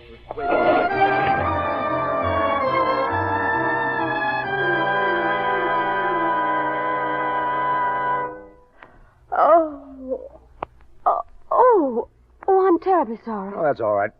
You have a good sleep? Oh, fine, thank you. Well, everybody's gone. Where are we? Jacksonville. We just got in. We change buses here and pull out in half an hour. Oh, it was so foolish of me to fall asleep on your shoulder like that. Why didn't you push me away? Oh, I hated to wake you up. You look kind of pretty asleep. How about some breakfast? Oh, no, thank you. I never eat on a bus. You mean you've never traveled on a bus? I beg your pardon? Let it go. But you ought to eat something. You got to watch out for your health, you know. Thank you. I can take care of myself. Excuse me, please. I'm getting out. Sit down. I want to talk to you. Oh, do you? You'll never get away with it, Miss Andrews. What are you talking about? I said you'd never get away with it. Your father will stop you before you get halfway to New York. You must have me confused with someone else. Quit kidding. It's all over the front page. You know, I've always been curious to know what kind of a girl would want to marry a front-page aviator like King Wesley. Take my advice and grab the next bus back to Miami. That guy's a phony. I didn't ask for your advice. No, that's right. You didn't. Well, I guess I'll step out and send a telegram. No, wait. You're not going to notify my father, are you? What for? You could probably get some money out of him. Oh, I never thought of that. Now, listen. If you'll promise not to do it, I'll pay you. I'll pay you as much as he will. You won't gain anything by giving me away as long as I'm willing to make it worth your while. And I will. Just as soon as I get to New York, I'll pay you. Cut it. What? I said cut it. You know, I had you pegged right from the start. You're the spoiled brat of a rich father. The only way you can get anything is to buy it. Now you're in a jam, and all you think of is your money. It never fails, does it? But, Ever hear the word humility? No, you wouldn't. I guess it never occurred to you to just say, please, mister, I'm in trouble. Will you help me? No, that'd bring you down off your high horse for a minute. Well, let me tell you something. Maybe it'll take a load off your mind. You don't have to worry about me. I'm not interested in your money or your problems. You, King Wesley, your father, you're all a lot of hooey to me. So long, Miss Andrews.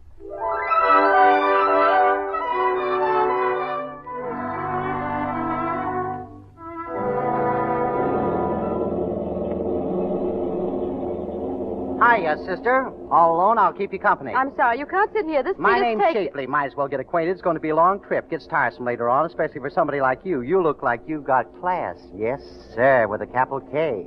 Well, I'm the guy that knows class when he sees it. Believe you me. Ask any of the boys, they'll tell you. Shapley sure knows how to pick 'em. Yes, sir, Shapley's the name, and Shapley's the way I like 'em.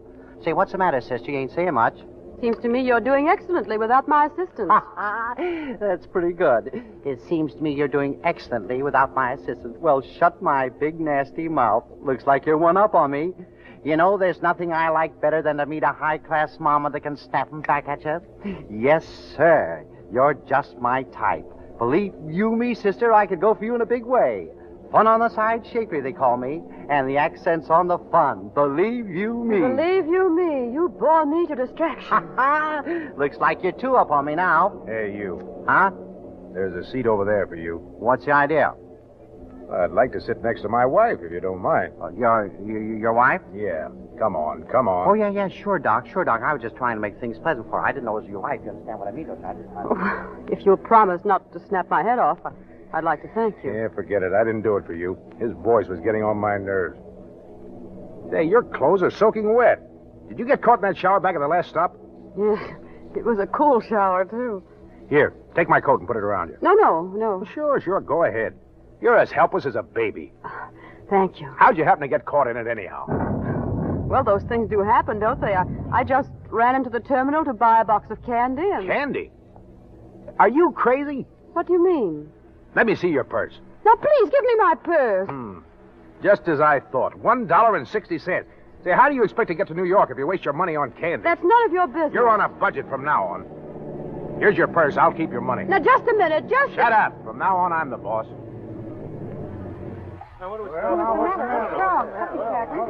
Hey, driver, what's the matter? There's a sign there that says the bridge at Dawson's been washed out. We might as well put up here for the night. But where are we? Dyke's Auto Camp. They got cabins here. No chance of getting through, huh? Not tonight. That's enough for me. Come on, Brett. Are you talking to me? Yeah. We're stopping here for the night. Let's go. Here's your cabin, Mr. Warren. This one here? Yes, sir. Come on, kid. This is it. Oh, I'm dripping. Well, good night. I hope you and your husband rest comfortably, Mrs. Warren.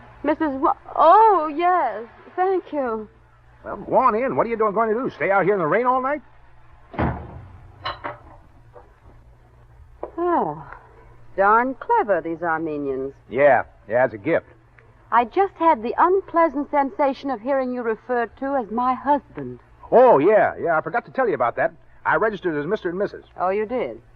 You know, compared to you, my friend Shapley's an amateur. Now, just whatever gave you the idea I'd stand for this? Hey, now, wait a minute. Let's get this straightened out right now. If you're nursing any silly notion that I'm interested in you, forget it. You're just a headline to me. A headline? You're not a newspaper man, are you? Chalk one up for your side. Now, listen. You want to get to your fiancé, King Wesley, in New York, don't you? All right. I'm here to help you. What I want is your story. Exclusive. A day-to-day account all about your mad flight to happiness. I need that story. Just between you and me, I've got to have it. Isn't that just too cute?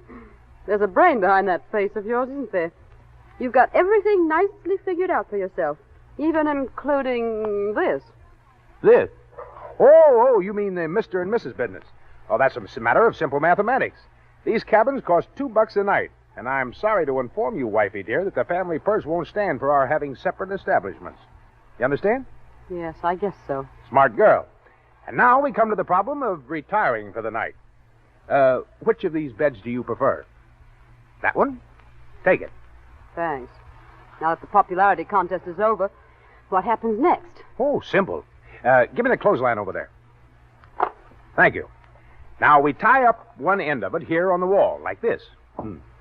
Pretty knot, don't you think? About average.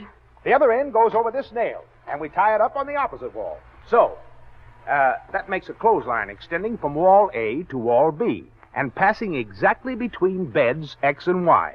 Then we take the blanket, G, and place it over the clothesline, A, B, so that you in bed X will not be troubled with the disturbing sight of me in bed Y.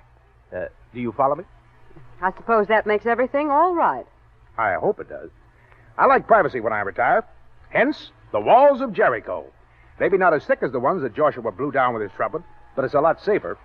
You see, I have no trumpet. Well, now that is a relief. And to show you my heart's in the right place, I'll give you my best pair of pajamas. Here. Thanks. Now, do you mind joining the Israelites on the other side of the wall? I think it might be better. Excuse me. Yeah, that's the stuff, Brett. Don't be worried. The walls of Jericho will protect you. Would you mind putting out the light? Oh, not at all. Turning in? Mm-hmm. Say, would you mind taking those things of yours off the walls of Jericho? Oh, I'm sorry. How's that? Better. It's nice, isn't it? Lying here and listening to the rain. By the way, what's your name? What's that? Who are you? Me? Oh, I'm the whippoorwill that cries in the night. I'm the soft morning breeze that caresses your lovely face. You've got a name, haven't you? Yeah, I got a name. Peter Warren. Peter Warren. I don't like it. Don't let it bother you. You're giving it back to me in the morning. Pleased to meet you, Mr. Warren. Pleasure's all mine, Mrs. Warren. Good night. Good night.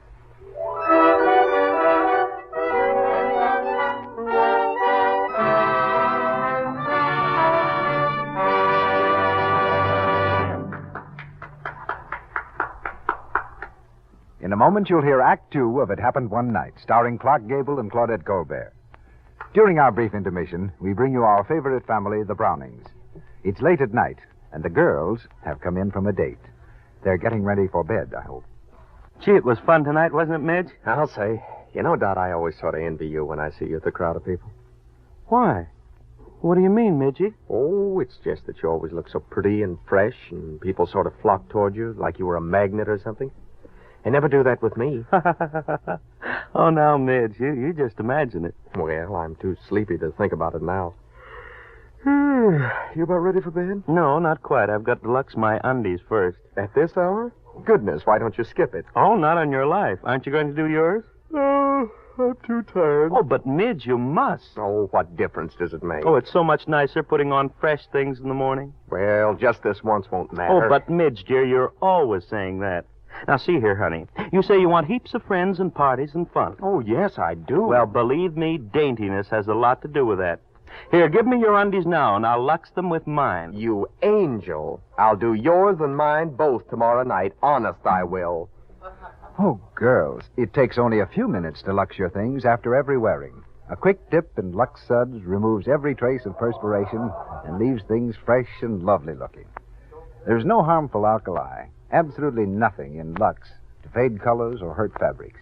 You can use it safely for anything safe in water alone.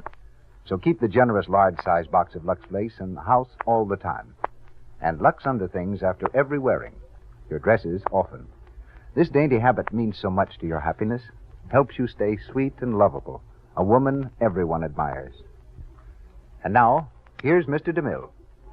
It Happened One Night, starring Claudette Colbert and Clark Gable, with Walter Connolly and Roscoe Carnes.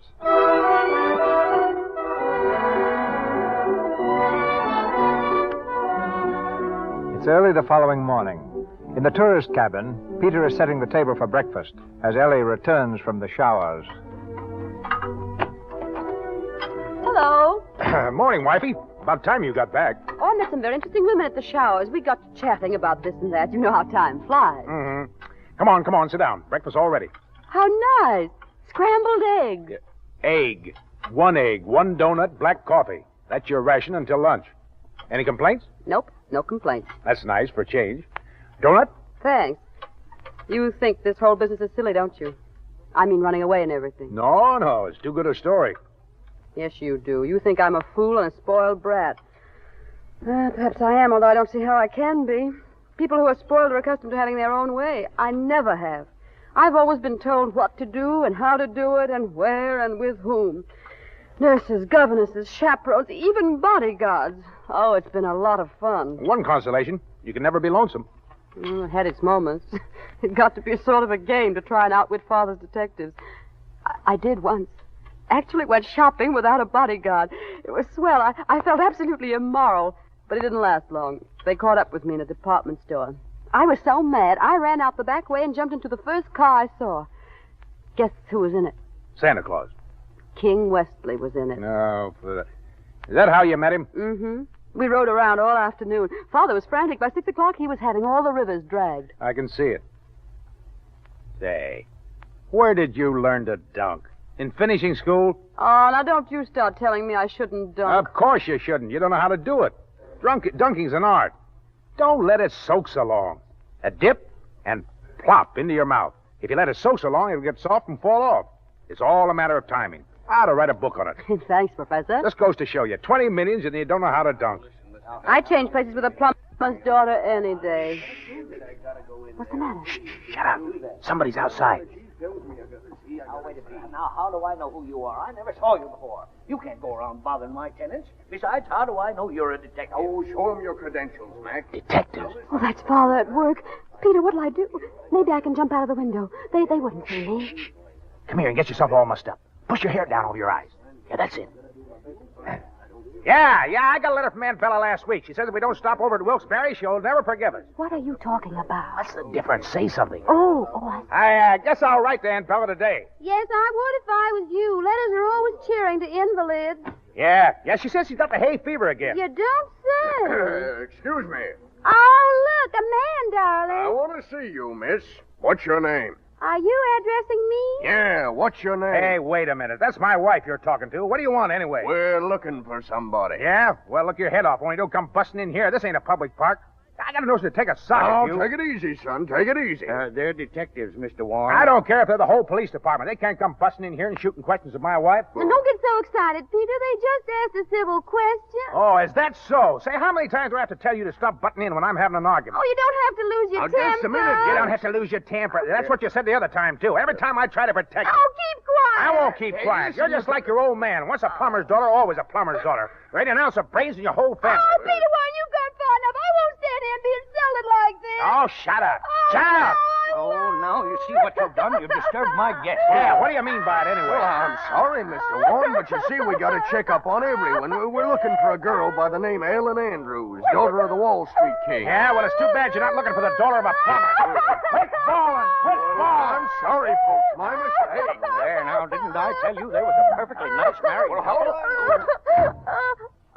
Are they gone? Yeah, they're gone.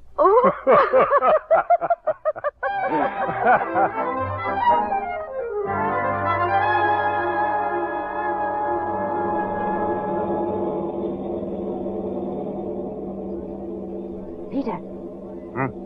Yeah? Peter, wake up. What do you want? Can't you see I'm trying to get some sleep? Shapley's back with us. Did you know that? Sure, what about it? Look at him. He's got one of those newspapers with my picture in it. Oh, Peter, I'm afraid. What are you afraid of? Haven't you still got me with you?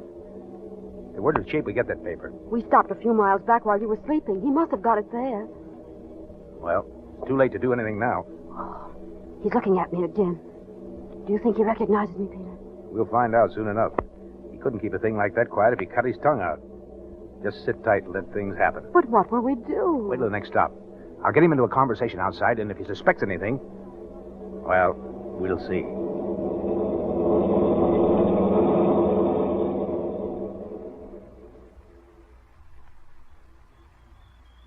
Hello, Mr. Shapley. Hello. Nice to get out and stretch your legs, ain't it? Yeah, it sure is. I see you got a paper there. That's right. Maybe you'd like to take a look at it. Yeah, I don't mind if I do. Well, hold it here in the headlights, and you can read while you're waiting. Traveling like this, you sort of lose track of what's going on in the world. Take that story there, for instance, about Ellen Andrews. If I was to see that dame, you know what I'd do? No. What? I'd go 50-50 with you. Why? Because I don't believe in hogging it all, see? A bird that figures that way always ends up behind the 8 ball, is what I always say. What's in your mind? 5 G's or I crab the works. 5 G's, huh? You heard me. Yeah. You know, it's a lucky thing my running into you. You're just the man I need. You made no mistake, believe you me. You pack a gap?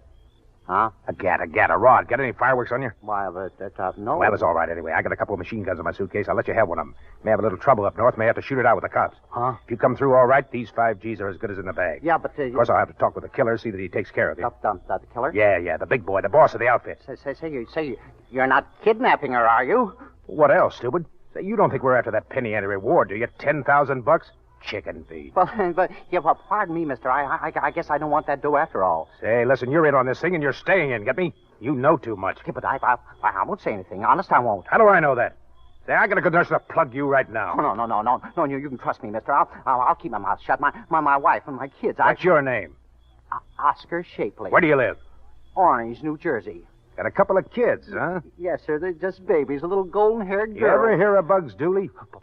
Bugs Dooley? He was a nice guy, just like you. But he made a mistake one day, got a little too talkative. You know what happened to his kids? Oh.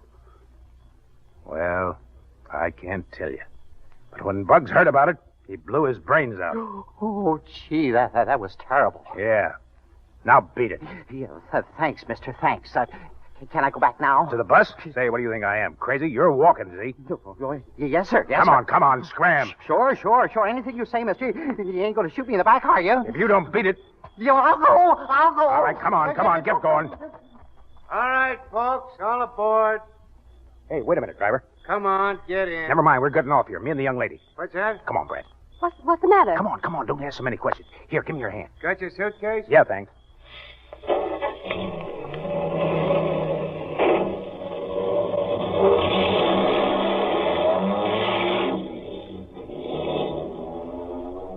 Well, now that we're stranded in the middle of a country road in the dead of night, maybe you'd let me in on the big secret. What's the idea? The idea? We're going to take a little walk, Brat. Mr. Shapley may shoot off his mouth after all. Where are we going to walk to? Next town, wherever that is. Come on. Pick 'em up and lay 'em down. We've got a long way to go.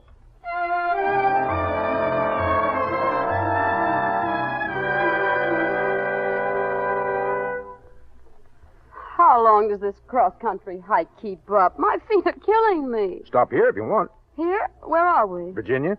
Oh, I know, but where? I can't say for sure right now, but from the looks of that hayrick, I guess we're on somebody's farm. Where's the farmhouse? What difference does that make? You don't mean we're going to sleep out here in the open, do you? Well, I don't know about you, but I'm going to give a fairly good imitation of it. Peter. What? I'm awfully hungry. Oh, that's just your imagination. No, it isn't. I'm hungry and scared.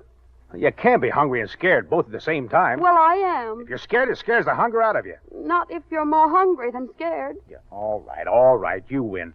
Now, let's forget about it. I can't. I'm hungry. Holy smokes. Why did I ever get mixed up with you? If I had any sense, I'd be in New York by this time. What about your big story? Taking a dame back to her fiancé. I turned out to be a prize sucker, all right. Here, your bed's all ready. Come on. You mean I'm supposed to sleep on that hay? That's the idea. Oh, it's all crackly. Oh, shut up and go to sleep. I'm sick and tired of listening to a lot of complaints. You know, you're becoming awfully disagreeable lately. You just snap my head off every time I open my mouth. If being with me is so distasteful to you, you can leave.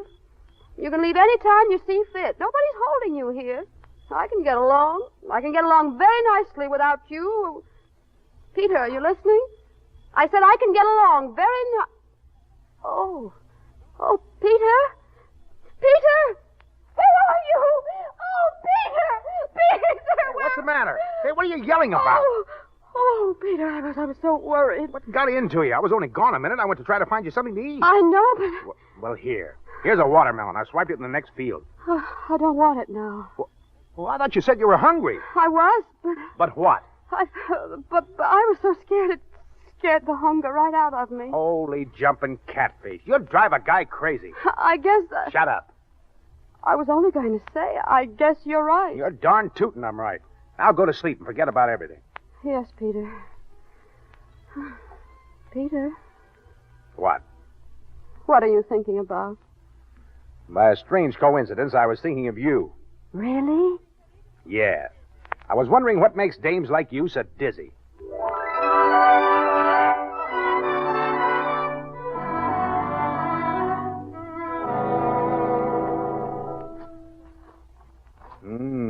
What a morning. Look at the sun. Look at those fields. Yes, look at my shoes. This dirt road is certainly hard on leather. By the way, what did you say we were supposed to be doing? Hitchhiking. Oh. You've given me a very good example of the hiking. Where does the hitching come in? A little early yet. No cars out.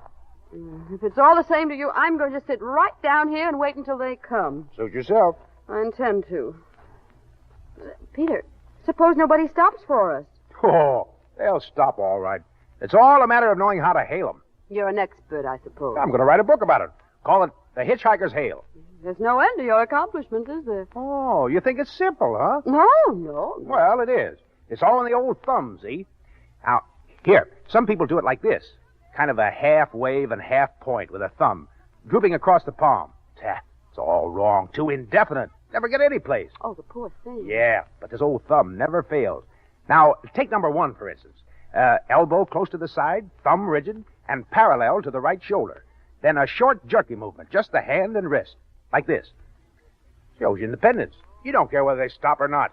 You got money in your pocket, see? Clever. Yeah, but number 2, that's a little wider movement from the elbow. The thumb describing a graceful arc from shoulder to waistline. A smile goes with it, like this. See? That means you got a brand new story about... Uh-huh. You figured that all out by yourself, huh? Ah, that's nothing. Number 3, that's a pit. Yeah, that's the pitiful one, you know. When you're broke and hungry and everything looks black. Is that so? Yeah, shoulders saggy, mouth down, chin drooping.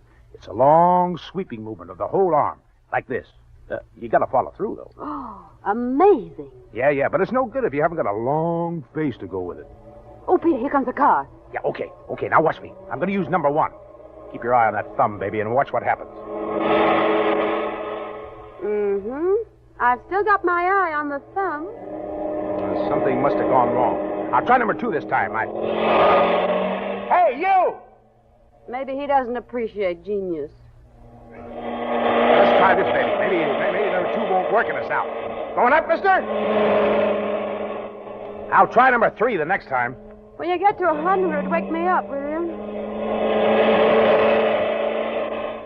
I don't think I'll write that book after all. Oh, think of all the fun you had. Do you mind if I try the next one? You? Oh, don't make me laugh. Oh, you're such a smart aleck. Nobody knows anything but you. I'll stop this car, and I won't use my thumb. What are you going to do? It's a system all my own. Left hand gracefully on left hip, head back and incline gently in the direction of travel, eyes twinkling. It's the twinkle that does it. Step aside, please. Oh, Hello, sister. You going my way? Yes, thank you very much. Well, hop right in. My name is Baker. Oh, it's so sweet of you, Mr. Baker. Would you mind if this gentleman rode with us, too? Oh, him? Yeah, me. Well, I don't like his looks any too much, sister. Oh, that's all right. He's my uncle. He can't help looking like that. He used to be a newspaper man. Oh, well, all right. Get in the back. Thanks.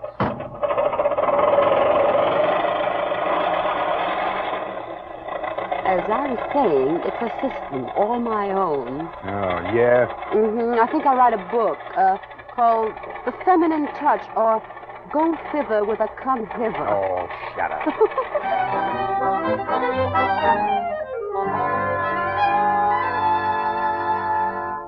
So you want a cabin for a week, huh? Yeah, that's right. For you and your wife? That's right. That'll be $875. Sold. Which one? Take number 4 and pay in advance.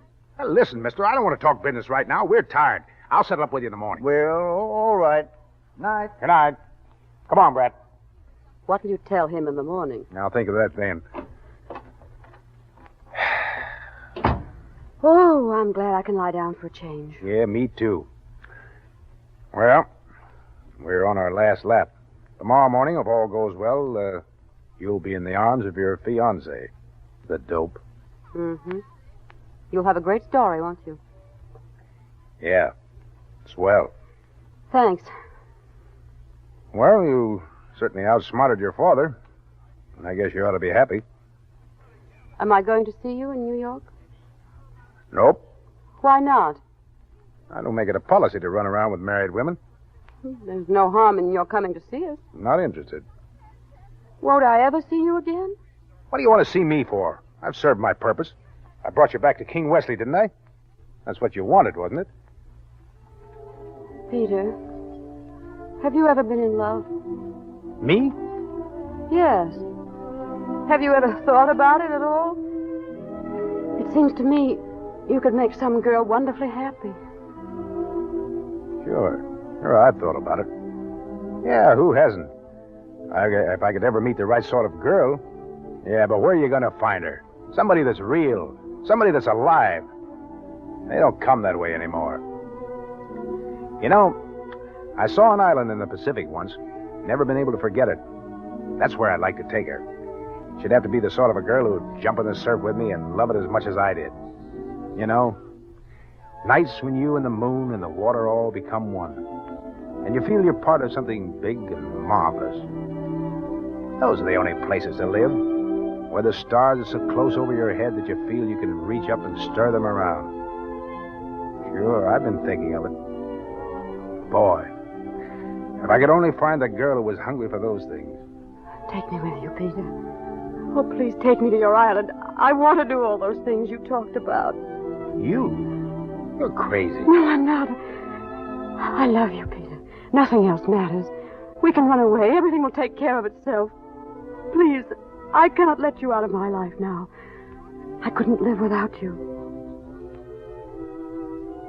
Ellie, you'd better go over there. Go to sleep. Oh, you... I'm sorry. Hey, wait a minute. Good night, Mr. Warren. Ellie, did you really mean that? About the island? Would you really go? Certainly not. You think I'm crazy? Yeah, I guess I did. Just for a minute.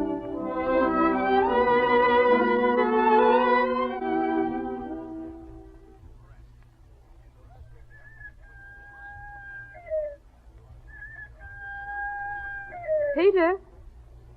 Peter? Where are you? Peter! Peter! Good morning, Miss Warren. Oh, good morning. Did you see Mr. Did you see my husband? Husband? Oh, well, he's gone. Gone? Yes, ma'am. Left about an hour ago. He didn't say where? Not a word. But I heard him calling long distance. He spoke to a Mr. Gordon at the New York Globe office. Said he had a great story and was going right into New York to see him. I see. Where's the telephone, please? I don't think your husband will be there yet, Mrs. Warren. Oh, stop calling me Mrs. Warren. I'm not Mrs. Warren. I never will be Mrs. Warren. My name is Andrews. Yes. Ellie Andrews. Yes, ma'am. Yes, ma'am. No, where's that phone? Over there, ma'am. Right over there. Thank you. Ow. Think it was my fault or something. My name ain't Mrs. Warren. My name is Andrews. Andrews? Ellie Andrews. Ellie. Oh, Ma! Ma! Ma, come here quick. Ma!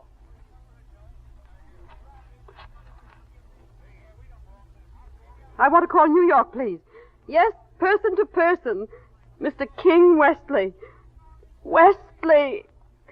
W-E-S-T-L-E-Y.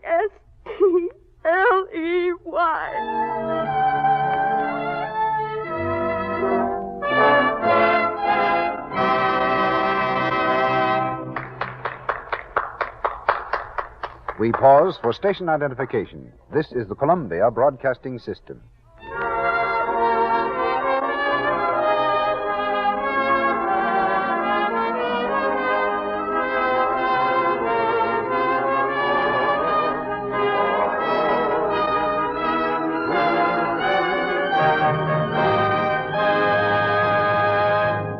The curtain falls on Act Two of It Happened One Night, starring Claudette Colbert and Clark Gable, with Walter Connolly and Roscoe Carnes.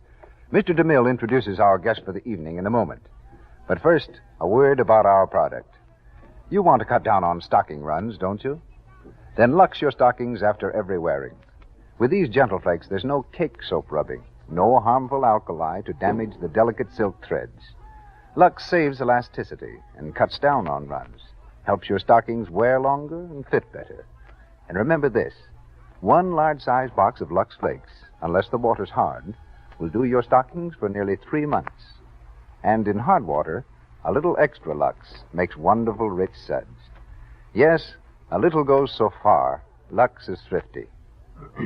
And now, here's Mr. DeMille with our bus-driving guest. For a cross-section of America, take a cross-country bus. On board, you'll find people whose personalities and purposes are as varied as their destinations. And the man who observes them best is the man behind the wheel, the bus driver. Since a cross-country bus carries so much of the action of tonight's play, we're bringing you a typical pilot of these streamlined stagecoaches. He's Harold Burnham of the Pacific Greyhound Lines. After driving buses for 13 years and over 1.5 million miles without an accident, he's learned that he's required to do more than just get 'em there on time. He must be a diplomat, information bureau, nursemaid, counselor and guardian, and at times, even a motion picture actor. Yes, they used one of our buses in the picture. It happened one night. And they happened to pick me to drive in a few of the scenes. But I guess I'd sooner be a bus driver than an actor. You meet so many interesting people. As interesting and romantic as the Ellie Andrews and Peter Warren of our play? I should say so. There's something about a bus that encourages romance. It even affects the hack hands themselves. Hack hands? Well, that's our name for a driver. I'm one of the very few hack hands who didn't first meet his wife as a passenger. There's a romantic angle about my favorite passengers. 5 years ago, on my regular run to Fresno from Los Angeles, a young couple met on my bus, and just a year later, they were back again, this time as husband and wife. They've been coming back every year on May the 15th to take the trip over again. Sentimental, but nice. I feel sort of responsible. Well, from a hack hand's point of view, Mr. Burnham, what constitutes an ideal bus trip? A solid load with plenty of chinners.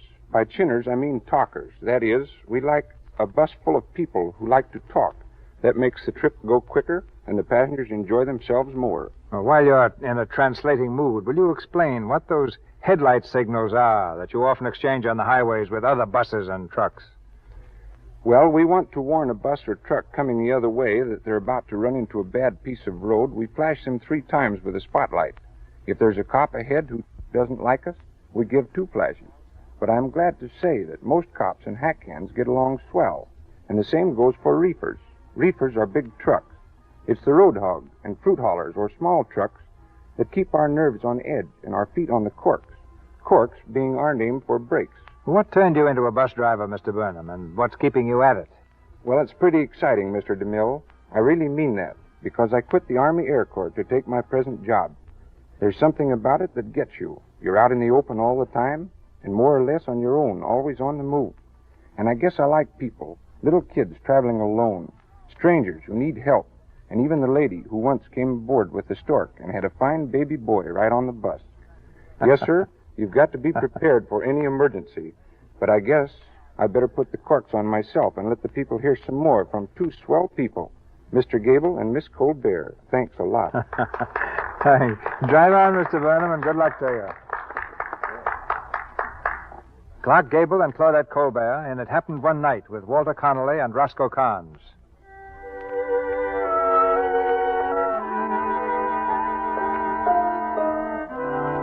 The thread of an accidental meeting which bound the lives of Ellie and Peter has become a tangled knot.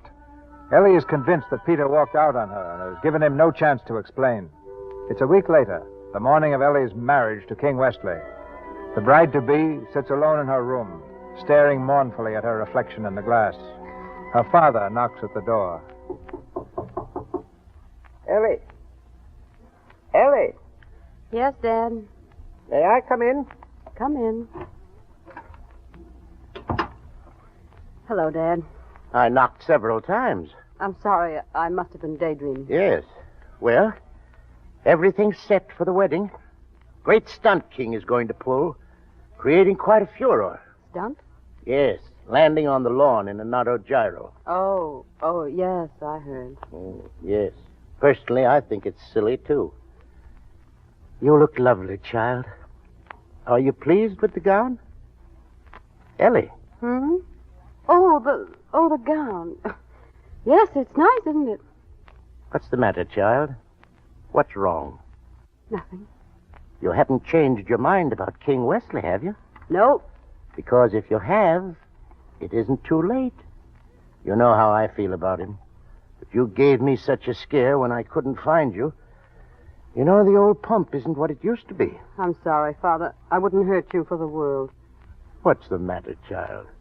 Aren't you happy? Oh, Dad. I thought so. I knew there was something on your mind. Oh, there now. What's the matter? You haven't fallen in love with someone else, have you? Have you? I haven't seen you cry since you were a baby. This must be serious.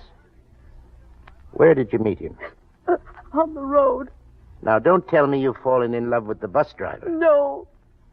Who is he? I don't know very much about him. Except that I love him. Well, if it's as serious as all that, we'll move heaven and earth to... No, it's no use. He despises me. Oh, come now. Yes, he does. He despises everything about me.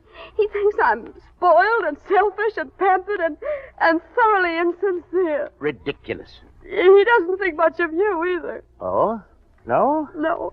He blames you for everything that's wrong with me. He says you raised me stupidly. Oh, he's marvelous. Eh? Well, what are we going to do about it? I don't know. I'd like to have a talk with him. No, it wouldn't do any good. I practically threw myself at him. Well, under the circumstances, don't you think we ought to call off this wedding off? No, I'll go through with it. What difference does it make? I'll never see Peter again. Is that his name? Yes, Peter. Peter Warren? Yes. Do you know him? No, not exactly. Oh, Father, you haven't heard from him, have you? Well, this letter came this morning addressed to me. From Peter? Yes. Here you are. Well, dear sir, as your daughter has probably forgotten to tell you that there's a little financial matter connected with her safe return to your indulgent arms that I would appreciate your settling with me at your earliest convenience. Yours truly, Peter Warren. Oh. Well, I guess that was his only interest in me, wasn't it? The reward. $10,000. I'm sorry you read it. Are you going to see him? Yes. As a matter of fact, I sent word to him to come out here this afternoon. I suppose he'll show up soon. Of course he will. Well, pay him off. He's entitled to it. He did an excellent job. He kept me thoroughly entertained. It's worth every penny he gets.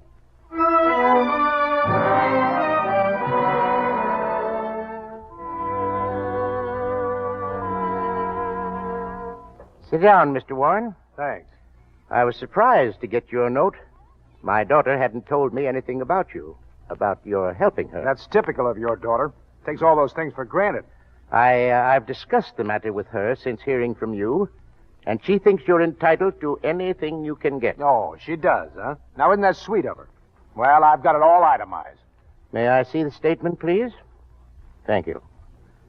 Cash outlay, $8.60. Top coat, $15. Suitcase, $7.50. Hat, $4. 3 shirts, $4.50.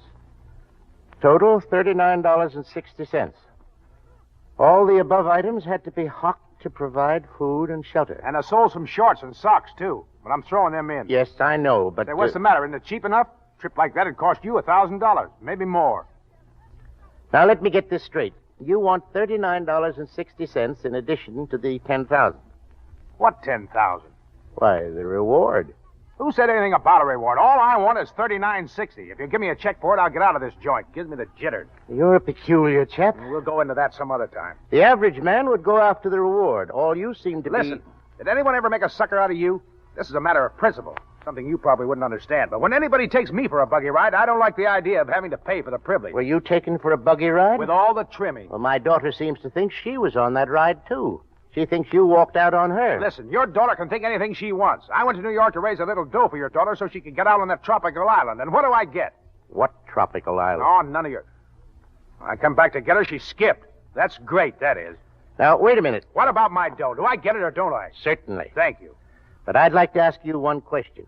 Do you love my daughter?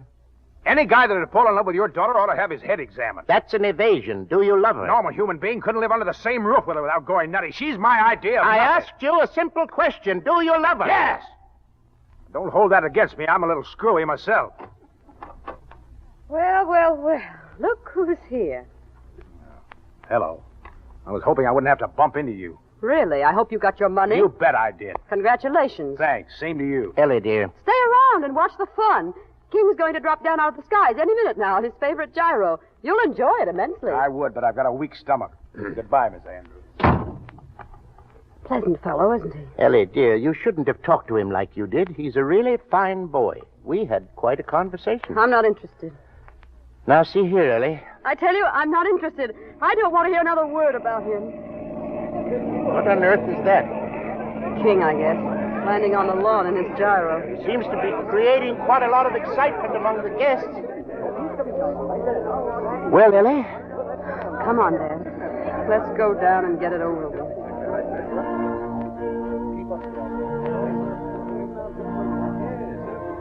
King is waiting at the altar. All right. Take my arm. Let's go. You know, Ellie, you're a sucker to go through with this. That guy Warren is okay. Please, Dad. He is. He didn't want the reward. All he asked for was $39.60 that he spent on you. What? Sure. He loves you, Ellie. How do you know? He told me so. Oh, Daddy. Oh. Well, it's too late now. Is it? You don't want to be married to a mug like Wesley. I can buy him off for a pot of gold.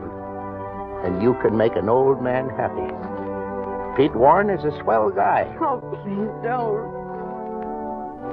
If you should change your mind, your car's waiting at the back gate. What do you say, Ellie? You still got a few seconds. Oh, Dad. Is it Pete? Or is it this dumb cluck of an aviator? It's Pete. Hooray! Daddy, quick, kiss me. Goodbye, Ellie. Goodbye. Run, Ellie!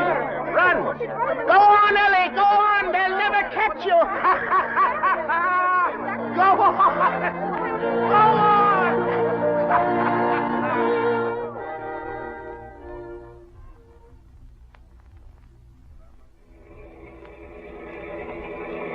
Peter, Mm-hmm. what did you do with the marriage certificate? I can't find it anyplace. Don't worry, Brad. It's safe and sound in my inside pocket. Oh, I was getting scared again. You afraid I was going to back out? It's too late now, Mr. Warren. Oh, Peter, I'm so happy. Where are we going for our honeymoon? I got the place all picked out. A tourist cabin near Philadelphia. A tourist cabin? Oh, Peter, that's grand. Yeah. See that big bundle of stuff I bought in the last town? Yes, what's in it? Oh, lots of things. A rope. A rope? Yeah. And a green blanket. The Walt of Jericho. Right. Oh, is there anything else? Hand me that little package. This one? That's it. What's in it? You'll see. There. A trumpet. A toy trumpet. Yeah. I never took a lesson, but I guess I can manage it. Listen to this. Oh, Peter, that's beautiful.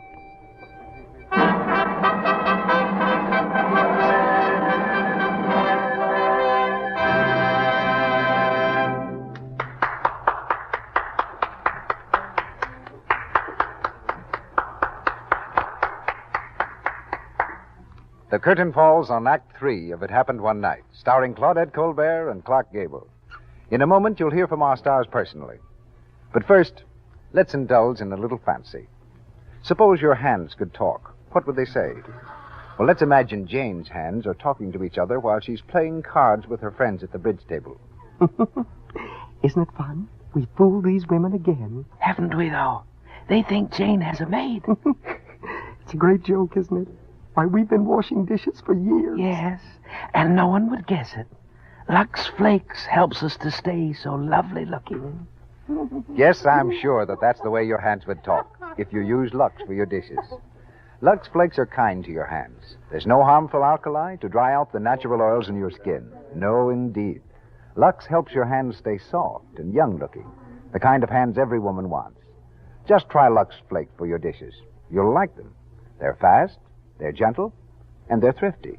Yes, unless the water is hard, the large-size box of Lux will do dishes about 60 times. In hard water, a little more Lux gives you wonderful, rich suds. Yes, a little goes so far. Lux is thrifty. Buy the generous large-size box, won't you?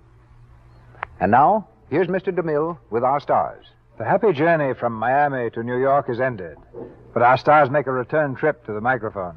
We present Ellie Andrews as Claudette Colbert and Peter Warren as Clark Gable.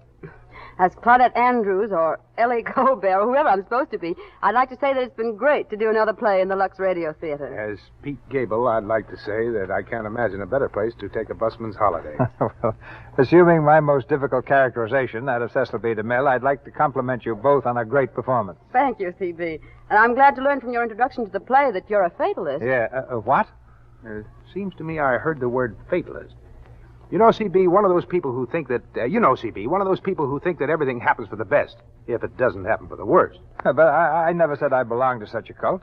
Claudette probably assumes, from the way you talked about everything happening one night, that you're a believer in uncontrollable destiny. Well, it's really nothing to be ashamed of, you know. Some very nice people are fatalists. You simply believe that everything happens for a purpose. And if you don't believe that way, you've nothing left but suppositions. For example, suppose Columbus had sailed east instead of west, or Paul Revere's horse had tripped over a cobblestone.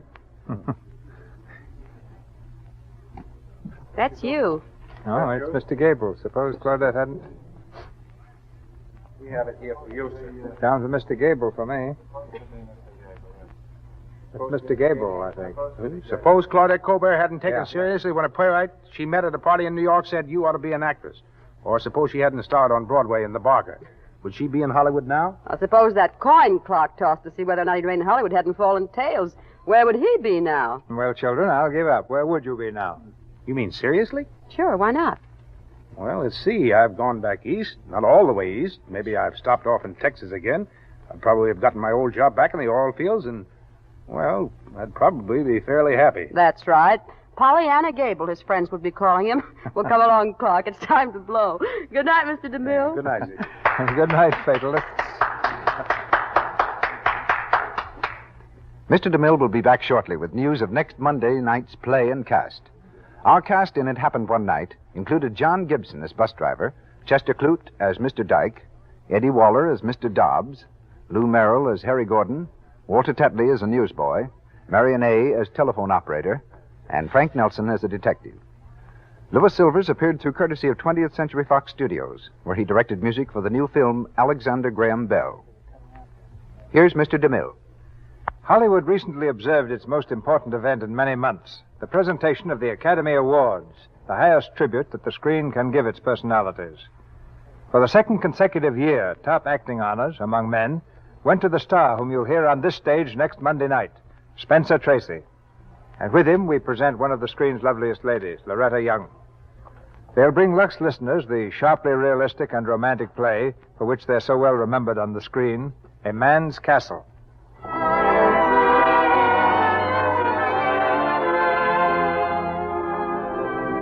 Our sponsors, the makers of Lux Toilet Soap, join me in inviting you to be with us again next Monday night when the Lux Radio Theater presents Spencer Tracy and Loretta Young in A Man's Castle. And, ladies and gentlemen, before I say good night, I want you to make a...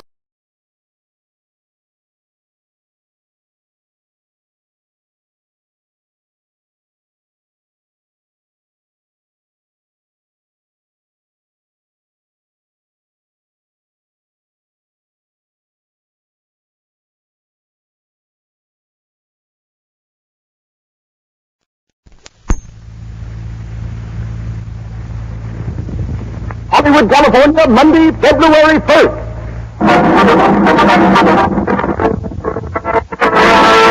The Lux Radio Theater presents Gary Cooper and Jean Arthur in Mr. Deeds Goes to Town with Lionel Sanders.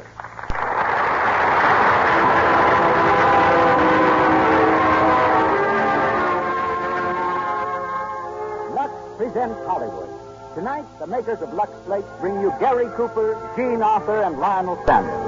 As special guests, Sidney Skolsky, nationally known Hollywood columnist, and Fay Gillis, noted aviatrix and foreign correspondent. Our producer, Cecil B. DeMille. Our conductor, Louis Silver. Welcome, everyone, to Hollywood and to another hour in the Lux Radio Theater.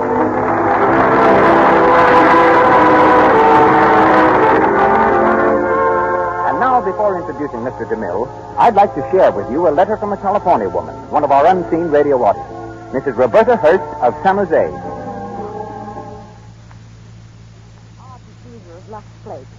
I'd like to thank you not only for the treat you give us on the air Monday night, but for the boon Luxes to my household. I use Lux Flakes for all my lingerie, all fine laundering, and for dishes. In every instance where my hands come into contact with soapy water. I'm sorry we cannot give you the rest of Mrs. Hurst's enthusiastic letter, but I'd like to emphasize one point. Lux Flakes do protect the woman's hands just as they protect fine fabrics. So why not use Lux for all soap and water jobs, especially dishwashing? Lux protects the natural oils of the skin, leaves your hands soft and white. Start using Lux Flakes for your dishes tomorrow. And now, we present Hollywood's foremost producer. Ladies and gentlemen, Mr. Cecil B. DeMille.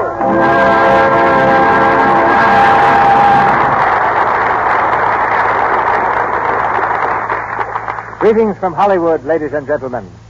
Gary Cooper and Jean Arthur were born to the roles they play tonight. Mandrake Falls, where our play opens, might have been any one of the prairie towns Gary once called home, while the town Mr. Deeds goes to is the town Jean Arthur came from, New York. As Babe Bennett, Jean writes lines for a New York paper, while before she came to Hollywood, she delivered lines from a New York stage.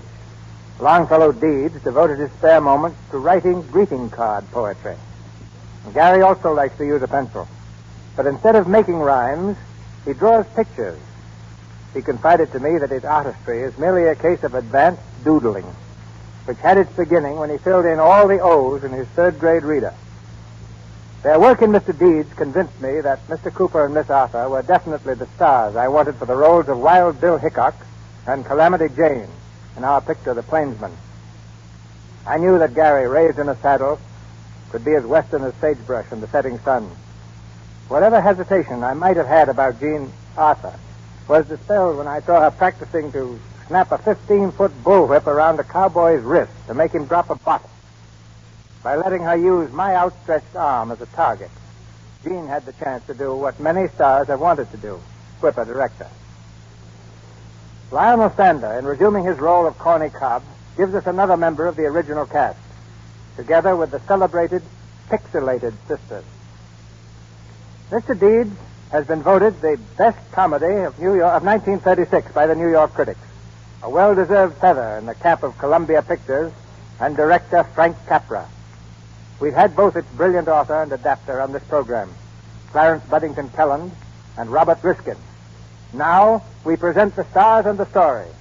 Ladies and gentlemen, the Lux Radio Theater Spotlight, Mr. Deeds Goes to Town, starring Gary Cooper and Jean Arthur with Lionel Sander.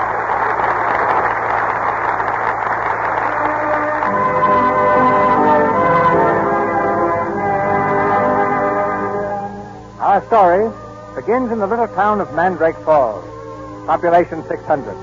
On the porch of an old-fashioned frame house, two men are waiting for an answer to their knock. They're clearly out of their element here, clearly city folks. As the older man, a sharp-eyed attorney, taps his foot impatiently, the door is opened by a motherly old lady. Good morning. Good morning. Is Mr. Longfellow Deeds at home? Why, no, he isn't, but I'm expecting him any minute. Won't you come in, please? Thank you. And, my name is Cedar.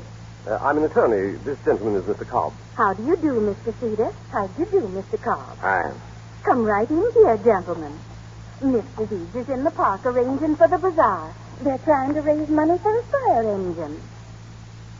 Sit down, gentlemen. Thank you. And are you related to Mr. Deeds? Oh, no. I'm Mrs. Meredith. I'm his housekeeper. Oh, then perhaps you can tell us something about him. What does he do for a living? Why, he and Jim Mason own the tower work. But that isn't where he makes his money. He makes most of it out of his poetry. Poetry? He writes poetry? My goodness, yes. Longfellow's famous. He writes those things on postcards, you know, for Christmas and Easter and birthdays. Yeah. How long do you think you'll be? Oh, he won't be long, 'cause 'tain't raining. When it rains, he likes to take long walks. Likes to? There he is now. I'll tell him you're here. Hey, Peter, did you hear that? Yeah. The old man must have been goofy to leave all his dough to this yokel. Oh, well. How much do you figure the estate will amount to after the taxes are deducted? About $20 million. Better be careful how you spring it on him. He's liable to keel over from the shock. Good morning, gentlemen. Oh, good morning. Are you Longfellow Deeds? That's right. My name is John Cedar, of the New York firm of Cedar, and Buddington. My card. Cedar, and Buddington. Buddington must feel like an awful stranger. Not bad. This is Mr. Cornelius Cobb, Mr. Deeds. Hi. Very well, thanks. Mr. Deeds, we'd like to ask you a few questions. Excuse me. Mrs. Meredith, Yes, Longfellow? have you seen the mouthpiece for my tuba? Why, it's right there on the table. Oh, that's right. My new mouthpiece. I keep losing them all the time. Go ahead, Mr. Cedar. Don't pay any attention to me. I just want to see if this thing fits my new bass horn all right. Mr. Deeds, we have some news for you. Yeah. I suggest you sit down, though, Mr. Deeds. Mr. Deeds, does the name of Martin W. Semple mean anything to you? Not much. An uncle of mine, I think, although I never saw him. Well, he passed on. He was killed in a motor accident in Italy. He was? Well, now, that's too bad. If there's anything I can do... Mr. Semple left a great fortune when he died. He left it to you, Mr. Deeds. Deducting taxes, it's somewhere in the neighborhood of $20 million. Well, for crying out loud. What about lunch? Are the gentlemen going to stay? Perhaps you didn't hear me, Mr. Deeds. I said the whole Semple fortune goes to you. $20 million. Oh, I heard you all right. $20 million. That's quite a bit, isn't it? Oh, it'll do in a pinch. Yes, indeed. I wonder why he left all that money to me. I don't need it. I give up.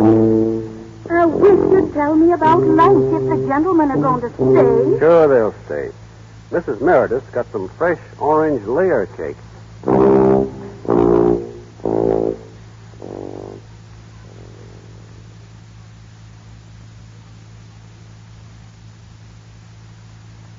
Some more coffee, Mr. Cedar? No thanks. You see, Mr. Deeds, Cobb here is an ex-newspaper man. Been associated with your uncle for years as a sort of buffer. Buffer? Yeah, glorified doormat. You see, rich man needs someone to keep cranks away. Cedar, and Buddington. It's funny, I can't think of a rhyme for Buddington. Why should you? Oh, whenever I run across a funny name, I always like to poke around for a rhyme. I've got one for Cobb. Huh? There once was a man named Cobb who kept Semple away from the mob. Came the turn of the tide, and Semple, he died. Now, poor Cobb is out of a job. Sounds like 2 weeks' notice to me. Huh? I've gotten a sackaroo in many ways, but never in rhyme. Oh, no. I didn't mean that. I'm sure I'm going to need your help. Are you married, Mr. Deeds? Who, me? No. He's too fussy. That's what's the matter with him. There are a lot of nice girls in Mandrake Falls who are just dying to... Don't pay any attention to her. Oh, he's got a lot of fool notions about saving a lady in distress. Saving a lady in distress, huh? Well, we all have those dreams when we're young. Well, we'd better get started. You'll have to pack, Mr. Deeds. What for? You're coming to New York with us. When? Tonight, at 6 o'clock train. That's rather sudden, isn't it? My dear Mr. Deeds, there are a great many important things to take care of. I'm kind of nervous. I've never been away from Mandrake Falls. But I'd like to see Grant's tomb at that. Fine. We'll walk around town now, Mr. Deeds, and we'll meet you at the train 6 o'clock.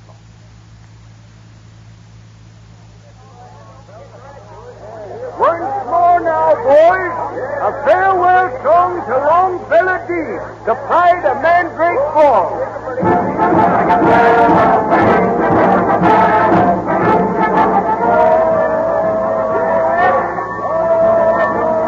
Come on, Deeds. You can stand on the observation platform. So long, Charlie. So long, Ed. So long, Mrs. Meredith. So long. So long. So long. Good. Gosh, I got a lot of friends.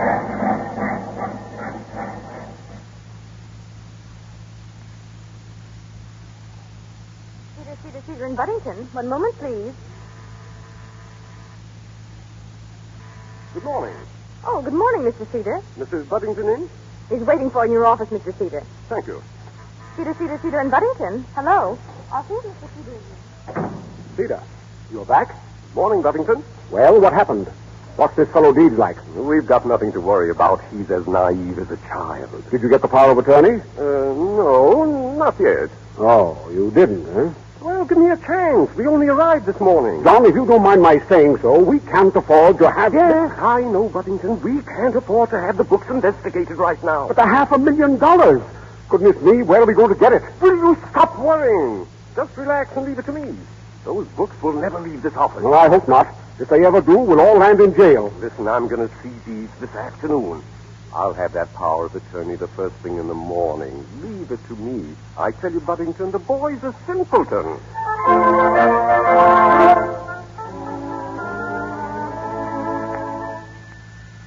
I'll take that, Deeds. Hello? No. I said no.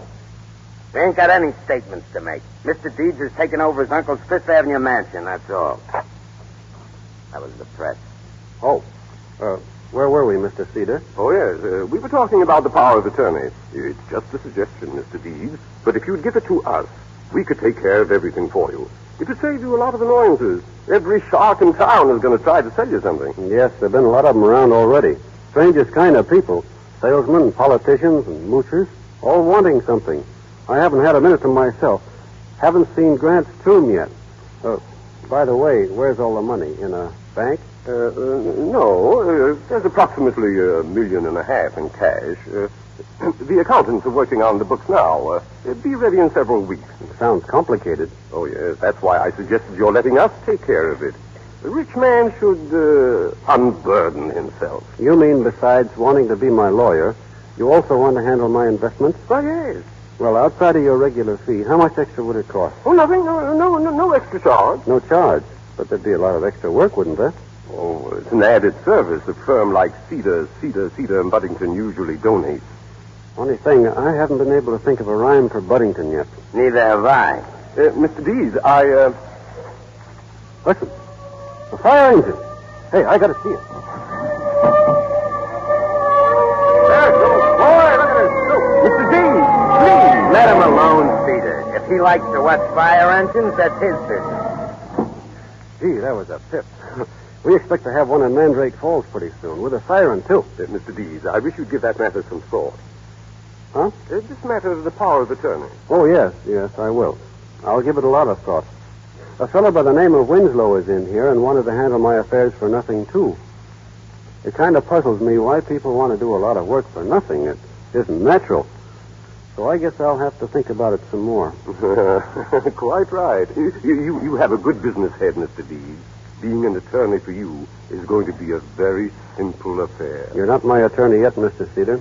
Not till I find out what's on your mind. Suppose you get the book straightened out right away so I can look into everything. Are you suggesting that? No, sir, but I'd just like to look the books over. After that, I'll let you know if you're going to be my attorney or not. I see. Good day, Mr. Deeds. Good day.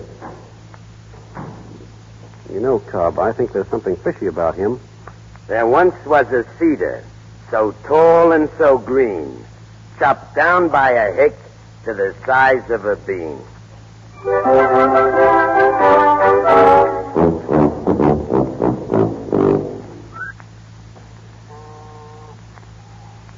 New York Evening Mail? Hello? New York Evening Mail? Mr. McGowan? One moment. I'll connect you. Hello? New York Evening Mail?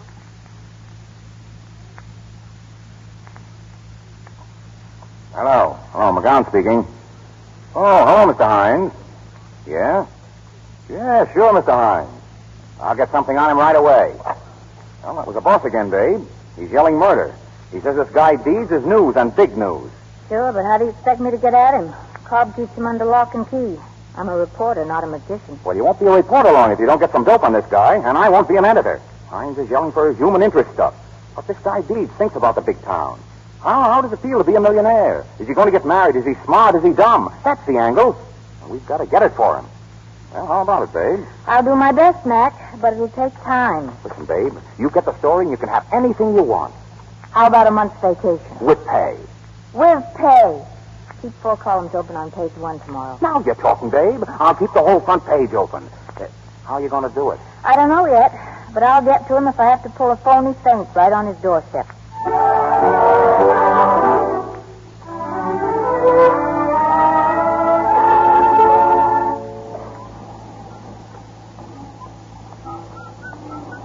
Hey, what's the matter here? Are you hurt, miss? Oh. Here, let me help you up. I must have fainted on the steps. I sat down for a moment and... I'm sorry. Can I help you? No, thank you. I'm all right. Well, this is my house. I'd like Oh, to... no, really, I'm all right. What happened? Oh, I guess I walked too much. Been looking for a job all day. I found one, too. I start tomorrow. Oh, you've been very kind. Goodbye. Please, you must let me help you. I'm sorry. Have you had your dinner? Dinner? Why, isn't that funny? I forgot to eat. Forgot? Oh, yes, I do that lots of times. I just get to thinking about something and I forget. Well, look. I'm going to a place called Tulio's, and I think you better come along, too.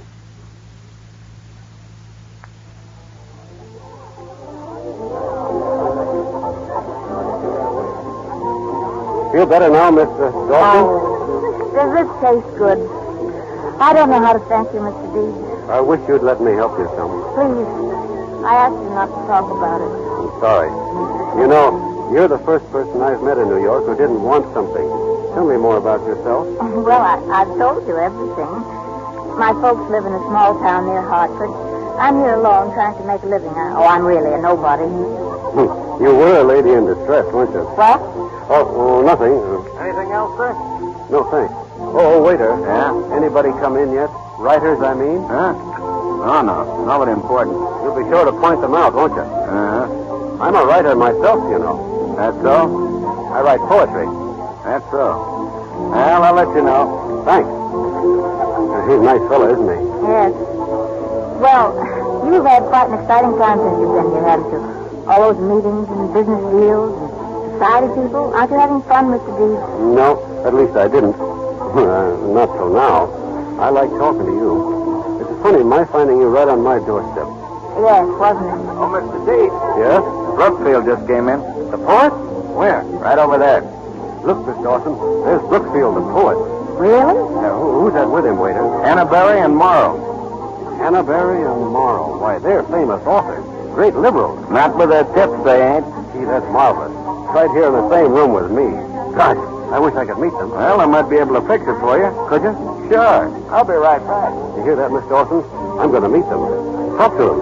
Gosh, what a night.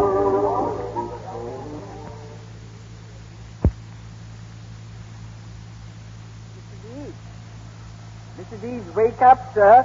It's late. Shut it off. Shut that alarm off. Yes, sir. It's very late, sir. 11 o'clock. In the morning? Yes, sir. You're my butler, aren't you? Yes, sir. I just wanted to make sure. If you permit me to say so, sir, you were out on quite a party last night. Was I? Oh, my head feels like it. Has Miss Dawson phoned? No, sir. She was a lady in distress, Walter, but she wouldn't let me help her. She's got pride. I like that. Deeds.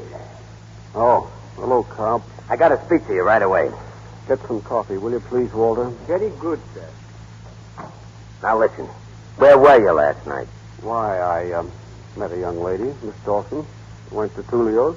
Did you sock somebody there? A poet? Yes, a fellow named Brookfield. Why? Why? Oh, I thought I'd better teach him some manners. You see, he invited me over to his table, but after I got there, I found out he only wanted to make fun of me. So you up and socked him? Not very hard. He said some things in front of Miss Dawson that I didn't like. Go on. After you socked him, what happened then? Well, another writer there, he was in the same party. He congratulated me. Said Brookfield should have been socked long ago. Well, this other writer, he invited me out to see the town, so we went. Yeah.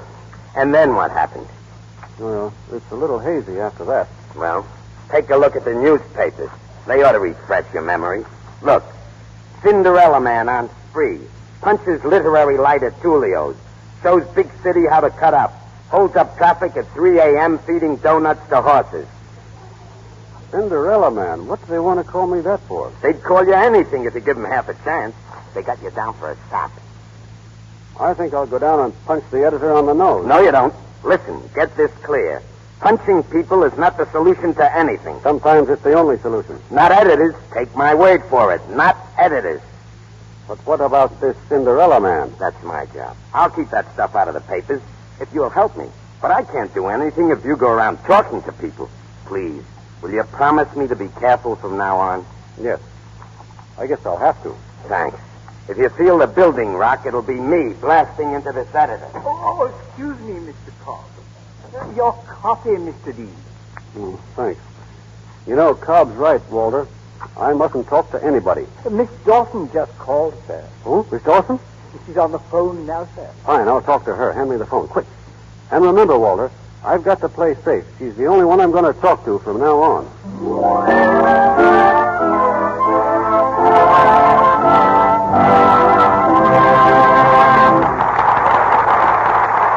Now let's tune in for a moment on a typical Lux home.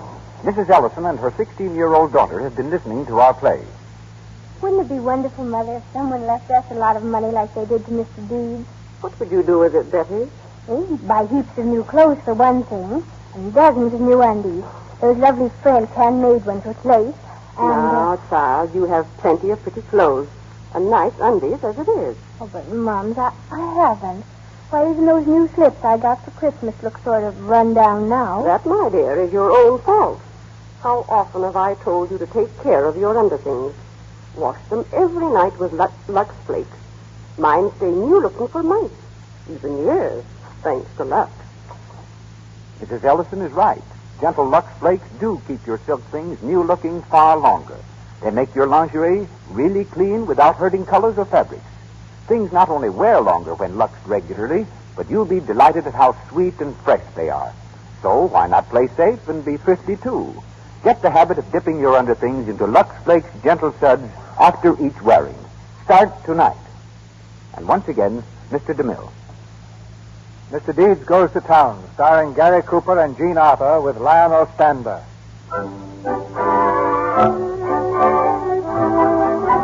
Unaware that his newly discovered friend, Miss Dawson, is really a newspaper reporter, Longfellow Deeds has taken her completely into his confidence. She is the source of all the Cinderella Man stories that are now making front-page headlines. But she's beginning to feel the pangs of conscience. We find them now, sitting on a bench in Central Park. This is getting to be sort of a habit with us, isn't it? What? Well, I mean taking walks and going places. Yes.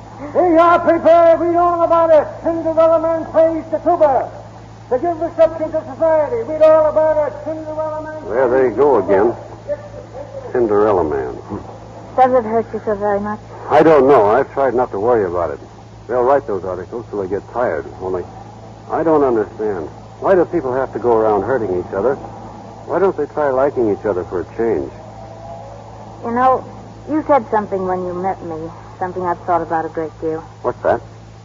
You said I was a lady in distress. Oh, that. What did you mean by that? Oh, nothing. You said it as though it had some significance. Well, you see, I always had an idea that someday, have you got are you engaged or anything? Why, no. Are you? No, You don't go out with girls much, do you? I haven't. Why not? Oh, I don't know. Well, you must have met some swell society girls since you've been here. Don't you like them? I haven't met anybody here I like particularly. Except you, of course. Last night after I left you, I was walking along and looking at the tall buildings and got to thinking. They created a lot of grand palaces here. But they didn't create any noblemen to put in them. I'd rather have Mandrake Falls. I'm from a small town, too, you know. Really? Probably as small as Mandrake Falls. Gosh, what do you know about that? Oh, it's a beautiful little town, too. Row of poplar trees right along Main Street. Always smelled as if it just had a bath. I've often thought about going back. Have you? Oh, yes. I used to have a lot of fun there. When I was a little girl, I used to love to go fishing with my father. He was something like you, my father was. He played in the town band, too. He did? What did he play? The drums. Taught me to play some. He did? I can accompany myself to Swanee River. Would you like to hear me? Sure. Well, wait till I find a couple of sticks. Well, here's one. All right, this bench will have to do as a drum. Way down upon the Swanee River, far, far away. There's where my heart is going ever. There's where the old folks stay. See, that's swell. Now, you do it again, and I'll sing humorous. All right. Way down upon the Pawnee River, far, far away. There's where my heart is going ever. There's where the old folks stay. Hey, there's a fire. Here comes the engine. Hey. Yeah, you're just going to stare. Say, will you do me a favor? Sure, what? Wait here for me. I want to catch that engine and see how they do it. I'll be right back.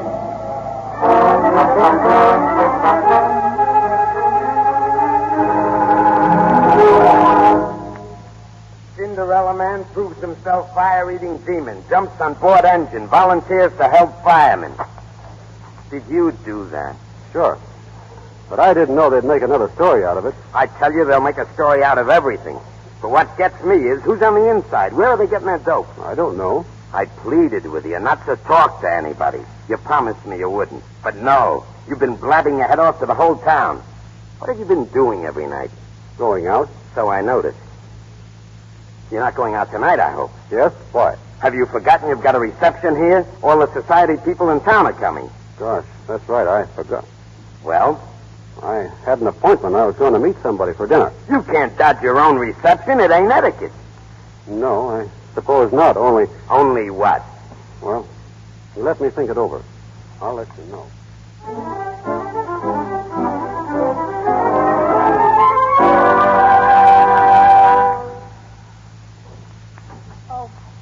Oh, it's you, Mr. Dees. Hello. Can I come in? Of course. Oh, I didn't expect to see you this evening. I didn't think you could get away with your reception and everything. No, I wouldn't let them stop me from seeing you. I threw them out of the house. You threw them out? You mean bodily? Yes. They got on my nerves, so I threw them out. Well, I guess that'll be in the paper tomorrow. Something else for them to laugh at. Yes, I suppose it'll have to be in the paper. I don't mind, though. I had too much fun doing it.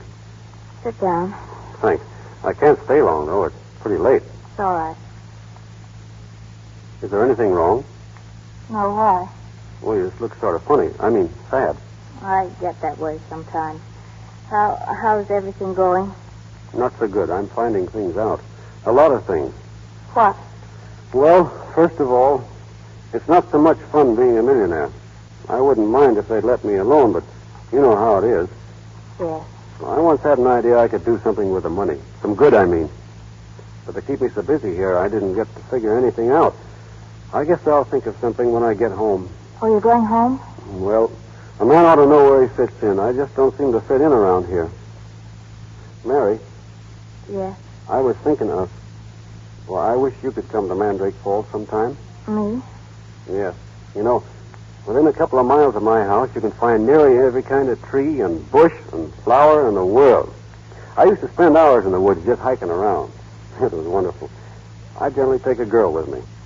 A girl? No, not a real one. I'd make one up, just to have somebody to talk to. She was beautiful, too. I always knew that someday I'd meet her. Mary. Wait a minute. You said you found things out. Well, so have I. This town gets you somehow. It makes you coarse, unfeeling. It's done it to me. You? Listen, dear. Don't let anybody hurt you anymore. They can't. You're too real. And you go back to Mandrake Falls. You belong there. These stories about you will stop. They'll stop right now. Mary. Yes. Remember that poem I told you about? The one I was writing about you? Well, it's finished. Would you like to read it? Of course. It's to you. But you don't have to say anything after you read it. You can tell me tomorrow what you think. I tramped the earth with hopeless feet, searching in vain for a glimpse of you. Then heaven thrust you at my very feet, a lovely angel, too lovely to woo. My dream has been answered, but my life's just as bleak. I'm handcuffed and speechless in your presence divine. For my heart longs to cry out, if it only could speak. I love you, my angel. Be mine. Be mine. You don't have to say anything now, Mary. I'll wait to hear from you tomorrow. Yes. Tomorrow. Good night, Mary. Good night.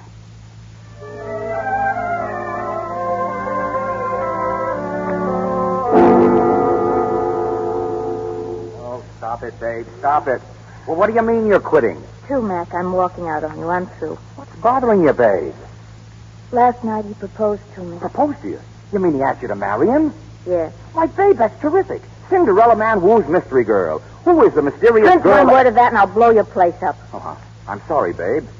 Say, you haven't gone and fallen for that mug, have you? Well, I'll be a... Oh, that's tough, babe. I'm awfully sorry. Well, what are you going to do? I'm telling the truth. Well, tell him you're babe, Bennett. Tell him you're making a stooge out of him. I've got a lunch date with him. Expect an answer. It's going to be pretty. Oh, don't be a sucker, babe. You can disappear, can't you? Oh, I thought of that, too. You need never see him again. That's the rub. Oh, it's as bad as that, huh? Telling him's a long shot. I'm going to take it. Hand me the phone, will you, Mac? Now, listen, babe. Listen, are you sure you're doing the right thing? Right thing. It'll be a novelty for me.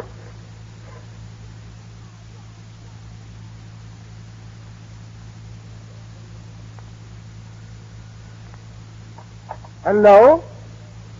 Oh, good morning, Miss Dawson. No, Mr. Dees is not here just now. Yes? I'll tell him. Not at all. Good morning, Walter. Oh, Mr. Dees. Has Miss Dawson called yet, Walter? Yes, sir. She was just on the phone, sir. Is she coming for lunch? She didn't say, sir. She'll call later. Oh, here you are. Hello, Cobb. I want to speak to you. Sure.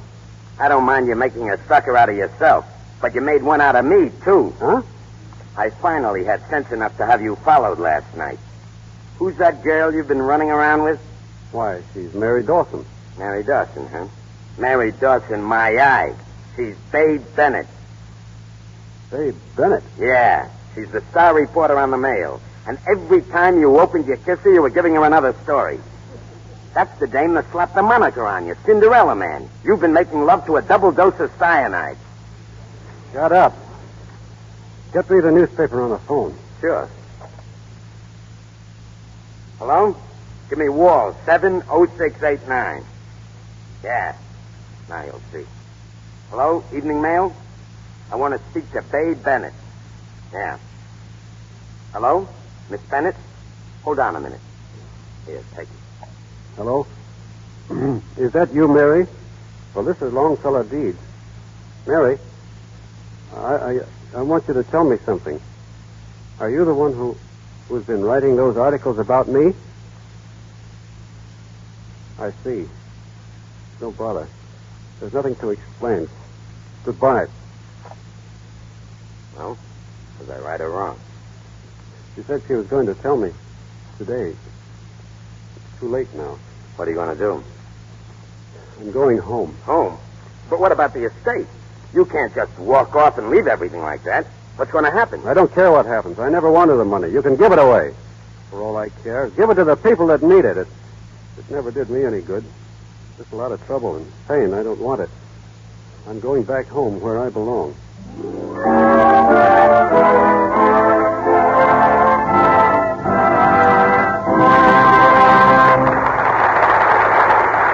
We pause for station identification. This is the Columbia Broadcasting System.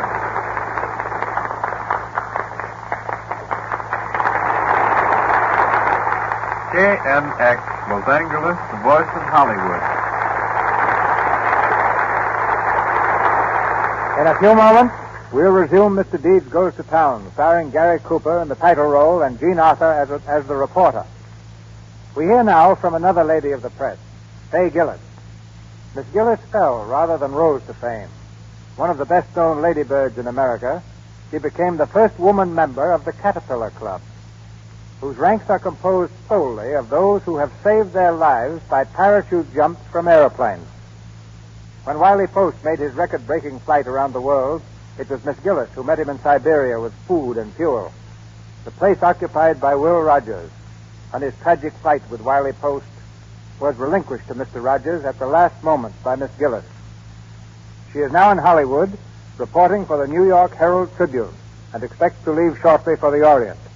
Ladies and gentlemen, Fay Gillis.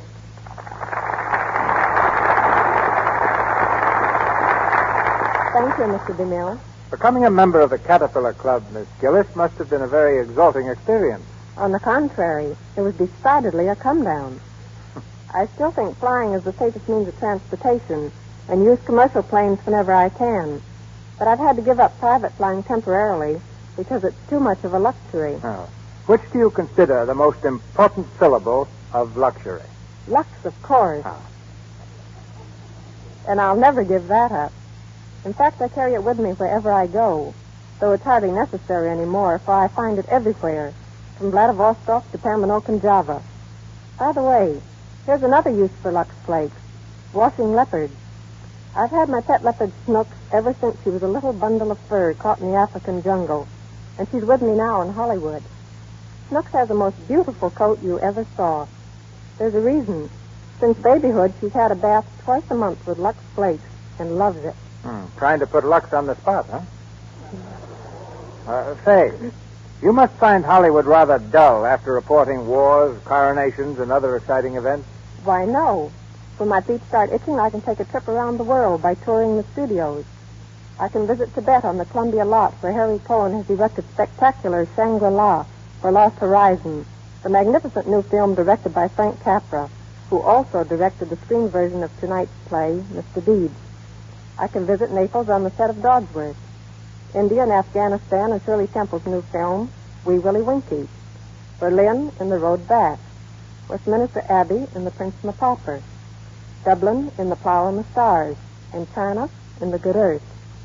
And now, thanks very much, Mr. DeMille. I'll be seeing you at Paramount before long, slinking through the bayous of Louisiana with Lafitte, the buccaneer. Good night, Globetrotter. Mr. Deeds Goes to Town, starring Gary Cooper and Jean Arthur with Lionel Stander.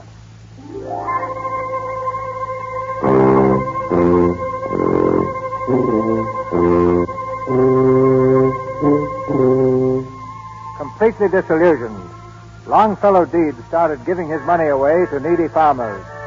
But Mr. Feeder, acting for some distant relative of Old Simple's, immediately entered a charge of insanity. Deeds, confined to the county hospital for observation, refused to speak or enter any defense.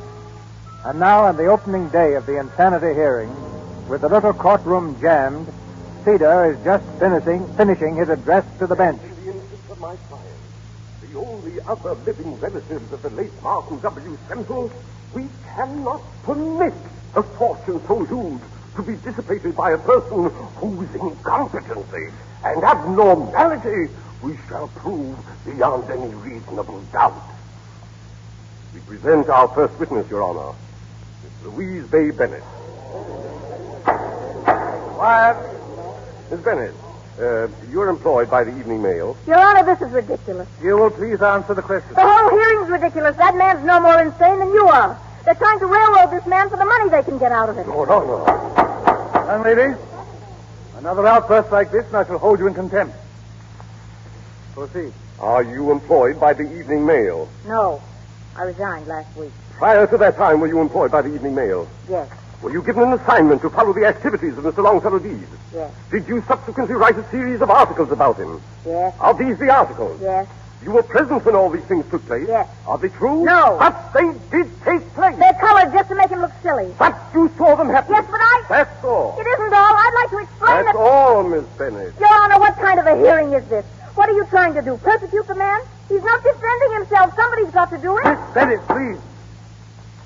I'm willing to listen to anything that anyone has to say. But I insist it be done in an orderly fashion. When you learn to show some respect for the court, you can return.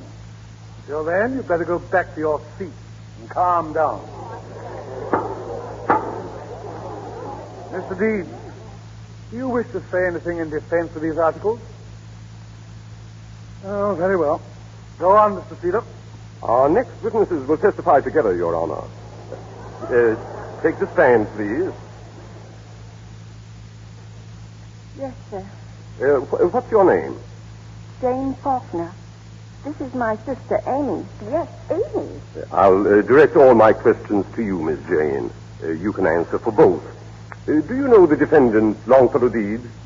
Oh, yes. Yes, of course we know him. How long have you known him? Since he was born. Yes, he was a 7-month baby. Yes, that's fine, thank you. And do you see him very often? Most every day. Sometimes twice. Must we have the echo? Suppose you just answer, Miss Jane. Now tell me, what does everybody back home think of Longfellow Deeds? They think he's pixelated. Oh, yes, pixelated. He's what? What did you say he was? Pixelated. Mm-hmm. Perhaps I can explain, Your Honor. The word pixelated is an early American expression, derived from the word pixies, meaning elves. They would say the pixies have got him, as we nowadays would say a man is balmy. Is that correct, Miss Jane? Mm-hmm. Why does everyone think he's pixelated? Does he do peculiar things? He walks in the rain without his hat and talks to himself. Sometimes he whistles and sings. We always run in the house when we see him coming. He sure is pixelated. Oh, yes, he's pixelated all right. Thank you, ladies. Thank you. That'll be all. You see, Your Honor, the man's actions speak for themselves. I have one more witness whom I'd like to present at this point. Dr. Emil Fraser, the eminent Austrian psychiatrist. Dr. Fraser, will you give us your opinion, please, in simple terminology, if possible? Certainly. It is my opinion that Longfellow Deeds is a manic depressive. In cases of this kind, patients sometimes go on for years before they are detected. Why is that, Dr. Fraser? That is because their moods change so quickly and so often. First, they are extremely depressed, melancholy. Then the mood changes again in the other direction until they reach a state of high exaltation. Here, everything is fine. Here, the world is beautiful. How would you say, Dr. Fraser, that this applies to Mr. D? The symptoms are obvious. When he is on top of the waves, he plays his tuba, writes his childish poems, chases fire engines in his desire to help humanity. This is contrasted with his present mood, which is so low that even the instinct for self-preservation is lacking. Another significant point was his desire to give away every bit of his fortune. Oh, yes, there's no doubt. He is an obvious case of manic depressive. Thank you, Dr. Fraser, thank you. That is all, Your Honor. Deeds, you're not going to let him get away with this, are you? At least let me ask for a postponement. Cedar will settle out of court for $2 million. He told me that. Mr. Deeds, before I arrive at a decision, isn't there anything you want to say? Come on, don't be a sucker. Oh, very well, if you won't speak. Mr. Deeds, in view of the testimony, I think it advisable for your own safety that you be sent to a state hospital. You need medical attention, Mr. Deeds. Perhaps in a little while. No, wait a minute. You can't do it. Please, you've got to make him talk. Let me try. Darling, please. I know everything I've done. I know how horrible I've been. If you never see me again, no matter what happens, do this for me. Miss Bennett, please. You said I could speak. You said I could have my say if I were rational. I'm rational. I'll take the witness chair. Your Honor, what she's saying has no bearing on the case. Let her speak. I know why he won't defend himself. That has a bearing on the case, hasn't it? He's been hurt. He's been hurt by everybody he's met since he came here, principally by me. He's been a victim of every conniving crook in town. The newspapers pounced on him, made him a target for their feeble humor. I was smarter than the rest of them. I got closer to him so I could laugh louder. Why shouldn't he keep quiet? Every time he said anything was twisted around to sound imbecilic. He can thank me for it. Oh, this is preposterous. Certainly I wrote those articles, but I stopped writing them when I found out what he was all about. When I realized how real he was. When I found out he could never fit in with our distorted viewpoint, because his was honest and sincere and good. If that man's crazy, Your Honor, the rest of us belong in straitjackets. This is absurd, Your Honor. The woman is obviously in love with him. What's that got to do with it? But you are in love with him, aren't you? Yes! Quiet, Please. In the interest of the defendant, I've tolerated a great deal of informality. If there's one more outburst, I shall have the courtroom cleared. Your Honor, I'd like to put in my 2 cents. I've known this man... Well, sit down. Your Honor. Yes, Mr. Deeds? I'd like to put in my 2 cents worth. Go ahead, Mr. Deeds. Well, I don't know where to begin. There have been so many things said about me. Of course, Mr. Cedar has a right to think I'm loony. I once considered paying him $100,000 a year for his services. About my playing the tuba. Seems like a lot of fuss has been made about that. If a man's crazy just because he plays the tuba, somebody better look into it because there are a lot of tuba players running around loose. Of course, I don't see any harm in it. I play mine whenever I want to concentrate. That may sound funny to some people, but most everybody does something silly when they're thinking. For instance, the judge here is an old fella. What? An old fella. You fill in all the spaces in the O's with your pencil. I was watching you. Proceed, Mr. Deeds. Yes, sir. Well, that may make you look a little crazy, Your Honor, just sitting around and filling in O's, but I don't see anything wrong because that helps you think. Other people are doodlers. Doodlers? Well, that's a name we made up back home for people who make foolish designs on paper when they're thinking. It's called doodling. Almost everybody's a doodler. Did you ever see a scratch pad in a telephone booth? People draw the most idiotic pictures when they're thinking. Dr. Fraser here could probably think up a long name for it because he doodles all the time. I picked up this paper he was scribbling on. I can't figure out what it is. One minute it looks like a chimpanzee, and the next it looks like a picture of Mr. Cedar. Quiet, please, quiet. Looks kind of stupid, doesn't it, Judge? But I guess it's all right. If Dr. Fraser has to doodle to help him think, that's his business. Everybody does something different. Some people are ear pullers, some are nail biters. Mr. Cedar is a nose twitcher. See him? So you see, Your Honor, everybody does funny things to help them think. Well, I play the tuba. Your Honor, this is becoming farcical. I suggest Mr. Deeds dispense with his side remarks. Let him stick to facts. Be quiet, please. Go on, Mr. Deeds. Now, about the Faulkner sisters. That's funny. I mean, about Mr. Cedar going all the way to Mandrake Falls to bring them here. Do you mind if I talk to them? Not at all. Jane, who owns the house you live in? Why, you do, Longfellow. Yes, you own it. Do you pay any rent? No, we don't pay any rent. Good heavens, no. We never pay rent. Are you happy there? Oh, yes. Yes, indeed. Now, a little while ago, you said I was pixelated. You still think so? Oh, yes. You've always been pixelated, Longfellow. Always. No, that's fine. I guess maybe I am. Now tell me something, Jane. Who else in Mandrake Falls is pixelated? Come on. Who else in Mandrake Falls is pixelated? Why, everybody in Mandrake Falls is pixelated. Except us. All except us. There's just one more question.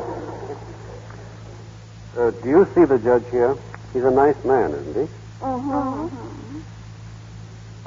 Do you think he's pixelated? Oh, yes. Yes, indeed. Well, that's all, ladies. You haven't touched on the most important thing, Mr. Deeds. This rather fantastic plan of yours to want to give away your entire fortune is, to say the least, most uncommon. Well, I was getting to that, Your Honor, of course. I don't know why all this hullabaloo has been raised about my giving the money away. The plain fact is I don't want it. I never earned it, and so far it's brought me nothing but hard luck. Now, my idea was very simple. I was going to give each farmer who needed help 10 acres of land, a horse, a cow, and some seed. And if they work the farm for 3 years, it's theirs. Now, if that's crazy, maybe I ought to be sent to an institution, but I don't think it is. And what's more, Mr. Cedar doesn't either. Right before the hearing started, he offered to call the whole thing off if I made a settlement with him for $2 million. So you see, he wouldn't think I was crazy if he got paid off. Lie. Deeds is drawing on his warped imagination. You'll please permit Mr. Deeds to finish? Anything else, Mr. Deeds? No. Yes. There's one thing more I'd like to get off my chest before I finish. Go ahead, Mr. Deeds. Thank you. Mr. Cedar, I've tried to teach a few people some manners here lately. You're next. Don't sock him, Deeds. Don't!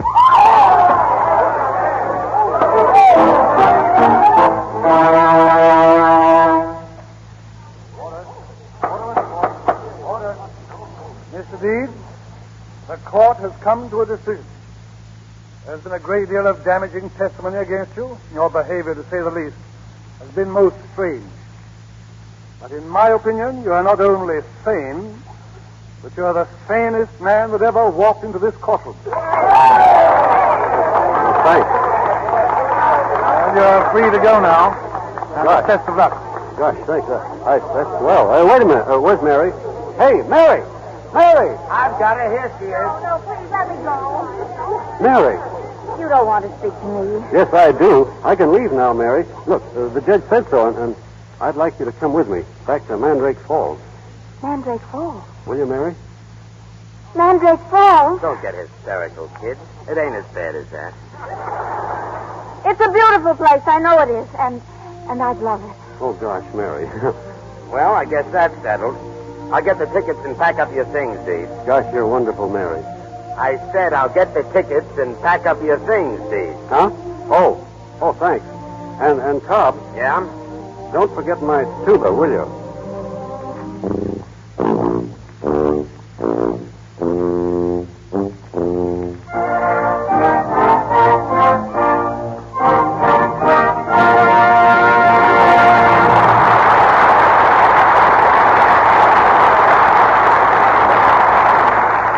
Mr. Deeds has gone to town, but there'll be a word or two a little later from Gary Cooper and Gene Arthur. We in Hollywood respect Sidney Skolsky for a wit as sharp as his pencil, for his persistence in turning up news and turning down the merely sensational, and for his willingness to hold back a story if printing it would hold back someone's career. Sid and I have flung many a scorching syllable at each other, but this Broadway bantam who keeps his finger on the Hollywood pulse for the New York Daily News is always ahead of the headlines. Ladies and gentlemen, Mr. Skolsky goes to town. Well, DeMille, here I am again. I watched you work the last time you were here, and I'd like to ask you a question. What is a columnist? That's a little difficult. Columnists are born, not made. You're the perfect size for a columnist. You're just tall enough to reach the keyhole. I like that line even when I used it. You columnists know everything, don't you?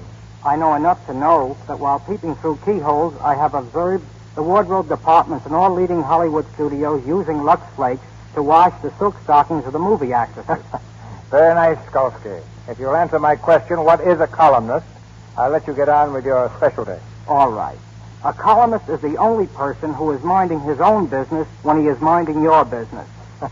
Good enough, Mr. Skolsky. Now, go to town. I hope I don't have any detours. Hollywood is a place where Carol Lombard doesn't close her dressing room door, where Myrna Loy, while waiting on the set to play a sophisticated lady, knits. It's a town where a producer, advised to take a trip around the world, said, "No, there are plenty of other places I'd rather see first." It's a town where a sign on the road to Gene Harlow's house reads, "Danger, curves ahead." Where Harpo Marx declared that he wanted to keep his marriage a secret until after the divorce. But don't get me wrong, I love Hollywood. Hollywood is a place where the billboards read, "Garbo loves Taylor." But Greta would like you to know that they should read, "Taylor loves Garbo." It's a town where Grace Moore stands in an evening gown and cooks. Where a person whispering a secret says, "I'll tell you this if you promise to let it go further."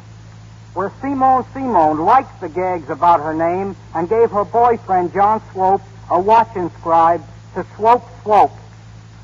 Where James K. McGinnis, when invited to dinner by an actor he didn't like, answered, "I'd like to go, but I have a previous engagement, which I will arrange as soon as possible." But don't get me wrong, I love Hollywood. Hollywood is a place where Ginger Rogers, after dancing all day with Fred Astaire, goes dancing at the Trocadero with James Stewart for fun. It's a town where Jack McGowan sits on the permanent New York street at Metro and wishes he were in California. It's a town where Joseph von Sternberg presses a button in his house and creates the effect of rain beating on the roof. Where a Hollywood biggie complains to his wife saying, "I work for you," I slave for you. And what do I get? Nothing but thanks, thanks, thanks. But don't get me wrong, I love Hollywood. Hollywood is a place where Joan Crawford always has a favorite dish for every guest at dinner, where William Powell, the Thin Man, hates detective stories. It's a town where a bank on Hollywood Boulevard advertised picture night and gave away a 7-reel film with every deposit. It's a town where Billy Rose, on his way to stage the Texas Centennial, declared, "Boys, I'm going to make Texas the biggest state in the Union." Where Ernst Lubitsch said to a group of writers, "Now what this scenario needs is a scene with a typical Lubitsch touch. Got any suggestions?" But don't get me wrong, I love Hollywood. Hollywood is a place where Mary Astor sat in the brown derby gaping at a tourist, where the Earl of Warwick was suggested for the role of an earl in Parnell, who was turned down because he wasn't the type. It's a town where you can wear a Palm Beach suit with woolen underwear, where Robert Taylor's landlady reduced his rent because she wanted Robert Taylor in the house, where Groucho Marx, on meeting an actress, said, "I'll never forget a face, but I'm going to make an exception in your case. But don't get me wrong, I love Hollywood. Thanks. Good night." Good night, Mr. Skelter. Once more outside. Ladies and gentlemen, Gary Cooper and Gene Arthur. This has been great, and I've had a swell time. Not at all, Gary. The pleasure's been mine. In case you don't know, Mr. Dawson and Ron. Maybe that's just what this interview needs. It must be the spirit of Longfellow Deeds. Excuse me for breaking the meeting, Mr. DeMille, but this program doesn't need a thing, not even that elegant person. As one of their most loyal Monday nighters, I think the Lux Radio Theater is one of the finest contributions to Chesterton Hollywood. Mr. DeMille, this is the first time the three of us have been together since we made the change from the theater. What have you been doing? Well, I'm preparing to film the second air. The story is John Lafitte. How about playing that pirate for me, Gary, if you're free? Well, there's nothing I'd like better. I've been getting my sea legs now, playing in souls at sea, but I see Mr. Wilk before things will not be time for me to get along. Thanks for this opportunity to refer again on what I think is the air's #1 program. Good night. Good night, Margot. Good night, Calamity Jane. Ladies and gentlemen, this is your announcer, Melville Rook. Before Mr. DeMille tells us of next week's play and stars, may I say that Mr. Cooper and Mr. DeMille appears through courtesy of Paramount Pictures, Mr. Sanders, Columbia Pictures, and Mr. Silver's 20th Century Fox, where he was in charge of music for the new film On the Avenue. And now, Mr. DeMille. Next Monday night, the Lux Radio Theater brings you a story of love behind the throne. A story that starts in New York through the chance meeting of a young American with a strange and beautiful girl, then crosses the Atlantic to a tottering kingdom torn with revolt. Graustark, a tense drama of romance and royalty, starring Gene Raymond and Anna Sten with James Gleason.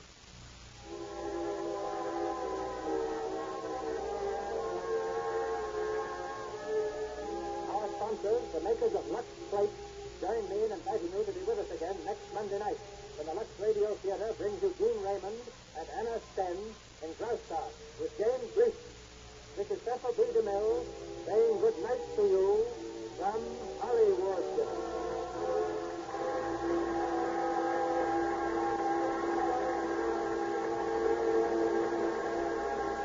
This is the Columbia Broadcasting System.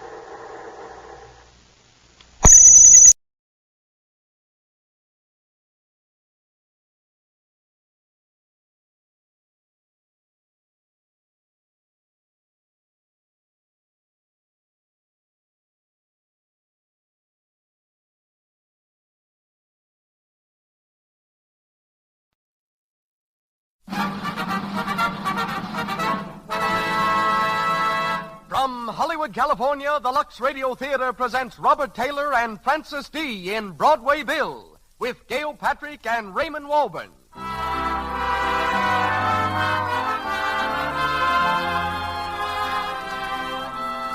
Lux presents Hollywood. Broadway Bill, the story of a young man and three characters who dominate his life, two girls and a racehorse. Broadway Bill brings to our microphone Robert Taylor, Francis D., Gail Patrick, and Raymond Walburn, with one of the greatest personalities of the American turf, Alfred G. Vanderbilt, as the evening's special guest. Conducting our orchestra is Louis Silvers. And now, before hearing from our producer, some timely news for the ladies. This program comes to you with the good wishes of the makers of Lux Flakes, the thrifty care for your silks, rayons, cottons, linens, and woolens. Just a few flakes make so many suds. A penny's worth of Lux goes a long, long way. For instance, about a penny's worth of Lux, unless the water is hard, will do your underthings 3 times, your stockings 4 times. Just a little more than a penny's worth will do a sweater and a dress. And in hard water, just a bit more Lux softens the water, gives you an abundance of suds. Yes, a little goes so far. Lux is thrifty. And it's safe. Safe for everything, safe in water alone. So keep the generous large-size box handy, and remember, Lux is safe and it saves. And now, the producer of the Lux Radio Theater. Ladies and gentlemen, Mr. Cecil B. DeMille.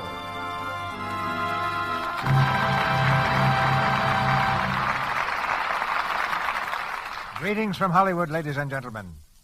The actor who plays the title role in tonight's play has never been on Broadway, and what's more, has refused to speak a word over our microphone. It's no breach of confidence to tell you that Broadway Bill is a racehorse. And to star with him, we've chosen 2 of the screen colony's foremost lovers of horseflesh, Robert Taylor and Francis D. Right now, some 30 head of horses are grazing on the 1,000-acre ranch owned by Miss D and her famous husband, Joel McRae, who co-stars for me with Barbara Stanwyck in Union Pacific. While also out in the San Fernando Valley, Robert Taylor devotes many of his off-screen hours to raising and riding some of the finest thoroughbreds this side of Kentucky. When she's not in the saddle, Miss D's favorite means of locomotion about the ranch is an old-fashioned buggy left by a former owner. That buggy is rather typical of the style of living on the D. McRae premises. They have no phone there, and when Paramount wants to get in touch with her, they signal frantically by shortwave radio. Miss D makes her Lux debut tonight as Alice Higgins. Robert Taylor is here through courtesy of Metro-Goldwyn-Mayer Studio, where he started his screen career for $35 a week. He came to Hollywood from Pomona College and his hometown, Beatrice, Nebraska. A small-town boy who played the cello, won prizes for oratory, and wanted to be a psychiatrist. He'll appear shortly with Myrna Loy in MGM's Lucky Night, and comes to our stage as Dan Brooks. Welcome is also written on the doormat in great big letters for Gail Patrick, who just completed Man of Conquest for Republic. Gail is the most vociferous rooter for our local baseball club, the Hollywood Stars. And tonight she plays Margaret. Raymond Walburn again shows his superiority in character roles in the part of Colonel Pettigrew. Our stars are at the post. The weather is clear, the track fast, and we're off as the Lux Radio Theater presents Robert Taylor and Francis D. in Broadway Bill with Gail Patrick and Raymond Walburn.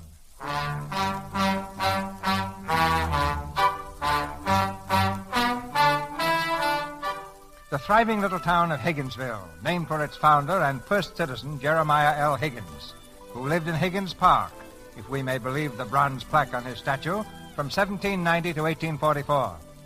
While he's long since been laid to rest, another J.L. in the person of his grandson carries on, still very much Higginsville's public citizen number 1. From his office on Main Street, he controls the destiny of his tiny world. And I want them at my house tonight. All of them. Yes, J.L. And on the dot of 8. Yes, J.L. Especially Mr. Dan Brooks, if he can spare the time. Yes, J.L. Well, what are you waiting for? Go call him. Yes, J.L. Sorry, J.L. Oh, Miss Peterson, I've been waiting to see you. Not now, Mel. J.L.'s on a rampage. This is the first of the month, and there's the usual board of directors meeting. I have to call all his sons-in-law and remind them. Hand me that list, Mel. What list? What do you think? The J.L. Higgins Iron Company, the J.L. Higgins Furniture Company, the J.L. Higgins Department Store, Real Estate Company, Lampshade Corporation, Paper Box Company. You know, I never have understood why J.L. didn't take over old man Sumter's undertaking parlor while he was at it. Give him time. Give him time. Higgins, that's not a family. It's a disease. Here's them numbers. No, just watch the little boys jump.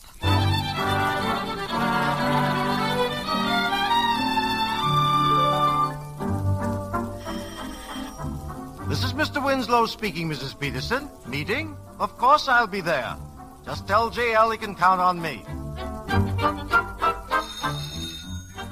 Mr. Early speaking. Meeting tonight? Thank you. I'll be there right on the dot. Oh, yes, Mrs. Peterson. I wouldn't miss it. 8 o'clock. Tell Mr. Higgins I'll be delighted. Yes, this is Mrs. Brooks. No, Mr. Brooks isn't at home, Mrs. Peterson. Well, are you sure he isn't at his office? Oh, I see. Well, don't worry. I'll see that he gets my father's message about the meeting. Mary. Yes, Miss Brooks? Will you try to reach Mr. Brooks, please? Tell him there's a family meeting tonight. My father wants him to be there. Yes, ma'am. Where shall I call him, ma'am? If I'm not mistaken, you can reach Mr. Brooks at the race. There he goes into the stretch. Come on, Broadway Bill. Give him his head, Whitey. How's he doing, Dad? Oh, swell. Come on, Bill. Ride him, Whitey. Come on, boy. That's it. Oh, what time? What time? What did he make it in? 1:40. 40. Gee, that's marvelous. Bring him over here, Whitey. How's that, Mr. Dan? If this horse is going fast, nobody's going to see him with the naked eye. Nice riding, Whitey. Nice going, Bill. I dig it, dog. Look at that there rooster there, Mr. Dan. He's coming right to set up on Broadway Bill's neck. Hey, what is this? Miss Alice here been training that Skeeter to do that. Skeeter, that's the rooster's name, Dan. I christened him. Well, mascot and everything, huh? All right, Whitey. Take Bill in and rub him down. Yes, sir. Come on, Broadway Bill. Get up there. Incidentally, Alice, I'm beginning to think you know more about this horse than I do. You've been hanging around the stable an awful lot lately. Want to make something out of it? No. I was just thinking of Emperor Higgins. You better not let him catch you, Princess. Emperor J.L. Higgins doesn't know I'm alive. I'm just the young brat of the household. Well, you will stay single. If you'd get married and give him another son-in-law, I'd have to be pretty clever to do that. Huh? Oh. That's right. Funny, but you've always seemed just as much one of J.L.'s daughters as Margaret herself. Somehow I can't get it through my head that you're just a lowly niece. Lowly's the word. The black lamb daughter of a black sheep brother. Ever hear about my dad? No, I don't mention him much. No, he was the one Higgins in history who refused to hig. You know what he did? Threw over his whole share in the family enterprises to get away from this place and do the things he wanted to do. Swell.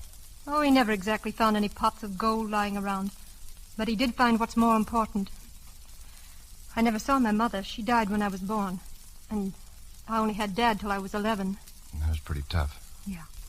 But Dad had a sort of creed, I guess you'd call it. He said, you've got just one life, remember that. And always make the best of it. Jail's helped me to do that. All the affection he was too proud to show Dad, well, he's poured it out to me. He's treated me like a daughter, all right. I love the old tyrant. Hey, listen to me, will you? The biography of Alice Higgins in 6 easy chapters. Well, I've got to go now, Dan. How about tomorrow? Another workout for Broadway Bill? Sure. But, Alice, if you got other things to do... No, thanks. I love to watch that horse run. Only thing is, I'd like to see him run against something besides jackrabbits. Yes, so would I. He ought to be racing right now. He's got everything, that horse. Stamina, breeding, everything. Dan, the Imperial track opened last week. Yeah, don't I know it? Why don't you, Dan? What? Take Broadway Bill down there and start him racing. Crazy? What about my job? Oh, what about it? You've been wanting to chuck it in Higginsville, too, ever since you got here. Listen, when I came here, I was just a racetrack mug, a bunch of horses and nothing else. Now? You happy now, Dan? Sure, of course I am. Sure. Of course you are. Well, so long, Dan. See you tomorrow. Yeah. Oh, Mr. Brooks, I've been looking all over for you. Your wife wants you to come right home. Oh, and says to remind you there's a family meeting tonight. Get out of here. Huh? You heard me. I said... never mind. I'm sorry, kid. Thanks.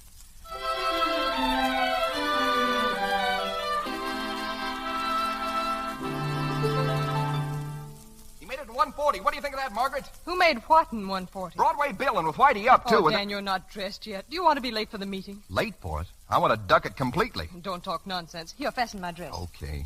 But look, darling, there's a swell full moon out. Let's go and sit under it all night. For 2 nights. For a week. Dan, Father expects us at that meeting, and we're going to be there. All right, suppose we aren't. What difference does it make? Your father will do all the talking, and we'll just sit there with our heads on a hinge.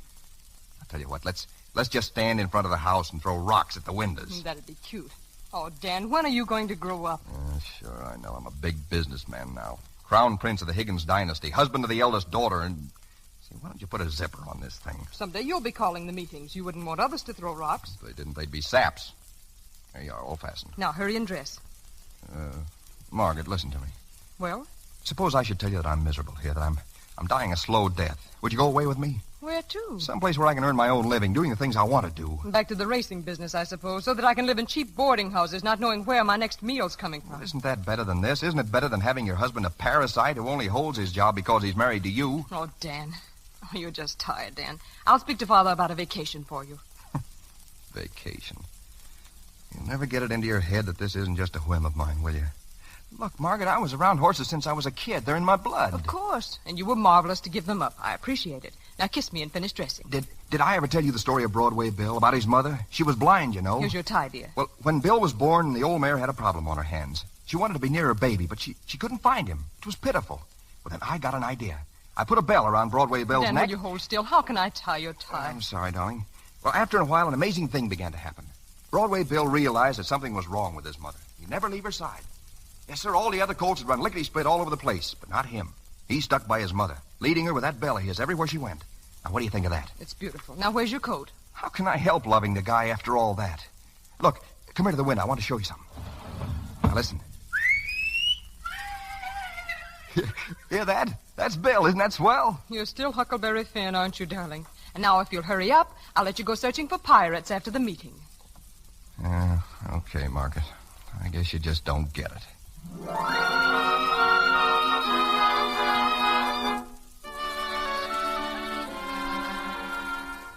You have the time, Mr. Early? Of course, J.L. It's just 5 minutes past 8. Thank you. And what does your watch say, Mr. Winslow? Why, 8:05 is right, J.L. 15 seconds. 15 is right, J.L. Don't tell me that turnip of yours has stopped, J.L. I thought the sun came up by it. This is no occasion for humor, Alice. I was merely checking my own time to give Margaret and Mr. Brooks the benefit of the doubt. Yes, it seems to me when all the rest of the family can manage to get here on time, Mr. Brooks might manage it, too. Matilda? Yes, Father, sorry. Good evening, Father. Hello, everybody. You're late, Margaret. Late, Dan. Yes, we are, J.L. I'll tell you how it was. If you please, we will start the meeting. Sure. Hiya, Princess. Hi. How's it feel to be in the doghouse? First of all, regarding the Acme Lumber Company. At 10 o'clock this morning, it became the Higgins Lumber Company. I hope you all approve. Oh, yeah. Naturally, J.L. Oh, a wise move, J.L. Yeah. Dan? Of course, J.L. For the time being, the new company has no active head. It will remain so until... Well, I'm sure you all know what I mean. Sure we do, J.L. You mean until I provide the family with another in-law. Well, you'd better not wait. What's that, Alice? The man I marry won't care for the lumber business. If he does, I won't marry him. Don't you be impudent, Alice. Sorry, J.L., but it goes. Now to other matters. I'm happy to say that all the Higgins enterprises are doing excellently. That is all except the Higgins Paper Box Company. There, in fact, the sales have decreased 22%. Mr. Brooks, can you offer any explanation? Nope. Then I trust you won't mind if I suggest a cure. Namely, more application on your part. More attention to business and less attention to that ridiculous horse. What's your point, J.L.? It's quite obvious. 3 years ago, you came to this town penniless, a man with questionable background, some sort of an association with the racetrack business, I believe. But I overlooked that. You and Margaret were in love, and I gave my approval to your marriage. I even placed you in charge of the Higgins Paper Box Company, the largest of the Higgins enterprises. You were the envy of my other sons-in-law, Mr. Early and Mr. Winslow. In fact, you still are. Oh, now, J.L. Well, I wouldn't say that. Please. For 2 years, you were successful, Mr. Brooks. This last year, you've not been. Therefore, beginning tomorrow, I shall expect you to devote yourself exclusively to business. And I shall insist that you dispose of that horse. See that it's done. Now, Wait regarding... a minute, Mr. Higgins. Dan. Well? I have no intention of selling my horse. As a matter of fact, I'm leaving Higginsville in the morning. Hooray! Bravo, Dan, bravo. Alice! You're right, J.L. I have neglected the business. The reason is simple. I hate it. I stuck it out for 3 years, and I've been miserable every minute of the time. For years, we've been making the Higgins special paper box for 4 cents and selling it for 5. If only once we made it for 5 cents and sold it for 4, even that'd help. What do you mean 5 cents? I know I sound crazy to you. Maybe I am. But somehow you strike me the same way. The only thing you're interested in is gobbling up money. Now, you be careful what you say, Dan. Look at you, J.L. You haven't had a vacation in 40 years. You're just rotting away in your own little kingdom. Well, I'm getting out. And as for that horse of mine, Mr. J.L. Higgins, I wouldn't give him up for you or anybody else. If it weren't for Broadway Bill, I'd have been out of this town a long time ago. I was broke when I got here, and I'm leaving the same way. There's nothing out of Higginsville that I want. So, if it's all the same to you, you can accept my resignation. I'll wait for you in the car, Margaret. You needn't bother. I'm staying right here. Margaret, what's the matter with you? You can't let him go alone. He loves you. Alice, this is none of your affair. It is my affair. I won't sit by and see Margaret throw away her life. What I choose to do is my own business. Dan, you say you don't belong in Higginsville, and you never did. Well, I do. We'll leave it at that. But, darling, you're my wife, and I've got to go. You're my husband, and I'm going to stay. All right. I'm sorry. Goodbye.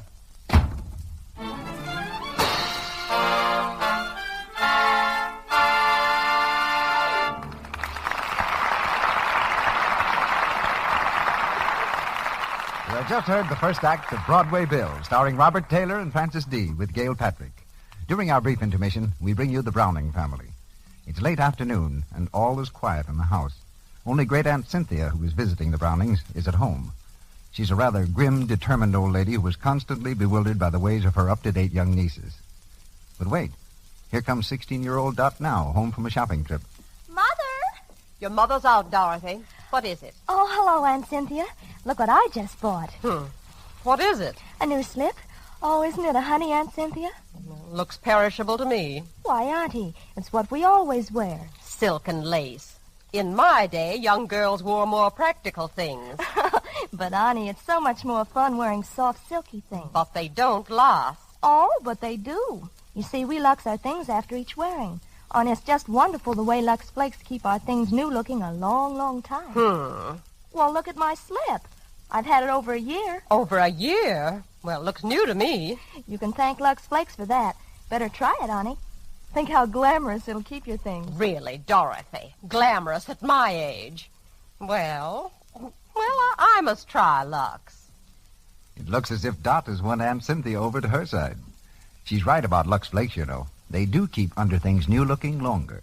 Gentle Lux has no harmful alkali. Absolutely nothing to spoil any color or fabric that's safe in water alone.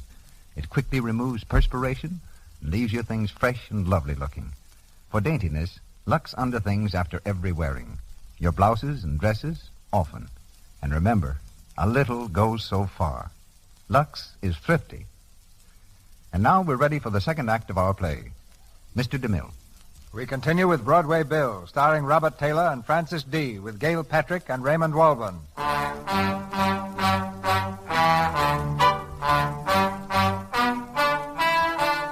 With Broadway Bill and the stable boy Whitey, Dan Brooks left the royal empire of the Higgins family and went to the Imperial Racetrack. Starting on a shoestring, he is determined to make a living by racing his horse. But things haven't been going any too well. Back home in Higginsville, Alice runs into Margaret's room, waving the sports section of the newspaper. Margaret, did you see this? Sit down, Alice. What is it? In the sporting section, it's about Dan. What about him? All the rotten luck. Dan, he had Broadway Bill in a race yesterday, just a little one. And, well, listen. Hard luck horse of the day was a newcomer to Imperial named Broadway Bill. He acted badly at the post, delaying the start of the race nearly 10 minutes, and then proceeded to throw his rider and thus lose whatever chance he may have had to crash into the winner's circle. Broadway Bill you needn't read anymore. I heard about all that from Dan. There was a letter from him this morning. What did he say? Oh, how he's sorry, and he hopes I understand, and he still loves me. No, I mean about the race. Oh, I don't know. The horse won't run without some rooster or some such ridiculous thing. Dieter! Yes, that's it. Did you send it to him? Don't be absurd. But, Margaret, Broadway Bill needs him. He can't win without him. Don't you want him to win? I want Dan to get this nonsense out of his head and come back. I don't think he's coming back. Oh? Well, if that's the way he feels about it, perhaps that's all right, too. Look, Margaret, I know you've never liked me very much, and I suppose it's pretty fresh of me to give you advice. But don't do it, Margaret. Do what? Give him up. Oh, I know you haven't yet, but you're thinking about it. Why don't you go down there with him? Dan is worth hanging on to, Margaret. He's wonderful. What are you so excited about? He loves you. Doesn't that mean anything to you? If he loves me, he'll come back. It's the only way I'd be interested. You deserve to lose him. Alice. You're just like all the rest of the Higgins tribe. Hard and cold and practical. I hope you do lose him.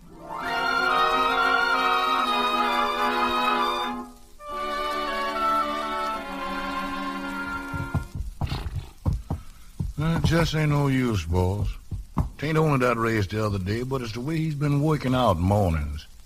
He just won't run without that rooster. Think she'll send it, boss? I don't know, Whitey. We'll enter Broadway Bill again this week and hope for the best. You got the 20